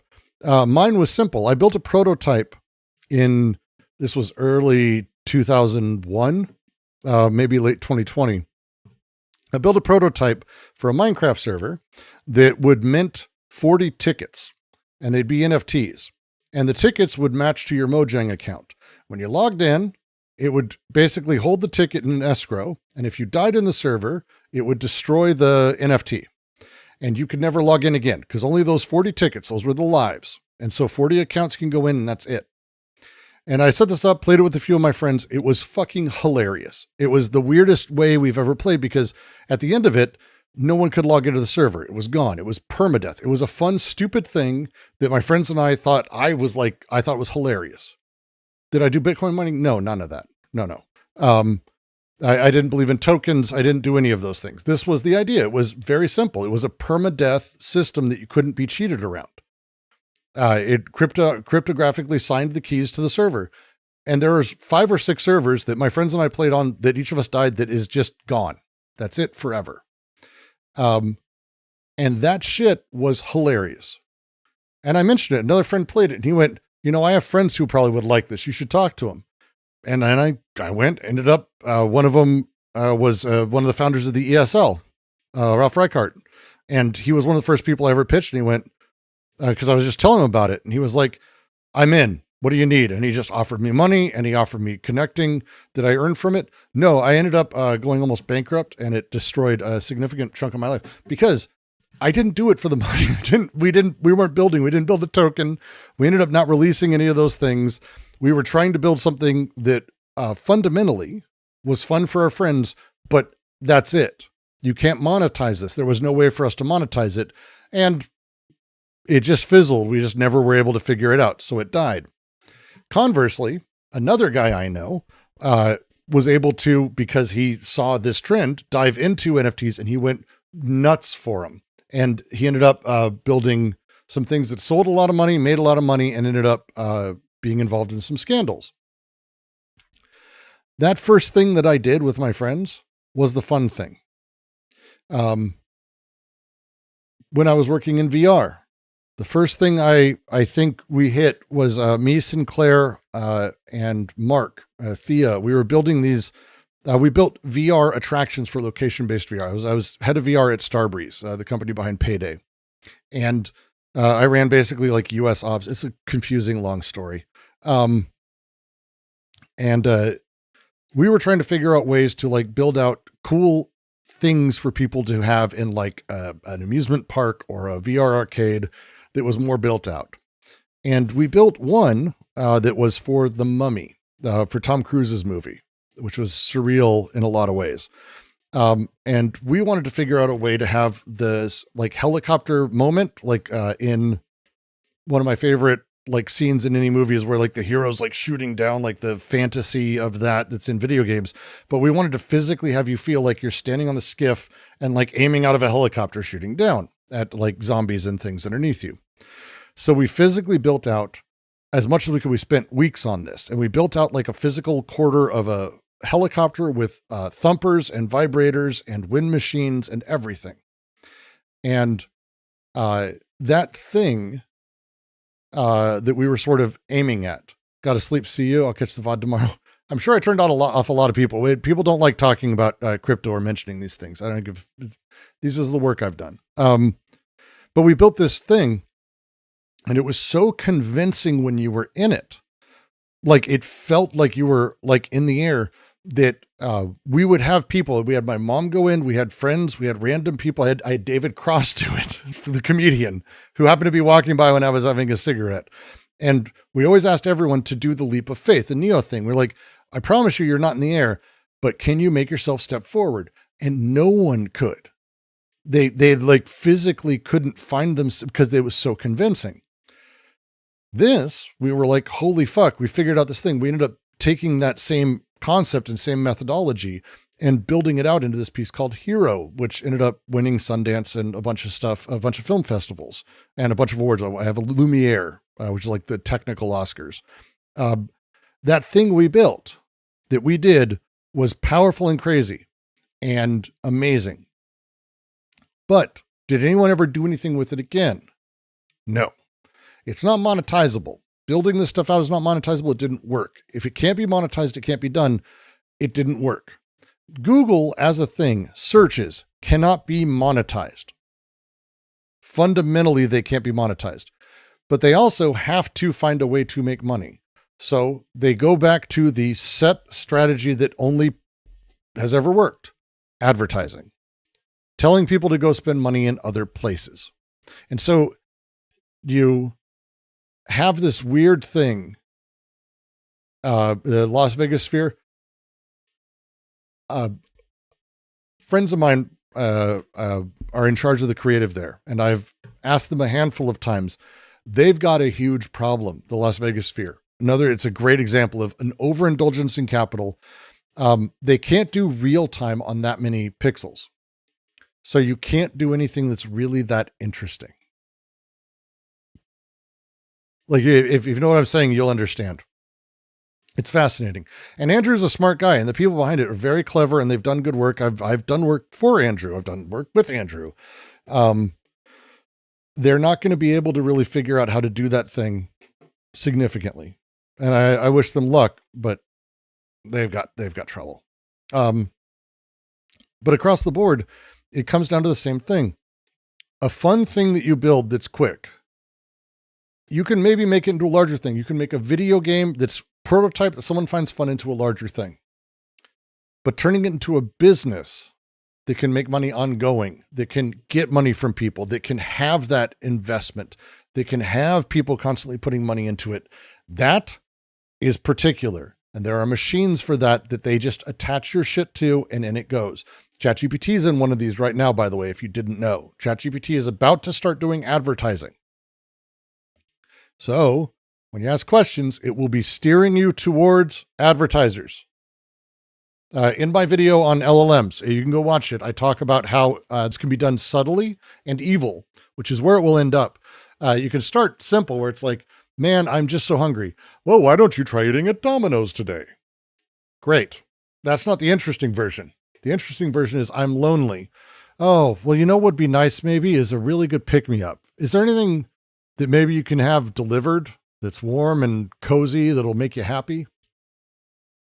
AI can do this. I actually show how Google Gemini did this for me by prompting it it's crazy how easy this is.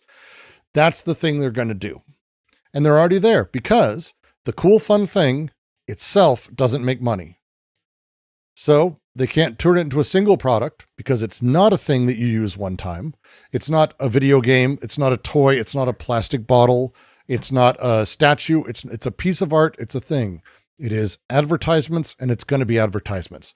And when it's not advertisements anymore, it's going to be gambling and prediction markets. And then we're in hell even more.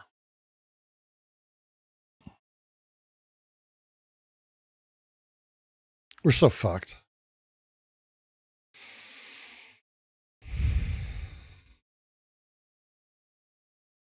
We're so fucked. But that's the problem with enshittification. It assumes that there was a good product at one time. And if you mean by good product that it's fun for the users, then I would argue the ultimate example of enshittification is heroin. That would be my argument. Heroin's great for the end user until they have to pay for it. And this is the fundamental thing. They're building stuff that's simple and fun, that isn't connected to anything in the real world, as a one-off, that gets people addicted, that gets people playing, that gets people coming back to it. And that setup, that fun thing, then gets turned into the larger things. The big difference between Ed Zitron and Corey is that Ed stays in his lane. Yeah, Ed knows absolutely his limits. And he's actually said, I don't know stuff. Corey always knows everything. God, he sucks. God, he sucks. We're heading towards universal basic income. AI is not going to take any jobs. So that's just to let you know, that will never happen. AI has not and will not take any jobs. Period. They're lying. Oh. Some bleak, have some free money for this trying times. Would you like an egg in these trying times? I thought that's what it was. I thought it was dongs, but I didn't want to say that because I have to make a joke when I do, and inevitably. Thank you for the 50,000 dongs. I just love saying it, but I didn't want to say it if I was wrong because then I'm an asshole. Man, I miss traveling to Vietnam. Man, I miss traveling. Fuck, I used to travel so much for fucking work. God damn it, I miss traveling so much. This is why my dream of making films died. I want to make movies, but it'll be my money and gambling money.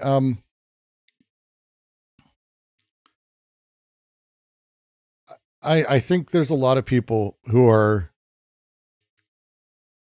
it's not AI. There's no money being put anywhere except AI.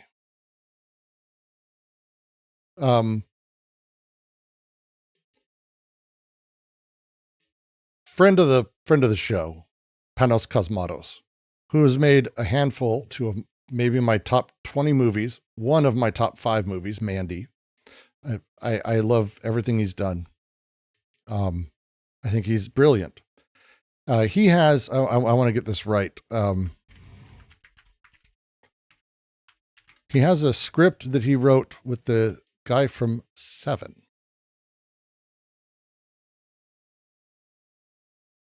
called Flesh of the Gods. So if you can imagine, the director of Mandy. This is Panos. Very good guy. It's a highlight of my life that we both happened to debut at Sundance at the same time. We both got like really, really baked.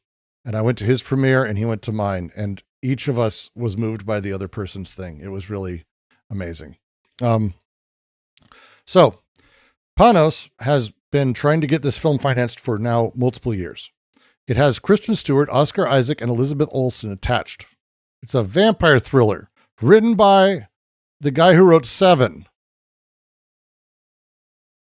Okay? And if you see the title, cannot secure the money to shoot. Panos, I can tell you this right now, and he may correct me. This is not a $50 million movie. That's not Panos' thing. There's no way he's asking for silly amounts of cash. Yet. He can't get that money to shoot. I have other friends with insane directors and products attached that can't get money financed.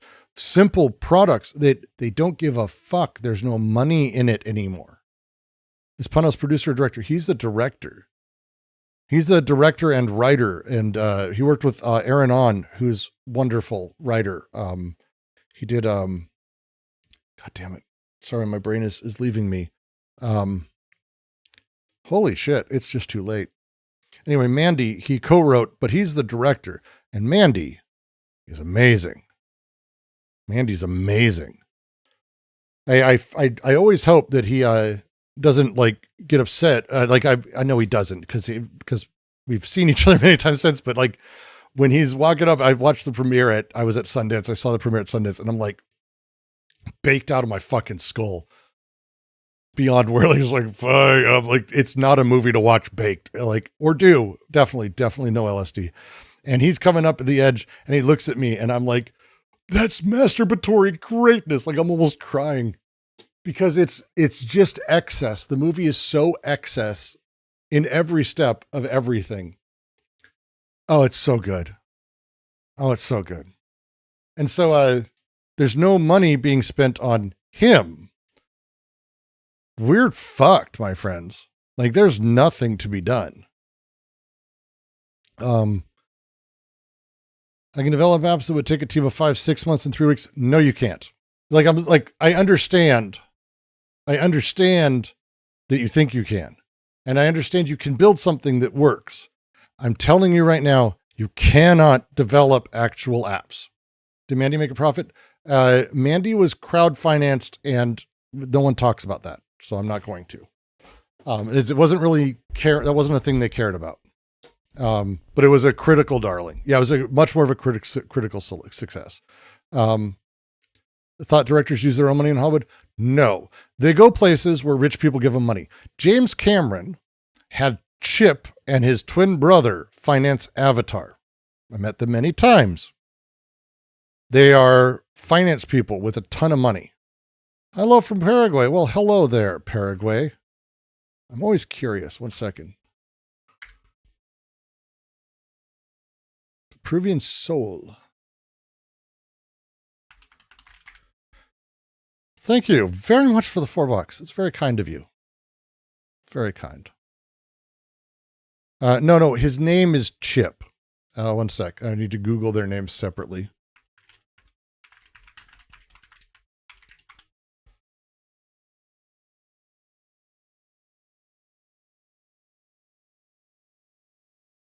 So this is TSG Entertainment. I think. Wait. Yeah, TSG Entertainment. So this is Chip's company, Chip Seelig. It is an American film finance company. That's what it does. That's its entire thing. And it funds everything Fox does for the most part. So he was the partner at Dune Entertainment and at Magnetar Capital. Okay. This is not a person who isn't in finance already.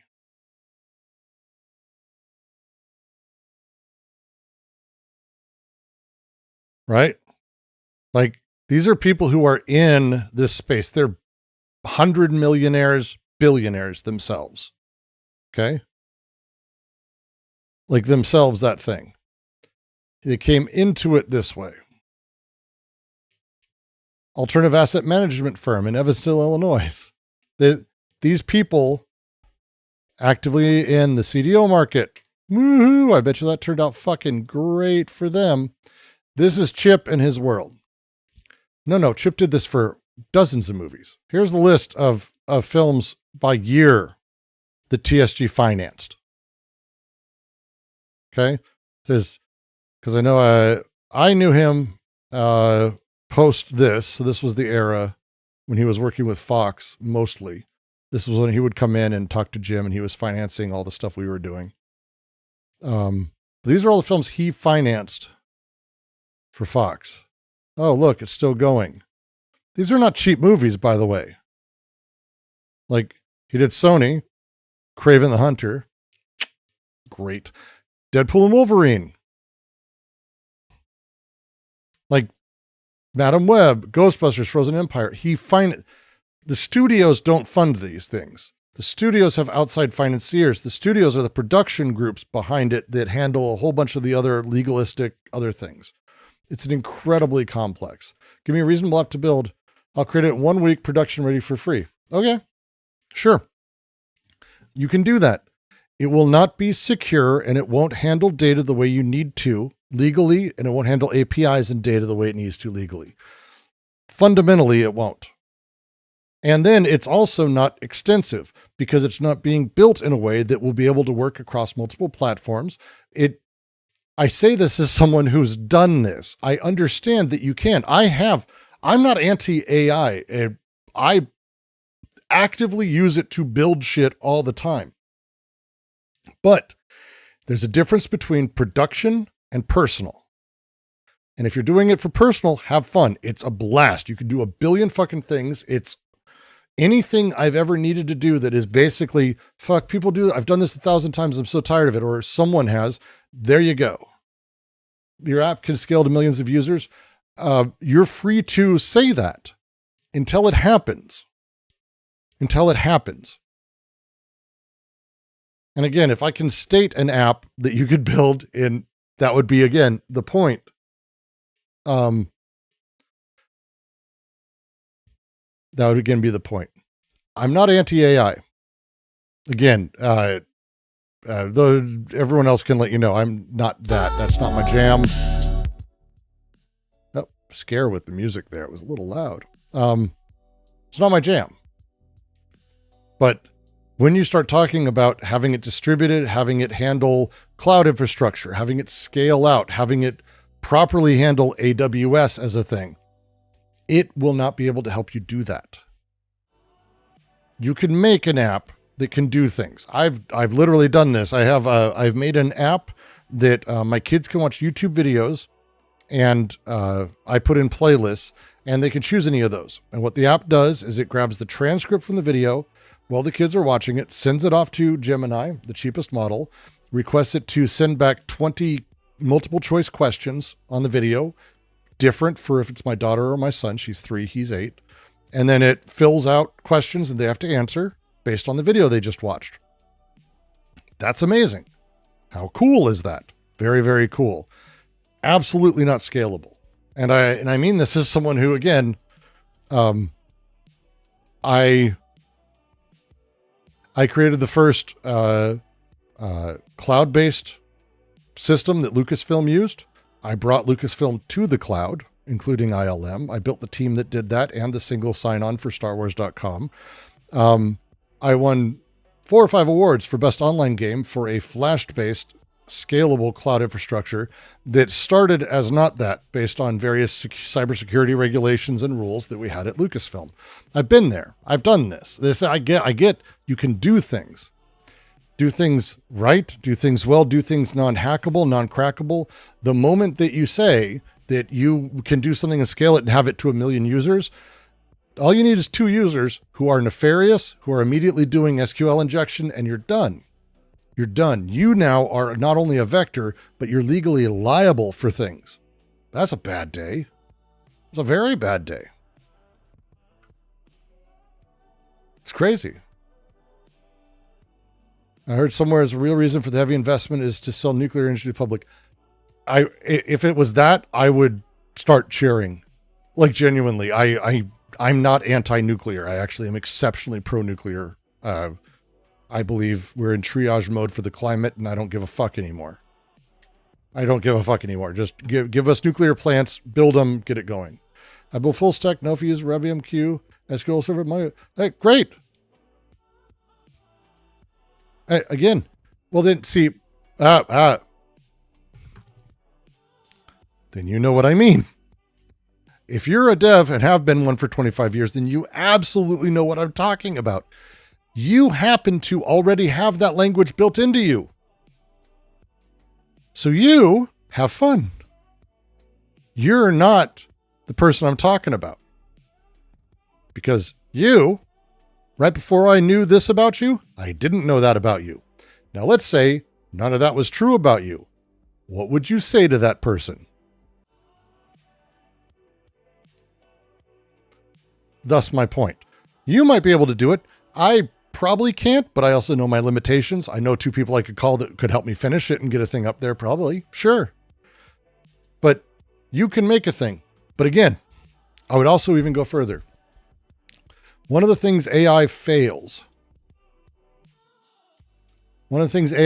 at is the multivalent way that construction and technological building within a group of people who are multidisciplined automatically raises the product beyond what any one person is capable of. No matter who they are, no matter how good an engineer, how good a designer, how good an artist, the force of working together and the force of having to figure something out makes something better than anyone says. And I think that's a thing that AI can't make up, because ultimately it's naturally bending to the normative. It's not going to come up with a clever way to do X, Y, and Z. You might, but it won't know what to do with that, because again, a clever way that's new code, it'll see as a bug or non-normative code and it'll change it. The challenge with AI is it's as good as a thing that's been done 10,000 or 1,000,000 times. That stuff, it'll fucking nail. You can create a really cool app or game that runs locally. Yep, absolutely. And I think that's what I said. Do that. Have fun. Enjoy yourself. Scaling to users. I actually wouldn't even put it, I'm sure you're lovely. It's not directed at you. You may be able to do it. I would put it that I don't think most developers could actually do that, to be frank. Like, if that makes sense. Like, I think most people don't understand the levels. If you build real production systems, yeah, again, you know you, but you know what I'm saying. I'm not talking literally to you. I'm talking to OF9490, which isn't your fucking name. I'm talking to a person online who's like, I can scale to this. Odds are, no, you can't. You might be able to. You are an exception, and you know you're an exception. That's why you probably know exactly how in demand you are as someone who's been able to do this 25 years. And you look at and go, hey, my job's not in trouble, which it's not. No AI is going to be able to replace what you do. You know this. You know this. But your bosses don't. Your bosses are dumb as shit. The business bosses. Or the shitty engineer bosses, which also dumb as shit.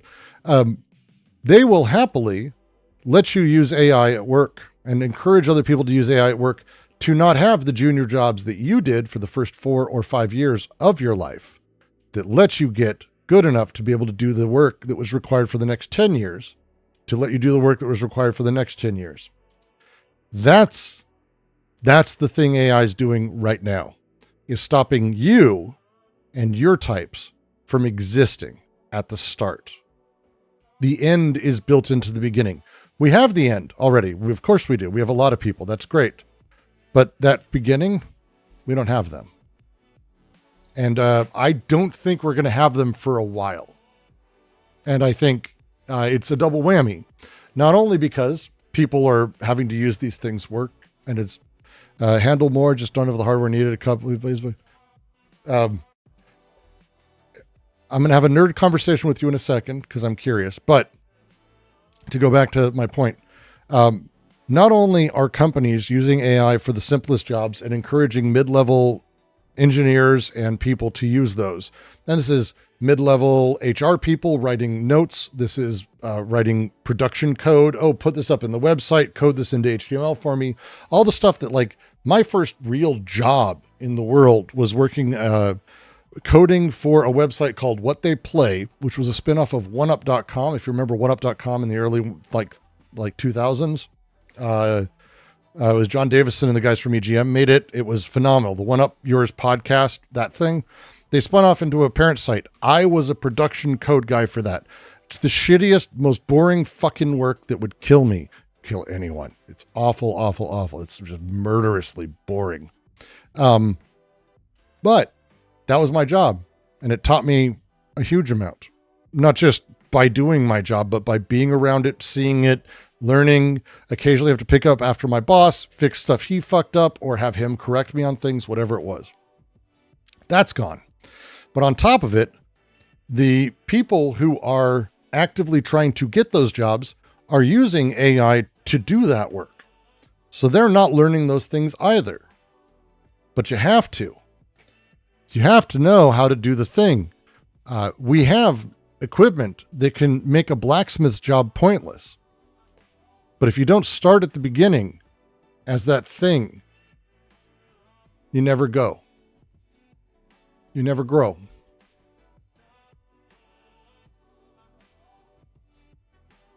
That's the part that scares me, OF.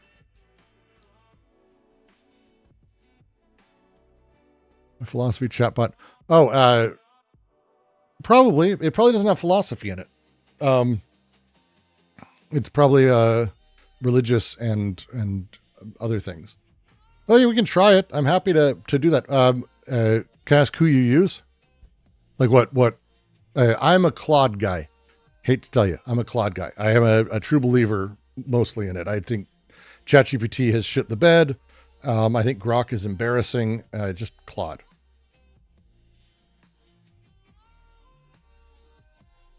Have you trained AI for philosophy? I'm going through the process right now of learning how to build a RAG, which is new to me. For those who haven't been around, I like playing with the tech. It's how I built my Minecraft thing I mentioned earlier, is I just wanted to learn how crypto worked and NFTs worked. And so I built a junior chain on some shitty, I think it was Flow like language. I do that. With LLMs, I learned how to build my own long ago, like 2019, 2020, that was embarrassing and hilarious. But now I'm trying to build a RAG based around philosophy, which is not easy, by the way. But I want to be able to go, hey, find me all the quotes from books that are about X, Y, and Z, and have them just show me the fucking quotes or the things about that. Use the cheapest ChatGPT. I'm not trying to make money off it right now. It's more of a demo for clients. I would argue, and I will send you $5 if it's not the case, because I've had this conversation with a handful of people. If you switch to Claude, and I use Klein in Visual Studio Code because I've been Visual Studio forever, so I'm just more comfortable in it. So I don't do Claude Code or any of that other shit. If you're one of those, you're on your own. But if you switch to Claude and you try it and put up Opus as the planning, and then the smallest, cheapest model that they've got, still 4.5. I think it's called, one sec, let me, Haiku. I've built entire programs for under $2 because it's stunningly effective.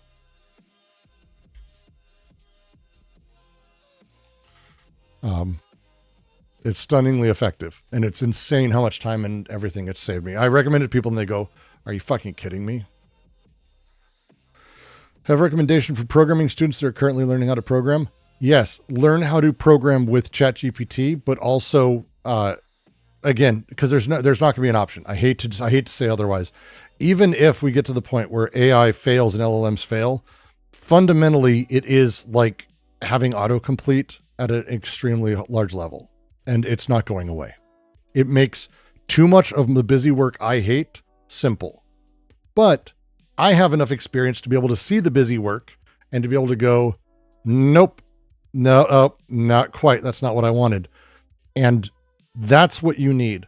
So if you're going to need to learn to code, it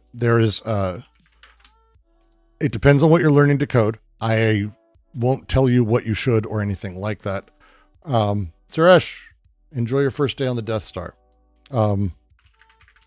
But there's a coding game is one I'm going to be having my kids start as soon as he's old enough. And it's codinggame.com. I'll just fucking link to it. They do not sponsor me. I can't even imagine how they would. They're games that are about coding. It's the best way if you want to actually jump in and be able to run at it and be able to like get used to, recognizing code, a fluency in code. See, you're literally, and you knew this the whole fucking time I was talking. You're not who I'm talking about, OF. You know 100% that you are the fucking unique fucking needle in a haystack, though. Code in Game is amazing. I cannot recommend it more. It's fantastic. There are a lot of games out there that literally are just about coding, by the way. Code Combat is a thing I use to practice my Python with, and it's 100% worthwhile. You need to be able to play these games and get good at recognizing the code. When I say recognizing, there are patterns and setups where you're just like, oh yeah, there. You still have to read it and slow down, but the ability to recognize locations in it, that will accelerate and help you. That leapfrogs. People aren't doing this.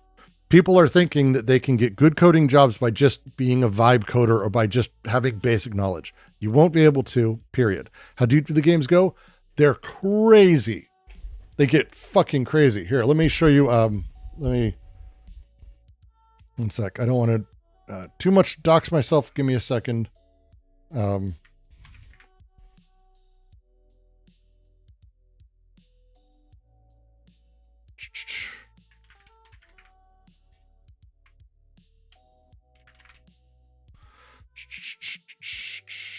Good to do. This has been so. Yeah, this will be great. All right, well, we'll jump back. We'll do a quick. Yeah, this will be fun. Actually, this could be fun. We're gonna go back to YouTube, and we're gonna go through a few things. I'm gonna show you some fun games. All right, let me see if I can figure out how to do this.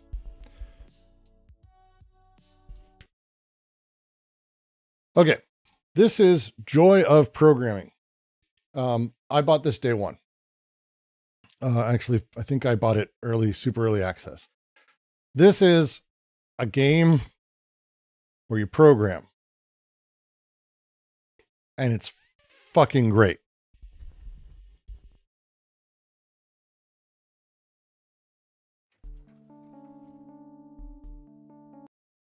It explains it's a Python. It's Python, by the way. It's Python. I think it does Java at some point too, but it's Python. But it runs through. Python is an interpreted programming language. It's very simple up front. Want to talk to me earlier? I was going to move along, but I can't hang out. I had nerd question. What was it I was going to ask about? I can't remember. You can go on. I hope you sub though and show up again. I'd love to annoy you at some point. And join the Discord, discord.gg/DGQC. There's stream notes and suggestions. You too, OF. Jump in, send videos, drop a note, say hi. Always good. We do a lot of philosophy readings there. You're welcome to join those. But this is literally, it's so great. This is so fucking good. It's literally learning to program the delivery of code. If anyone knows, you'll recognize stuff, but it's very simply put in, learning the things, where it goes, what commands do what, right? It's a long game. Skip ahead. And eventually you get to here. This is far down the road, but you get to here. Can anyone get into programming? Absolutely. Absolutely anyone can get into programming. I recommend Python or Lua as a starting place. Everyone's got their opinions on that, whatever. Python and Lua are my jam. They're the most versatile and you can kind of do almost anything with it. And the learning of both of those, if you only choose one, I would say Python. The style of things, the logic of it or language of it, I think transfers nicely to other things when you make those moves. My opinion, but yeah. OF may yell at me and disagree. Programmers may, but I think it's pretty fair. But this is going through the process of all of this stuff, learning it. Every level is literally just doing code. It's great. Now, the winner of this always is the greatest set of games that have ever been existing, ever. Zachtronics games. Now, if you aren't a programmer, this is a hell of a deep thing to jump into. Not as hard as you may think. Not as hard as you may think. But this is, if you are a skilled programmer and you don't know of Shenzhen.io or these others, you're welcome. This is like the most fun game that like really tickles your brain. It forces you to write code to do things. And it's low-level code. It teaches, I'm not good at these games, but it makes me understand when my engineer friends would talk about low-level code versus what I do. Have I completed the game? No, God, no.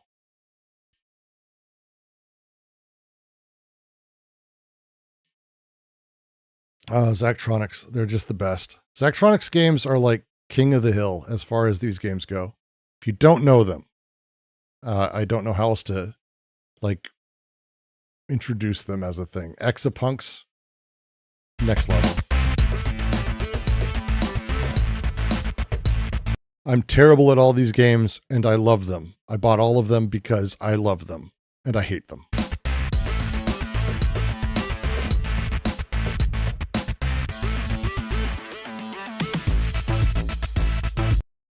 So this one is amazing because it has zines in it that teach you about what's going on and how to do stuff as it goes on, which is really cool because it's very in universe. And then you actually write code to replicate viruses. These games, yes, but they're not useful languages. These are, again, to learn the logic of it. I would not say these are useful languages. I think I think they have multiple games in assembly.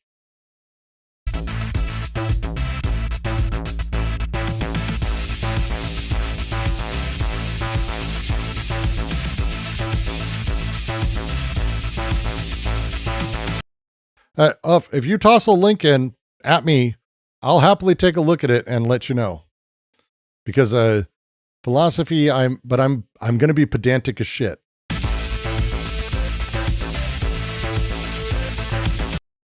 It's next level. All of Zachtronics games are fucking just, it's not even like fair as far as I'm concerned.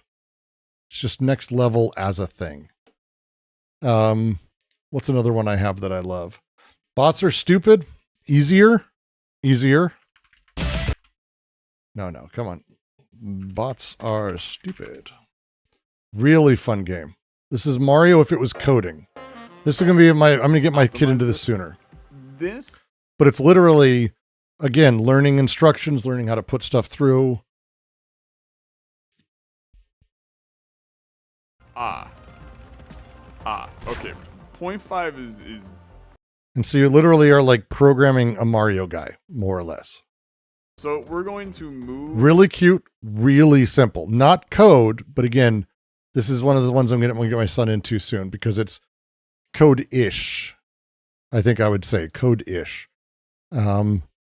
Let's see if I've got, let's see, because I have too many of these. I love games that play with code in the real world. One sec. I used to play a competitive one. I can't remember the name of it. Really not fun, honestly. Some of these are hilarious. Can't remember. There's a few. These would be my list. Yeah. For editing videos, is Resolve or Premiere better? Resolve is a one-time purchase and free if you just want to use it. I use Resolve. DaVinci Resolve is phenomenal. If you can, look for one of these on sale. These things. It's a speed editor. Again, if you're going Resolve, if you can find one on sale new, they come with a copy of DaVinci Resolve. Worth it. Period. Worth it. Just great. Just great. What was the name of that game? God damn it.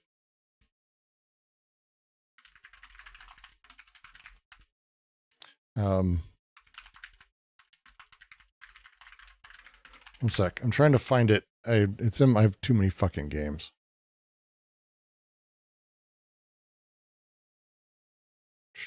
It's not finding it. I'll have to look for it. But these would be on my list of things, I think is what I would say. These are on my list. The first one would be Joy of Programming. It's actual code. It's Python. You're going to learn fucking coding. You're going to fucking learn code. And it's great. It's great. It's super fun. The dev is really responsive. His Discord is great, really kind, really nice. I really like them. These can be just straight fun and build interest, but at some point it helps to do the boring thing in a fundamental.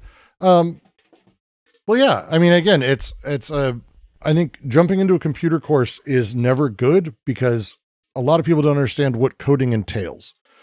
These games are good in the sense of like this way. I'm starting my kid on this one, the Mario thing, because it's like move this, do this, and it's like a logic game of ordered things where you send stuff. It's like basic programming. Pun and not, I guess. Like it's that. But Joy of Programming, I think, is unique, and it's why I'm pushing for it because it's not like Zachtronics games that are like quick and exciting. This is actually kind of what programming is like in the real world. This isn't really a game as much as it's like a simulator. I think understanding the stack is more important than actual programming. I think if you don't have a grasp on programming, understanding the stack, and I've worked for people who claim to be able to do this, I think the knowledge becomes useless. But like this is fucking code, Ms. Dixon. Because I understand what you're saying. This is fucking code.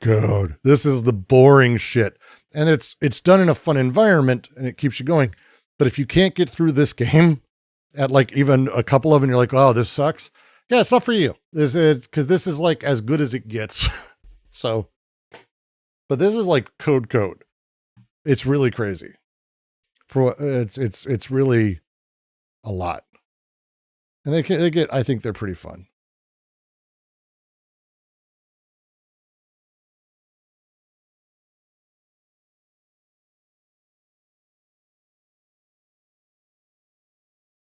Okay, the crane moves over. It's teaches you how to write debug. It's crazy.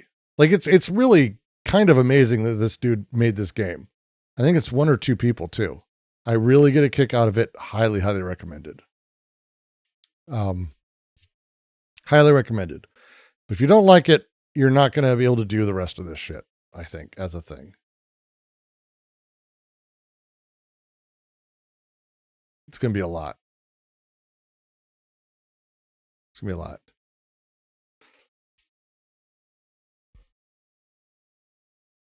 Yeah, that's probably how I'd phrase it. So, all right. But we are reaching the end of the evening because it's 2 a.m. This has been fun, except for the parts where it wasn't. It still was fun. Thank you all for joining. It's appreciated. Tomorrow, noon, Pacific time. 10 hours from now. we're finishing Anti-Oedipus's third reading. If you can believe that. Tomorrow we're finishing Anti-Oedipus for the third time, which means, for those of you who are excited, the new year, the following week, we're starting Anti-Oedipus. So, hey, we actually are ending, and we didn't even intend this. We're ending in the year. Like, how lucky is that? So we'll be doing a New Year's stream Thursday. We're going to be doing stuff. We've got a whole bunch of stuff going on. So we're going to be streaming tomorrow a lot. But for now, support, love the channel, join us, say hi, all that good stuff. We'd love to hear more, love to see you more. And if you can, patreon.com/DGQC. And I think with that, let me see who I can send you to. I thought I saw that Aiko was live, and I think she was doing stuff that's real world and not just pure drama. I don't feel right sending people to like the pure crazy drama streams, but Aiko is doing Duncan Trussell stuff.